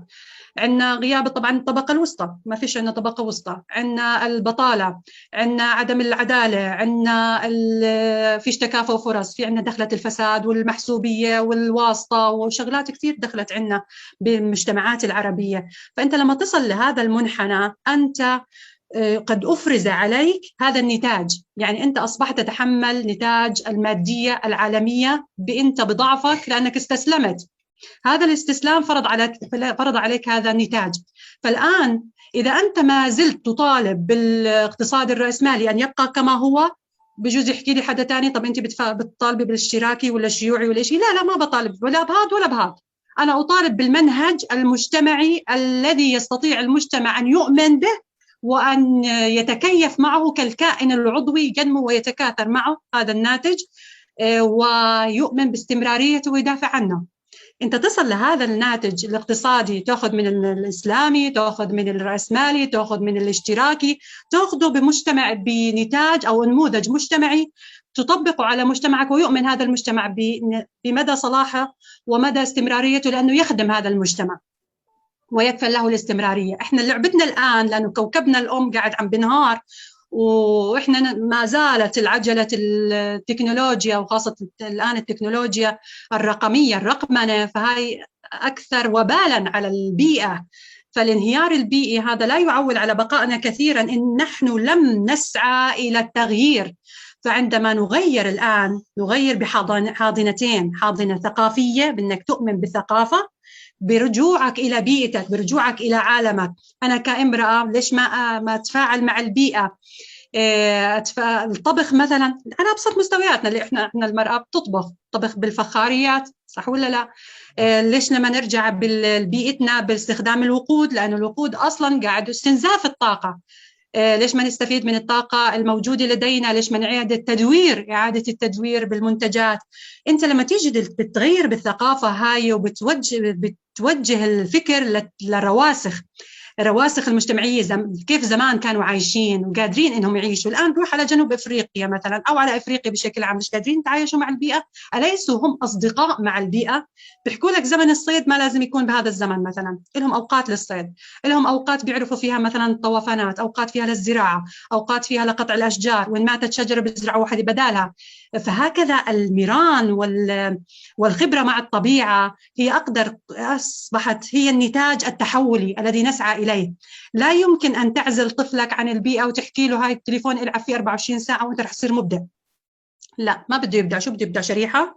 مهما وصلت شرائح أغلى الأثمان بالعالم والتكنولوجيا العالمية، عودته إلى أرضه وإلى انتمائه.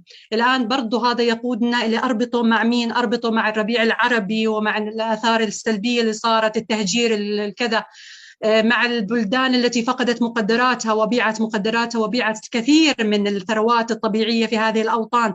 كيف نعمل إحنا اندماج مع مجتمعاتنا؟ لا يمكن أن نخلق أعداء لهذا المجتمع، لأنه أنا فقدت الكثير، أطفالنا فقدوا المستقبل لديهم، فأنت تخلق أعداء. المظلوم لن يسامح الظالم، مهما طال الوقت سيطالب بمعاقبة هذا الظالم ومحاسبته. طب أنا ليش ما أوجد فكر استراتيجي توعوي قادر على احتواء الصغير منذ صغره، منذ نعومة أظفاره، لكي أحظى بمستقبل جيد؟ رفاهية الإنسان ليست بتليفون ولا بسيارة ولا ببيوت. رفاهية الإنسان هنا بعقله وفكره، لأنه قادر على التفكير والإنتاج. وأتحدى أي إنسان يقول أنا ليس لدي شيء إذن أنا عاجز. مفهوم العجز لا يمكن أن نؤمن به، لأننا كائن حي يتفاعل، يعرف، يفكر. الله سبحانه وتعالى أعطانا نعمة التفكير، نعمة العقل، ميزنا فيها عن كافة الكائنات الحية اللي حوالينا، فلماذا لا نستثمرها؟ الفكر التحولي أيضا بالاندماج بين الثقافة والبيئة، الإيكولوجيا زي ما حكيت هي مدخل لهذه، مدخل الثقافة إلى مدخل الإيكولوجيا، تعايش مع البيئة، رفاهية الإنسان بالنتاج، بالتعامل مع البيئة، الوصول إلى الإيمان والانتماء بأن كل فرد من أفراد هذا المجتمع لديه ما لديه ويستطيع بما لديه أن يصنع الكثير ويغير الكثير ولو كان بسيطا. نعم. كما نعلم جيدا فإن النظرية الاشتراكية التي أسبغت في تحولاتها على واقع الشرق الأوسط منذ القرن العشرين وتولد أنظمة قوم اشتراكية جعلت الحياة عبارة عن صفيح ساخن يحكمه الطغاة والمستبدون باسم النظرة القومية. فالنظرة القومية البعثية تطمح نحو وجود وطن عربي كبير، والنظرة القومية السورية تنحو نحو منحى الأمة السورية. وقد وجدت هذه النظريات وعملت في بدايات القرن العشرين على ترسيخ الفكر، دعائم الفكر الشمولي، وطمس روح الفردانية، بعكس الحالة الرأسمالية التي انبثق عنها الفكر الليبرالي، وبدأ ما يعرف بمفهوم الفردانية يطفو على السطح. ما بالنسبة لك كمفكرة، كيف ترين أي نظام ناجع ترينه مناسبا وبديلا وينبغي أن تحذو حذوه المؤسسات الحكومية في وقتنا الراهن، الأردن نموذجا؟ أعتقد أن علينا أن نتوقف عن النظريات الرأسمالية وتطبيقها، وأيضا التوقف عن الفكر الاشتراكي وتطبيقه إن كان لدينا ممكن بعض الأفراد مثلا لنفرض أنه لديهم هذا الفكر. ما أطالب فيه أو ما أرغب فيه أن ندمج بين الضدين، الدمج بين الضدين، التوافقية ما بين الفكرين، الإيجابيات في المذهبين الاشتراكي والرأسمالي. نعم، أخذ الإيجابيات من هذا ونبذ السلبيات، وأخذ الإيجابيات من هذا ونبذ السلبيات لتكوين نموذج، طبعا بالتكيف وبالتوليف مع المنهج الإسلامي.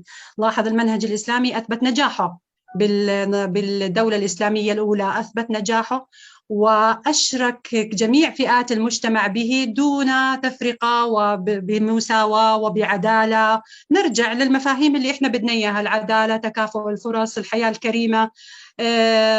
لا يوجد تلك التفرقة بين أفراد المجتمع حتى بالوظائف. إذا نؤمن بتكافؤ الفرص نرجع إليها، بمشاركة المرأة والرجل على نحو سواء.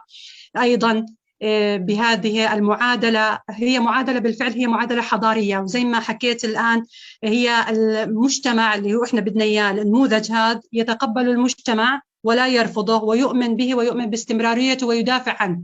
هذه البدائل أو هذه خلينا نحكي التوافقية التوليفية بين الضدين، الرأسمالية والاشتراكية، بتوليفة إسلامية نجمع بين الإيجابيات من كل منها، نستطيع نحن أن نكون سباقين. لما نفكر إحنا كمان بالأردن يمكن أن نقول أننا نعيش برفاهية عن الدول التي تحيط بنا، على الأقل يفترض أن تكون رفاهية فكرية ولو لقلة منا. عليهم أن يفكروا، وعلينا إحنا أن نفكر بتغيير، اللي هو التغيير، إنه نبذ التغيير نفسه، اللي هو اللي كنا الفكر القديم إلى تحولي جديد، إلى صبغة مجتمعية بمشاركة مجتمعية أوفر حظاً.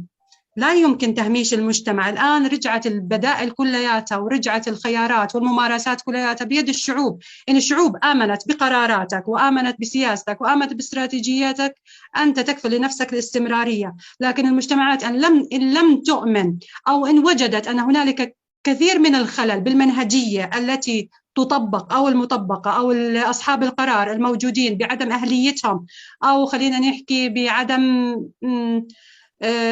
قدرتهم على إدارة المشهد هذا، لا يمكن أن نقول أن المشهد سيستمر بإيجابياته دون وجود أي مشاكل.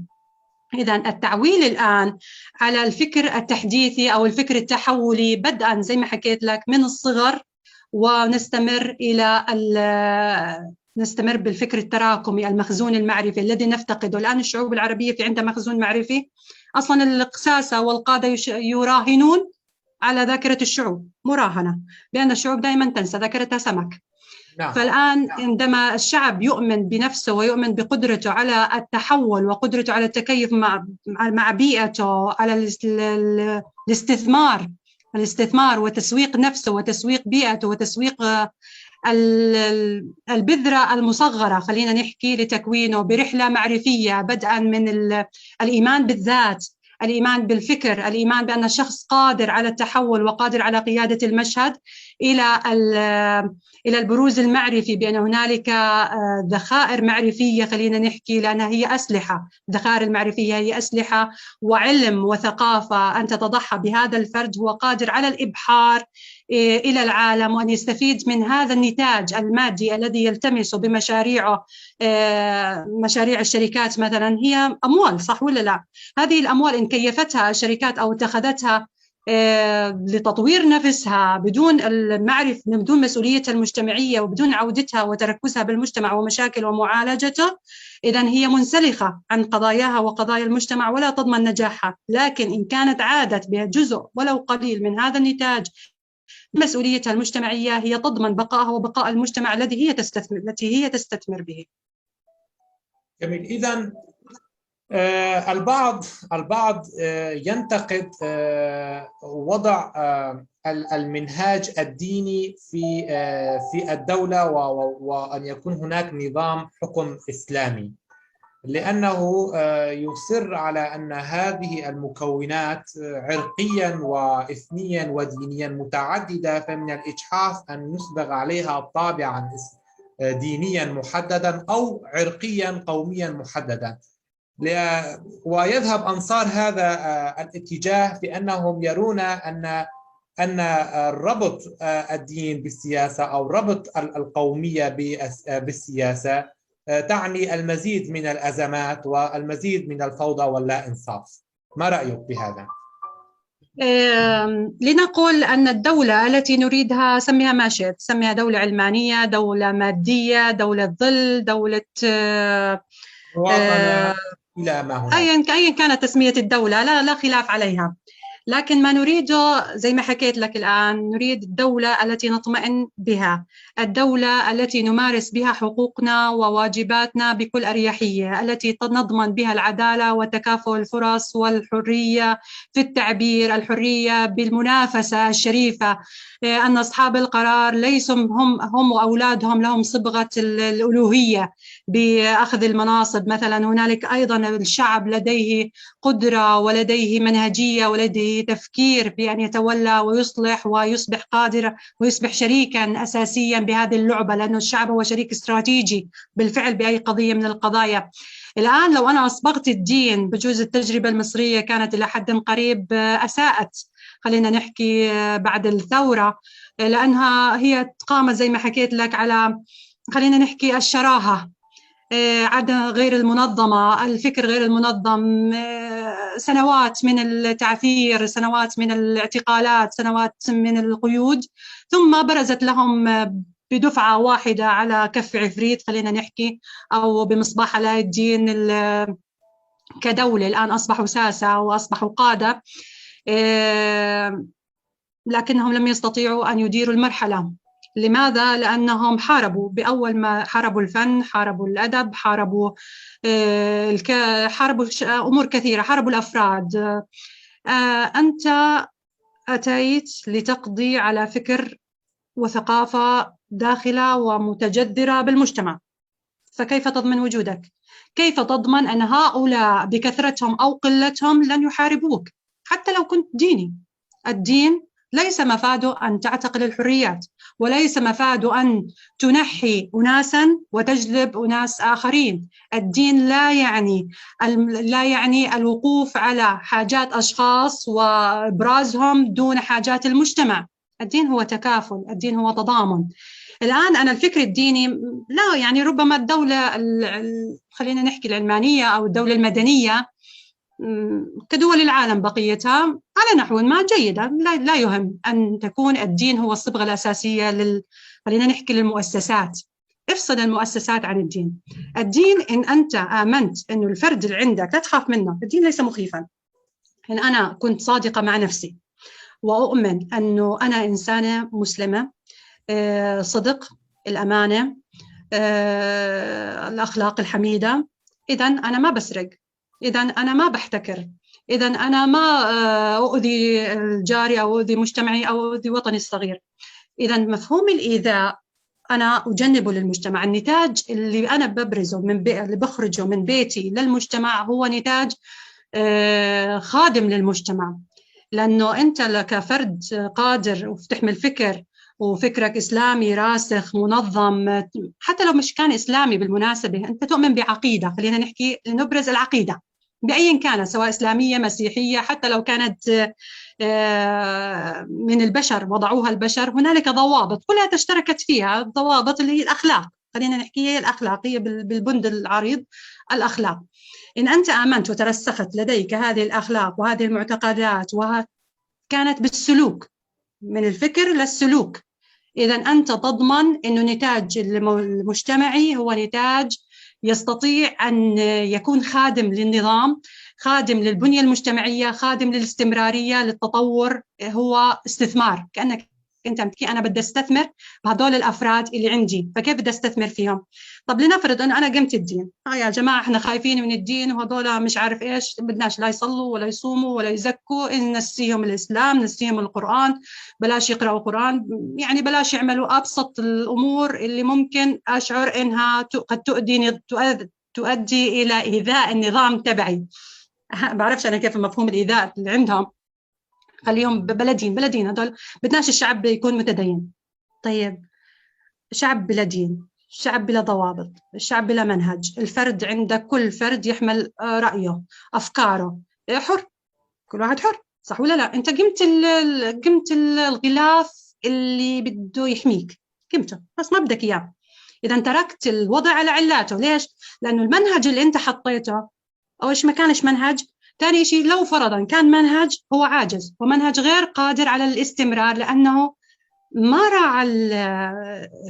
راعى التوازن الفكري والتوازن الروحي والتوازن العاطفي، ما راعاهم كلياتهم هذول.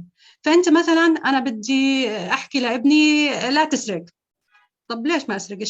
يعطيه شيء بس يقول إنه هذا السرقة حرام، طب ما هو عيب مثلا، أو مش من أخلاقنا. أي أخلاق أنت بتحكي في عنها؟ طب ما أنا قمت الضوابط كلياتها، قمت الأبجديات اللي كان المجتمع راسخ عليها وحاميتك، حامي أي نظام. أتحدى أنه أي إنسان يقول إنه الدين مش حامي أي نظام، بالعكس، لأنه الأفراد إذا كانوا ابني عرف إنه في عنده ضابط لهذا الشيء وهنالك ثواب وهنالك عقاب، معناته أنت يعني حتى لو راح المؤثر يستمر التأثير. لما يستمر التأثير معناته أنت بتحكي عن المستقبل، ما بتحكي عن هسه. أنا بالعصاية بقدر أفهمك وغصب عنك بدك تفهم، لا، هذا زمن العصاية راح زمان، وزمن الترك على الأمور على علاتها برضو راح زمان. يجب أن يكون هنالك منهج واضح، ومنهج قد أثبت نجاعته وحرفيته، ليش أتخلى عنه؟ صحيح أنا ما بديش إياه بالدولة، ماشي، ما فيش مشكلة. أصلا المؤسسات إنه عندها الكود أوف إيثكس، عندها ضوابطها، عندها قراراتها، عندها قوانينها، عندها صبغة الرقابة فيها، عندك منهجية واضحة ومعينة وتتم المحاسبة عليها ويتم صنع القرار بناء عليها، لا بأس، فلتكن، ما في مشكلة. لكن لا تحارب الأفراد في دينهم، خليهم عايشين بدينهم، شو مشكلتك؟ الدين هو الضابط أيا كان الدين، مش شرط الإسلامي، هنالك ضابط الدين المسيحي، هنالك ضوابط الأديان الأرضية خلينا نحكي، أو اللي أوجدها البشر. نعم.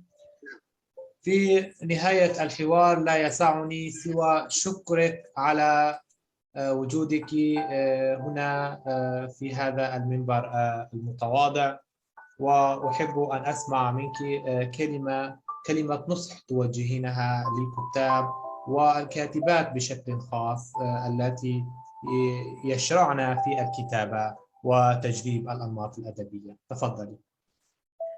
ربما أرغب من الكتاب على العموم بأن يكونوا رسل لقضاياهم، بمعنى أن يكفينا جلد الذات. هنالك أخطاء، نعم، هنالك قضايا مصيرية ربما أصحاب القرار لم يحسنوا اتخاذ القرار فيها، نعم. هنالك الكثير من الأزمات التي ما زلنا عالقين فيها، نعم.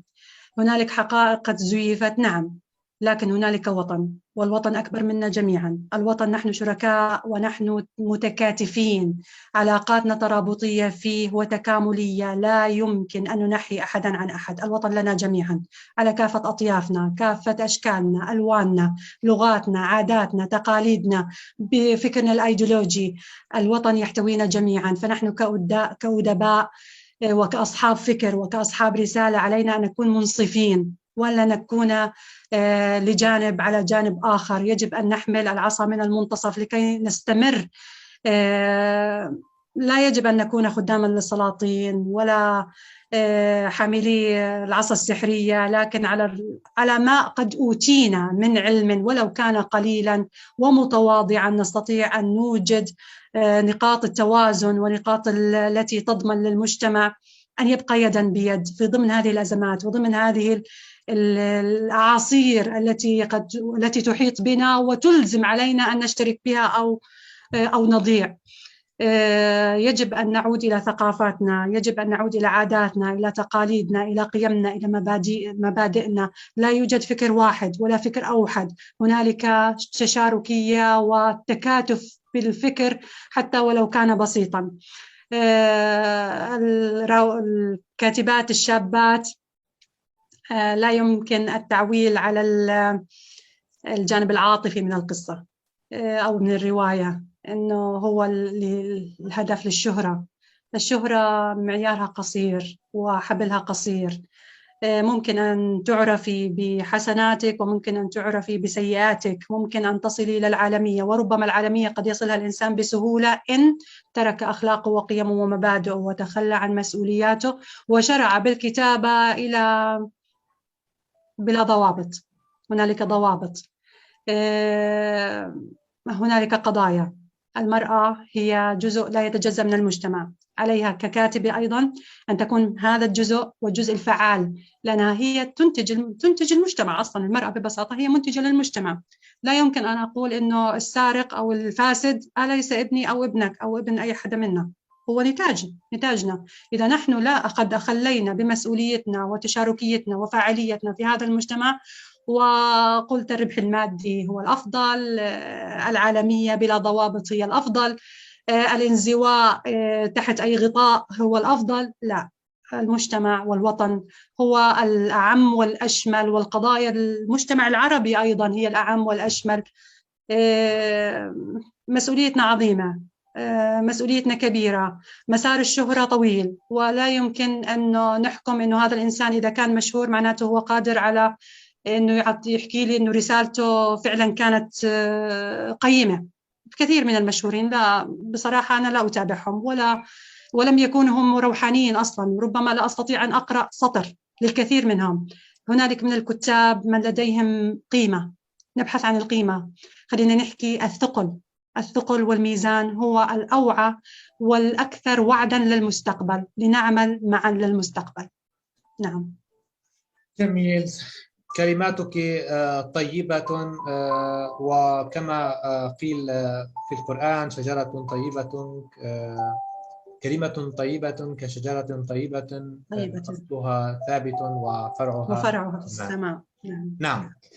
بنهاية الحوار لا يسعني سوى شكركم على متابعتنا، ونرجو منكم الاشتراك في قناتنا على اليوتيوب ومشاركة فيديوهاتنا إن أعجبتكم، وكذلك وضع ملاحظاتكم واقتراحاتكم أسفل هذا الفيديو. تحية طيبة للجميع ودمتم بخير. إلى لقاء آخر وحلقة أخرى. ريبر هبون يحييكم ويشكركم، وإلى اللقاء. شكرا جزيلا. أسعدتم مساء أحبتي المعرفيين والمعرفيات في حلقة جديدة من برنامج المعرفيون، وأنوه بضرورة اشتراككم ودعمكم لقناتنا على اليوتيوب كي نستمر. ضيفتنا في هذه الحلقة وهي الثريا رمضان، وهي روائية وشاعرة تونسية وإعلامية أيضا. حصلت على الأستاذية في الصحافة وعلوم الأخبار الناطقة باللغة الإنجليزية، وحاصلة على ماجستير في علوم الإعلام والاتصال، ولها خبرة مهنية طويلة في المجال الإعلامي، حيث بدأت منذ سنة 1991 في الإذاعة الوطنية، من ثم عملت في إذاعة الشباب، عملت أيضا كمراسلة صحفية لصحف ومجلات أجنبية، منها بريد الجنوب، الشاهد، وتي في الشرق الأوسط، وكانت أول مراسلة لشبكة الأخبار العربية في تونس، وأول ملحقة صحفية لمنظمة الصحة العالمية في تونس بعد إعادة فتح المكتب 2005، وهي عاملة في المجال الإذاعي من خلال كونها جزء، وكانت عضوة في فرقة التمثيل بالإذاعة الوطنية، وممثلة تلفزيونية في عدة مسلسلات، منها مسلسل ناس ناس وسلسلة اختيار.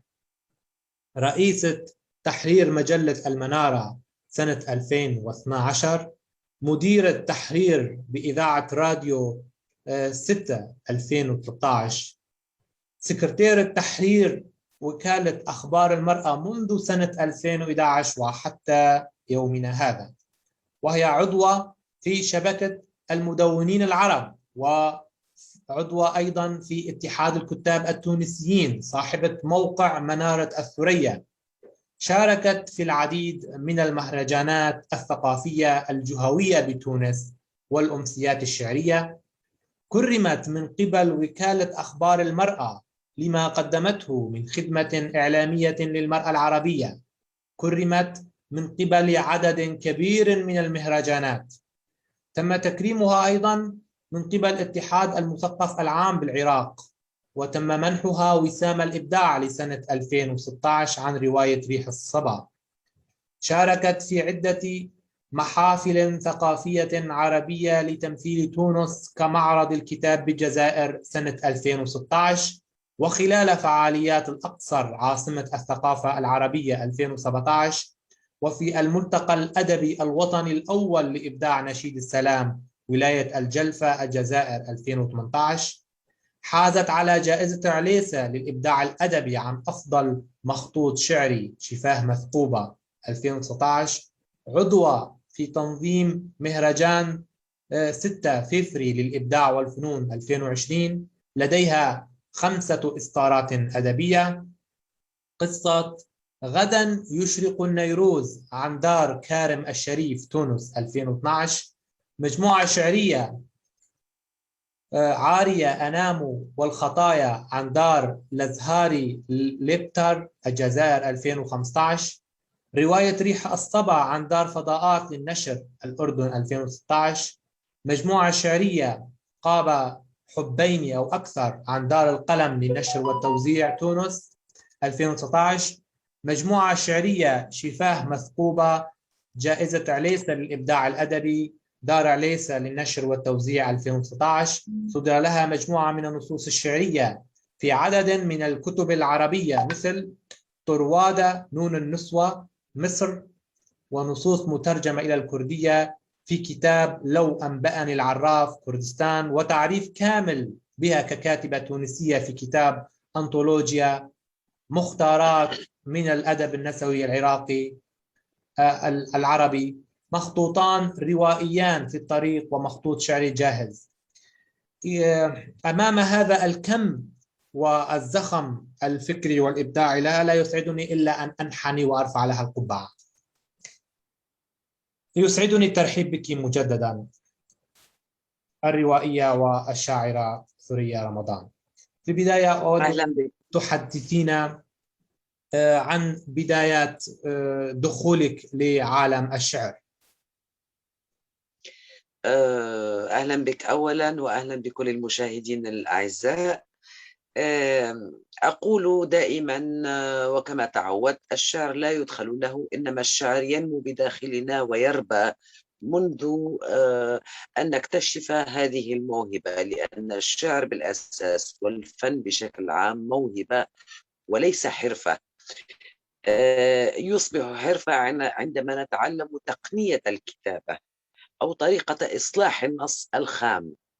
ولكن وجدت نفسي فجأة أكتب فكتبت ووصلت. بدأت بخواطر كما كل المراهقين والمراهقات، واكتشفت أنني قادرة على صياغة هذه الخواطر في شكل أبيات أو في شكل قصائد أو في شكل نصوص ذات إيقاع موسيقي، ذات إيقاع، ذات صور شعرية، ذات إيحاءات. فكتبت. يعني الشاعر يجد، لا يعني الشاعر يولد شاعرا، الفنان يولد فنانا.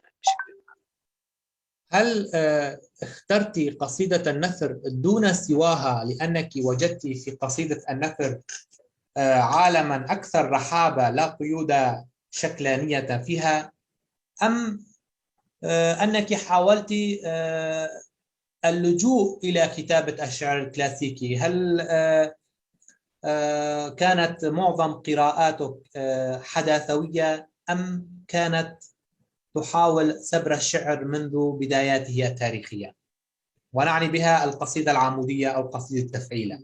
لماذا عزفت عن الكتابة عن هذين الشكلين وأحببت كتابة قصيدة النثر؟ لنقل أني امرأة متمردة بطبعي، والتمرد يعني التحرر من كل القيود، وأنا أجد في المدرسة الكلاسيكية قيودا ملزمة بالميزان والبحر والقافية، مما لا يمكنني مما أن أقول ما أريد قوله. وبالتالي تحرري جعلني أتحرر من المدرسة الكلاسيكية لأخرج نحو القصيدة، قصيدة النثر، التي أجد فيها راحتي بشكل كامل في قول ما أريد قوله وتصوير ما أريد تصويره. بشكل أو بآخر لست ملزمة بلفظ دون آخر في قصيدة النثر، ولست ملزمة بقافية دون أخرى في قصيدة النثر. عن ماذا تدور مجمل كتاباتك الشعرية؟ هل الشعر لديك ينبثق عن حالة مزاجية أم أنها قضية بالنسبة لديك؟ قضية تمس كينونتك الداخلية كامرأة؟ شوف، لن أقول أنني لا أكتب كامرأة، بالعكس أنا أكتب كامرأة وكامرأة تونسية بالذات. والمرأة التونسية امرأة تربت على قيم تجعل منها مساوية للرجل، تجعل منها قيمة في المجتمع، قيمة فاعلة في المجتمع. لكن الكتابة عندي هي حالة وجدانية بالأساس وحالة مزاجية كما قلت أنت. نعم، أحيانا لا مزاج لي لأكتب، فكتبت نصا يقول لا مزاج لي لأكتب. بالفعل يوجد لي نص لا مزاج لي لأكتب، ولكن لن أمقت نفسي ولن أعتصر نفسي لأكتب نصا. النص يجيء وحده، وإن لم يجئ فإني أحيانا أبقى بالشهر أو بالشهرين لا أكتب، لن أقول جملة ولكني لا أكتب نصا، لا أكتب فقرة، لا أستطيع أن أركب ما أشتهي تركيبه في نص متميز. الكتابة بالنسبة لي حالة ذاتية، ولكن أيضا يجب أن تكون ذات قيمة وتميز. مع التطور والنضج الذي وصلت إليه لا أعتقد أنه يسمح لي أن أكتب أي شيء في أي حالة وأقول لا إن مزاجي قال وأنها مجرد منشور، مثلا لنقول بين قوسين منشور فيسبوكي. لا، هنالك مرحلة من يصل إليها الشاعر. هل تؤمنين بقضية الفن للفن أم أنه لديك إيمان بأن الأديب أو الكاتب، الأديبة أو الكاتبة يجب أن يكون لديها هدف مما تكتبه، لا لنظرية الفن وإنما يجب أن يكون هناك قضية على وفق ديدن الاشتراكية الواقعية التي تقول أن الأديب مطالب أن يكون لديه رسالة من وراء كتابته، وإلا كانت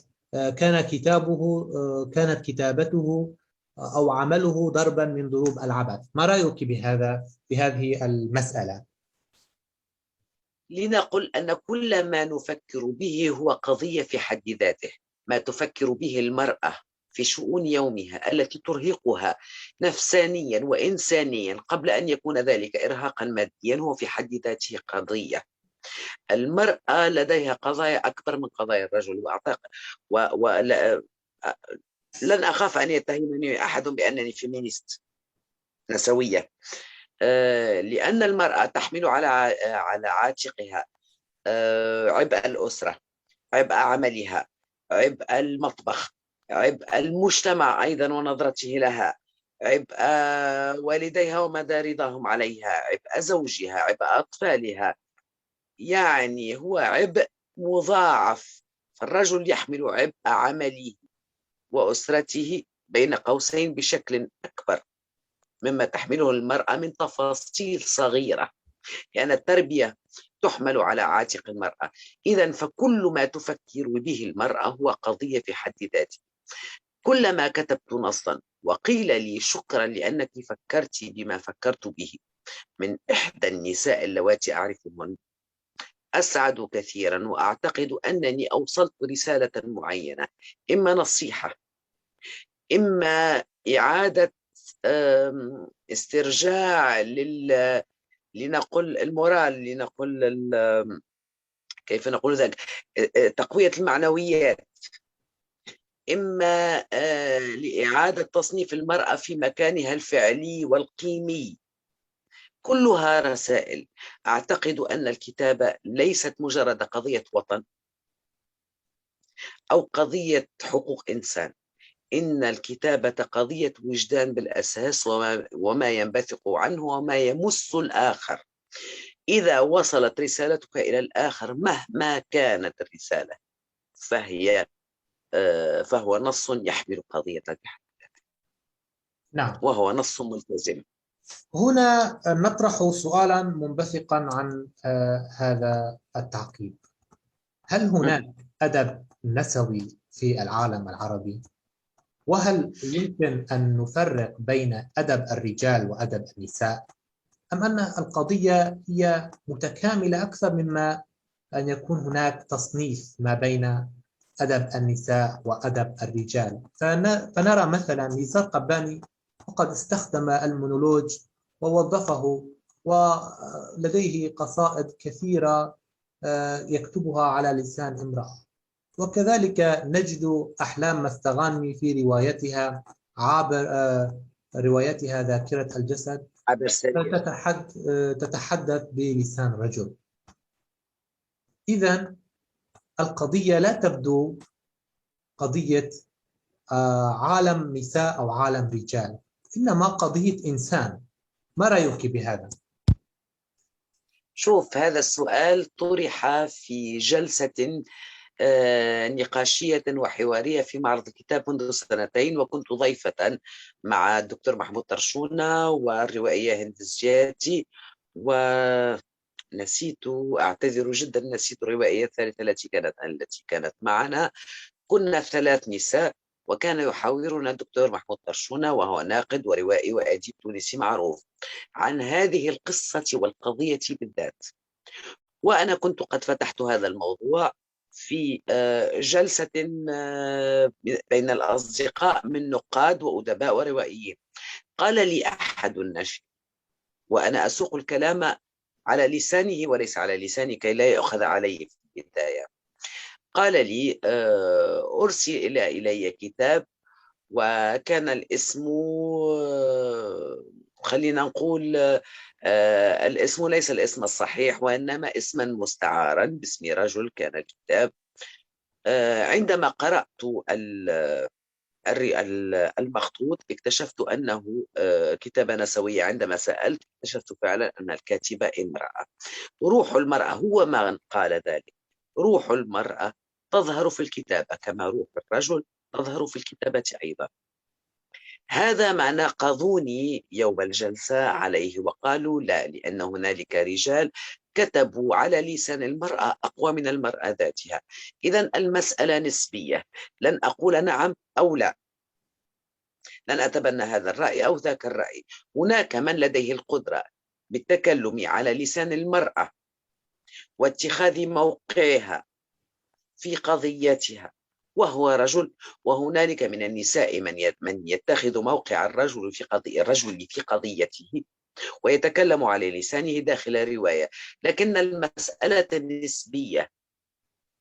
هل من الذكاء أن نكتشف أنها امرأة وليست رجلا، أو أنه مجرد صدفة أو ضعف في الكتابة نفسها؟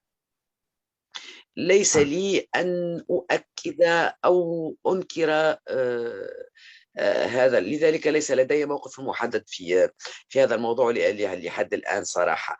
يعني أنا مثلا كتبت على لسان الرجل وكتبت على لسان المرأة، ولكن ما كتبته على لسان الرجل سقته من خلال الرجل ذاته. يعني لم أتملك شخصية خيالية وكتبت عنها، إنما كتبت شخصية عرفتها يقول فأعدت صياغة ما قالوا. هنا ننتقل إلى سؤال آخر لعله لا يتصل بهذا السؤال لأنك قدمت إجابة وافية. يقول الناقد اللبناني بول شاول إن الكتاب العرب هم ببغاوات للشعر الغربي. هل تجدين الآن في هذا العصر أو في شعراء هذا الجيل، هل تجدينهم بالفعل يكتبون على غرار التجربة الغربية؟ شوف، العالم منفتح على بعضه، لا يمكن أن ننكر أي تجربة عن أخرى. يعني السابقون كتبوا على نسق التجربة العربية القديمة الكلاسيكية، الشعر الجاهلي، الشعر العباسي، الشعر الأموي، وهكذا وهكذا وهكذا. تلك العصور التي جلبت شعر العمود والتفعيلة، قصيدة العمود وقصيدة التفعيلة. ثم ظهر الشعر الحر وظهرت قصيدة النثر، حتى وصلنا اليوم إلى الهايكو، وهي تجربة ليست أوروبية وليست غربية وإنما مشرقية من الشرق، من جنوب شرق آسيا، من أعتقد من اليابان الهايكو أو من الصين، لست متأكدة. نعم. إذا كان العالم منفتحا على بعضه، فلما لا أن نأخذ ما يناسبنا وما نستطيع أن نبدع فيه أيضا، وما نتفاعل معه وما يتفاعل معه الجمهور العربي أو الجمهور المتكلم باللغة العربية، خلينا نقول. ليس عيبا أن ننفتح على تجارب الآخرين، لكن من العيب أن نبقى نبكي على الأطلال القديمة ونقول ليتنا بقينا في الكلاسيكي وفي المدرسة الكلاسيكية، ولماذا خرجنا عن تلك المدرسة ولقد ظلمنا أنفسنا أو. من الناحيتين لا يجب أن نتطرف في الأمر. تمام. من وجد راحته في كتابة القصيدة الكلاسيكية ولكن ليس بشكل النظم فليفعل وليبدع، لأن نظم الكلمات لن يقدم قصيدة جميلة.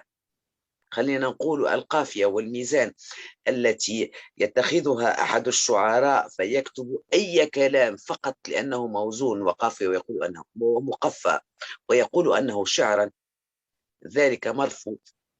ومن يشتغل على قصيدة النثر معتقدا أنها مجرد كلام، جمل مركبة كجمل عادية ومرصفة فكأنك تقرأ فقرة في نص عادي، فهو أيضا مرفوض. إذن فلنأخذ ما يناسبنا ولنبدع فيه. نعم. هناك بعض الشعراء كتبوا شعرا أقرب إلى الحكمة منها إلى الأحاسيس.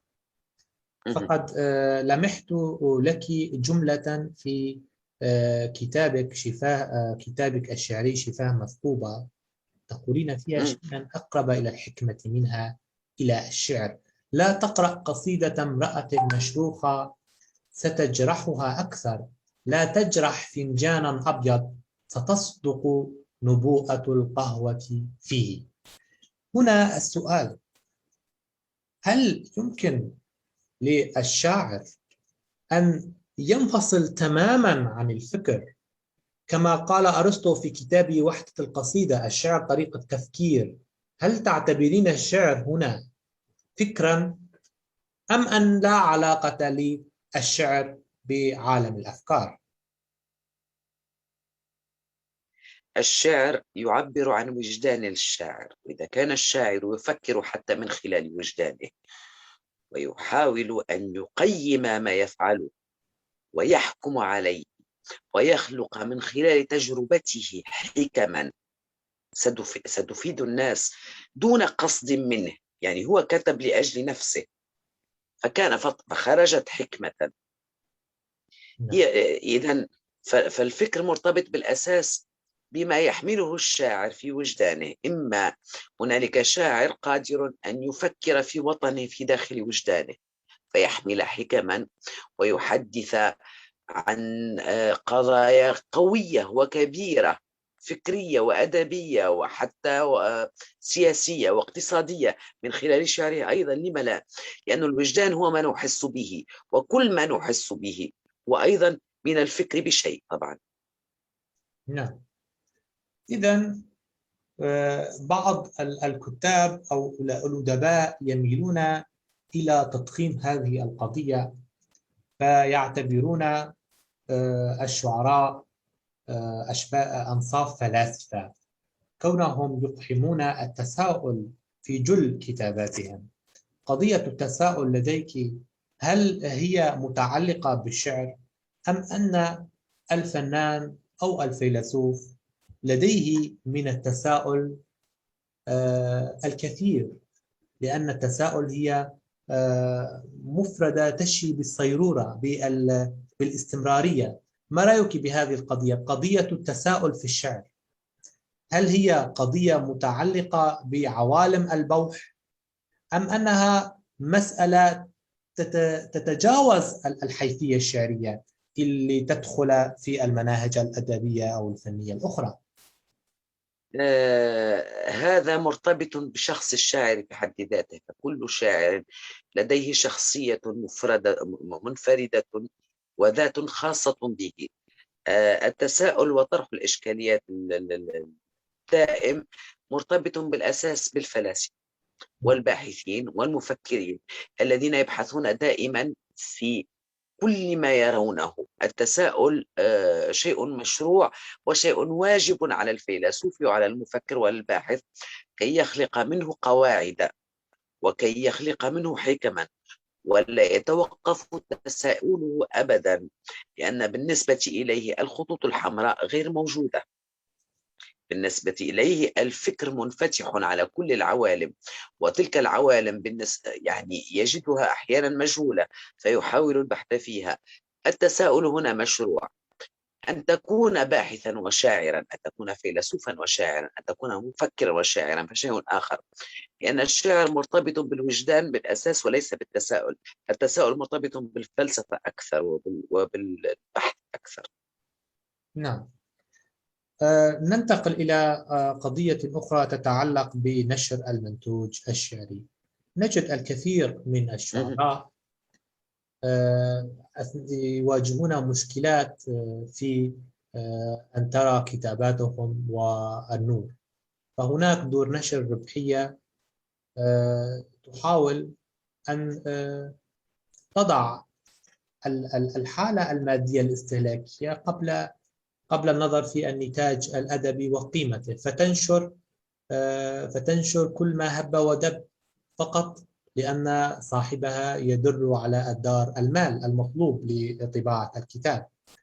هل قضية النشر في بلدان العالم العربي هي قضية ربحية، أم أن هناك دور نشر مرموقة، وما دورها اليوم في إيلاء الكاتب الناطق باللغة العربية أو الذي يكتب باللغة العربية؟ دعنا نقول بداية أن الشعر يواجه مشكلة كبيرة في النشر لسبب واحد، أنه لا يباع أو لا يروج بشكل كبير، فهو بالتالي تجارة غير مربحة. قيل لي من الكثير من دور النشر: نقبل الرواية لا نقبل الشعر، نعتذر. بعض دور النشر الأخرى تقول لك الشعر يحتاج إلى مال كذا، مبلغ كذا ومبلغ كبير، بينما الرواية خلينا نفاصل فيها، يعني خلينا نشوف حسب النص. لكن تقريبا 90 أو 80% خلينا نقول عشان لا نكون متعسفين عليهم، 80% لا يقبلون الشعر كمادة للنشر، ويعتبرونها مادة خاسرة قد تضر بدار النشر. اليوم نحن نعاني من أزمة نشر، لأن الأذواق ربما انحدرت قليلا. صار الناس يطلبون خلينا نقول بين قوسين اللايت، الخفيف. الخفيف هي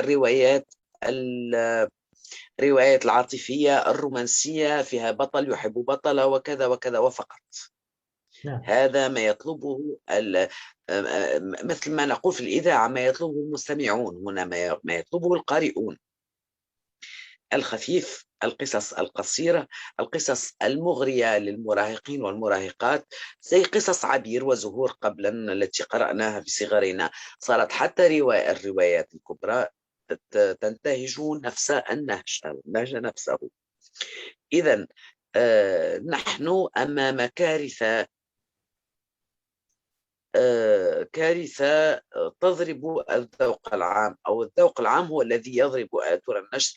لست أدري من الذي بدأ المعضلة، ولكن الشعر لا يجد مكانه في النشر. وأعيدها وأكدها: لكي تنشر ديوانك عليك أن تدفع مبلغا ماليا كبيرا. هذا إذا قبلت دار النشر بنشر الشعر، لأنه بالنسبة إليها مادة خاسرة.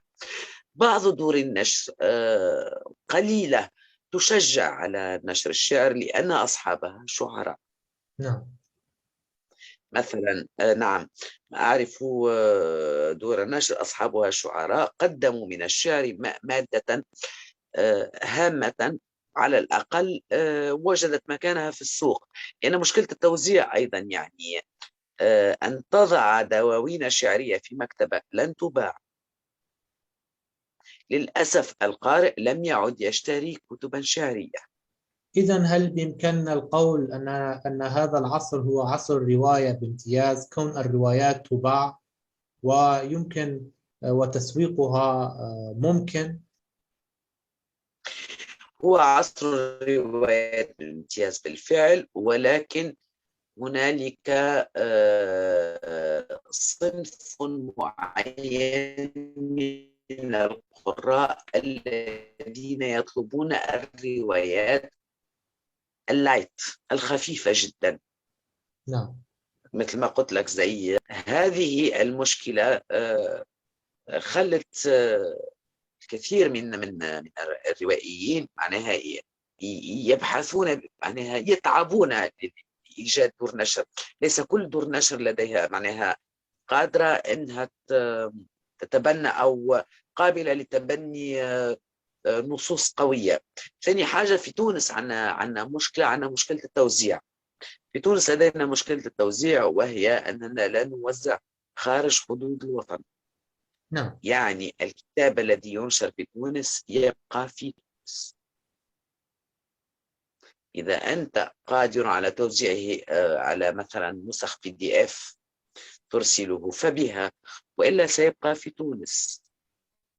يعني لذلك أنا مثلا اخترت دار نشر خارج تونس، لأنني ضمنت بداخل كل الوطن العربي تقريبا.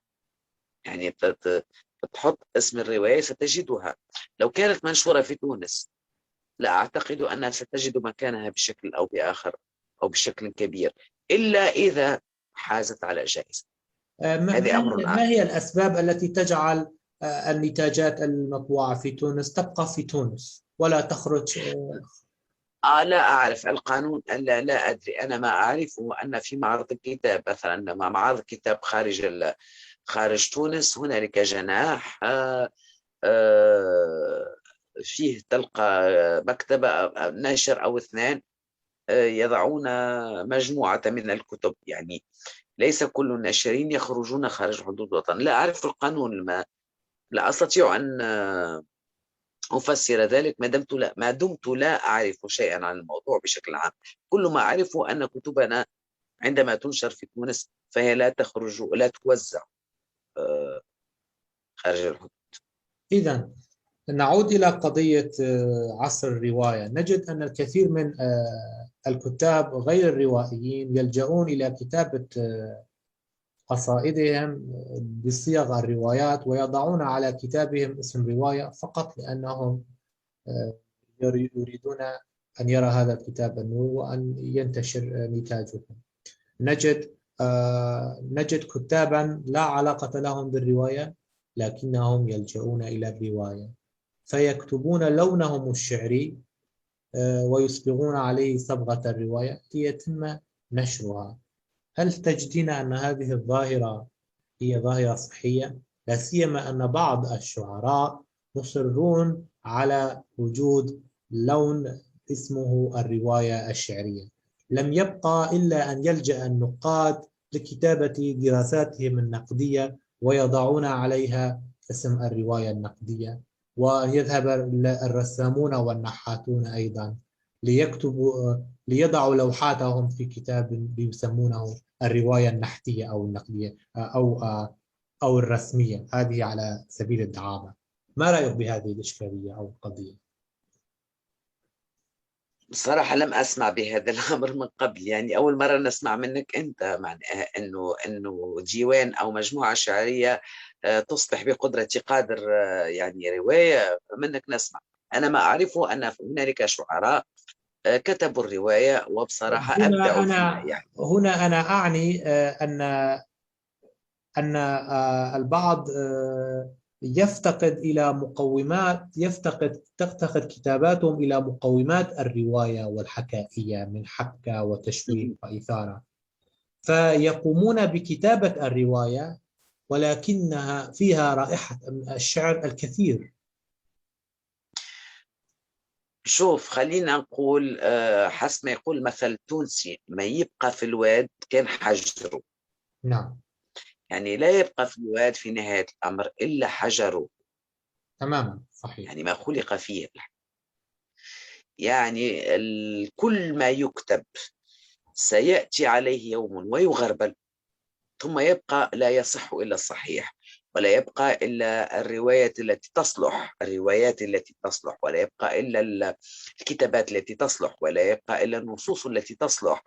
يعني خلي الناس تكتب ثم يحكم عليهم هل هم يصلحون أن يبقوا أو لا يصلحون.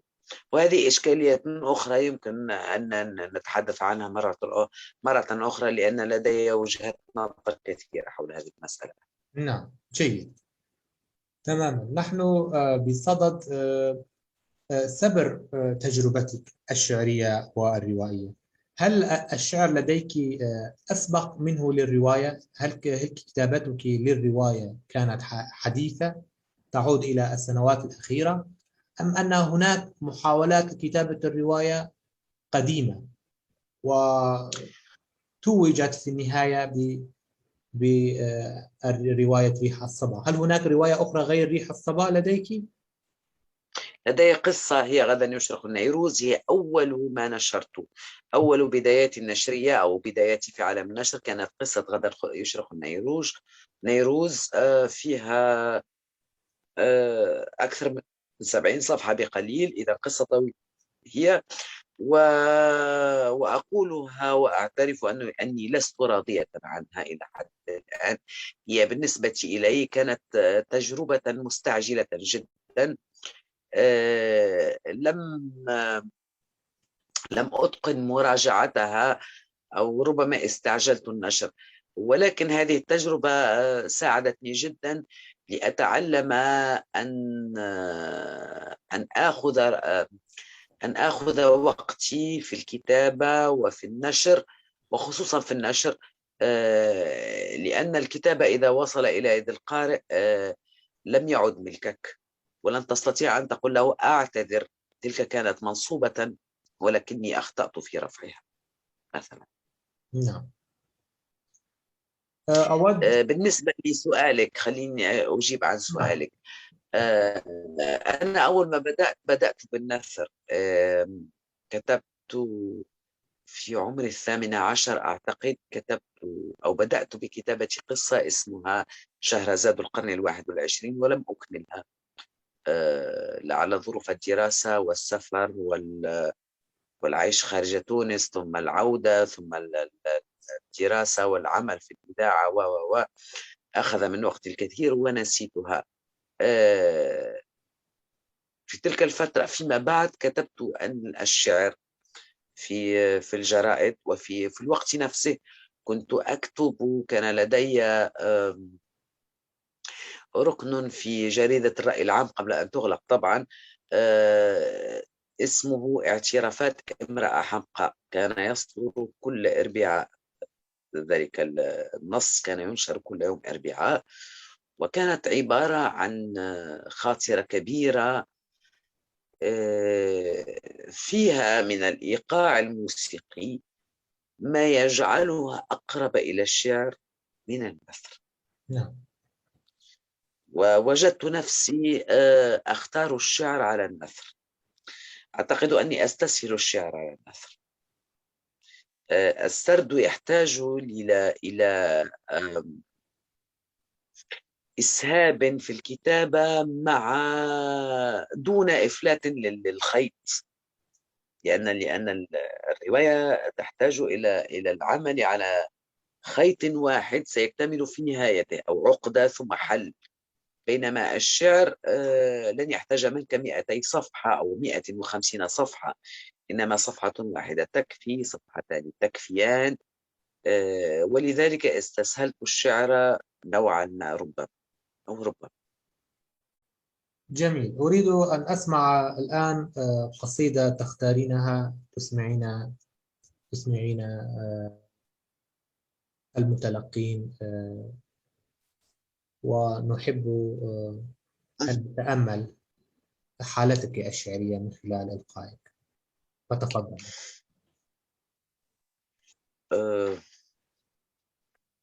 حبذا لو تقرأي بالديوان الذي لم ترسلينه إلي كPDF، تقرأ الكتاب المطبوع الذي لديك الآن. نعم. قاب حبين أو أكثر. تماما، قاب حبين. نصوصه طويلة جدا، نصوصه طويلة جدا. يعني هذه تجربة أخرى مختلفة تماما. على فكرة أنا كل ديوان فيه تجربة تختلف عن الأخرى.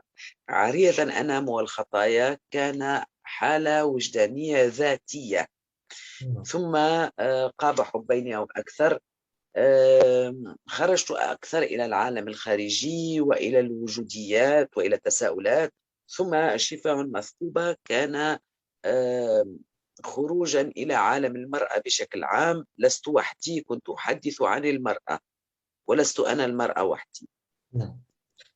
إذن سأقرأ من قاب حبين أو أكثر الذي صدر أعتقد في 2020 أو 19. أنسى كثيرا. مثلا سأقرأ نصا قصيرا لأنه نصوصه طويلة. مزاجية. نعم.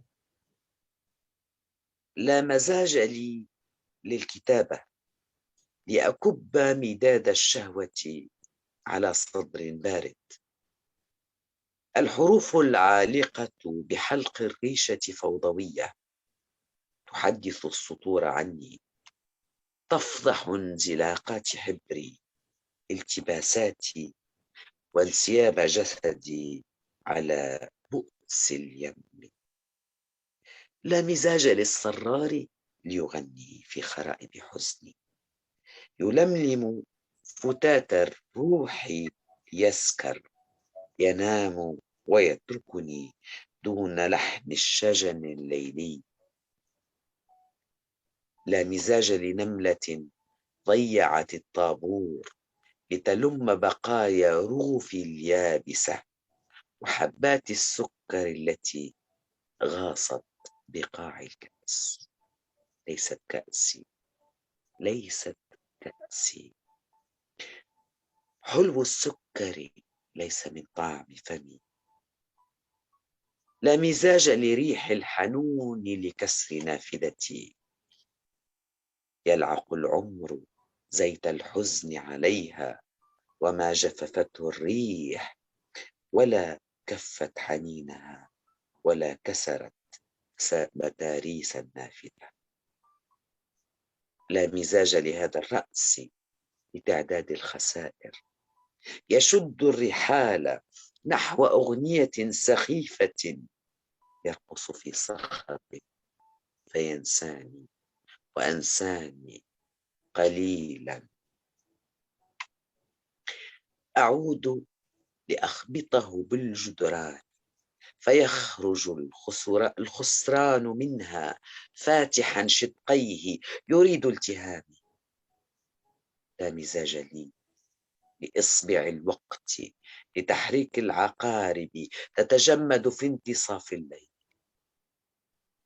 حبة اليقطين التي ارتقبت الأميرة لن تحمل فردة حذاء واحدة، تتركها واقفة على باب القصر حزينة، وتتركني بين عقارب الساعة ألوك دقائق ميتة. لا مزاج لفراشات الليل لإضاءة قناديلها تأبى علي النوم، تتركني وعتمة أطيافي لا تهادن. لا مزاج للهاوية السحيقة الساكنة قعر البيت لابتلاعي. تقذف السماء كل النفايات العالقة فيها، تشبع فتلفظ بقاياي نحوي لتسلخ جلدي بإبرها الشقية. لا مزاج للساحية لتقشير وجه السقف، تهنف للبيت من غيمتها كامرأة حمقاء تسخر من فردة كعب انكسرت قبل الرحيل. لا مزاج لهذا الكف لصفع جبان لخبط خرائطي، غير جغرافيا سير القلب في مدائني، عرى أزقتي وتعرى أمام عجائز العتبات ليفضح زور أحلام. جميل جميل. استغرقت هذا كان هذه القصيدة التي أخبرتك بها أنه لم يكن لدي مزاج للكتابة. نعم. فخرجت بي. في الحقيقة يعني أنا كنت أستمع إلى كلماتك، كانت موسيقى عنيفة في فوضاها، رغم أنها تتجلى أمام المسمع على أنها هادئة، إلى أنها تخفي في هدوئها عاصفة من المشاعر، عاصفة من الأحاسيس، عاصفة من المتناقضات، والتي هي تجسيد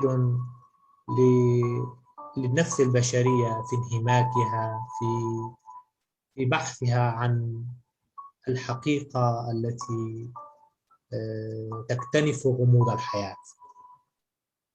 أبدعت هنا. نشارف على نهاية هذا الحوار، وأريد منك أن تقولي كلمة أخيرة حول ما تريدين البوح به في النهاية الذين أو اللاتي يكتبن الشعر أو الرواية. ما هي النصائح التي تريدين أن تسدينها من خلال هذا المنبر، من خلال هذا الحوار؟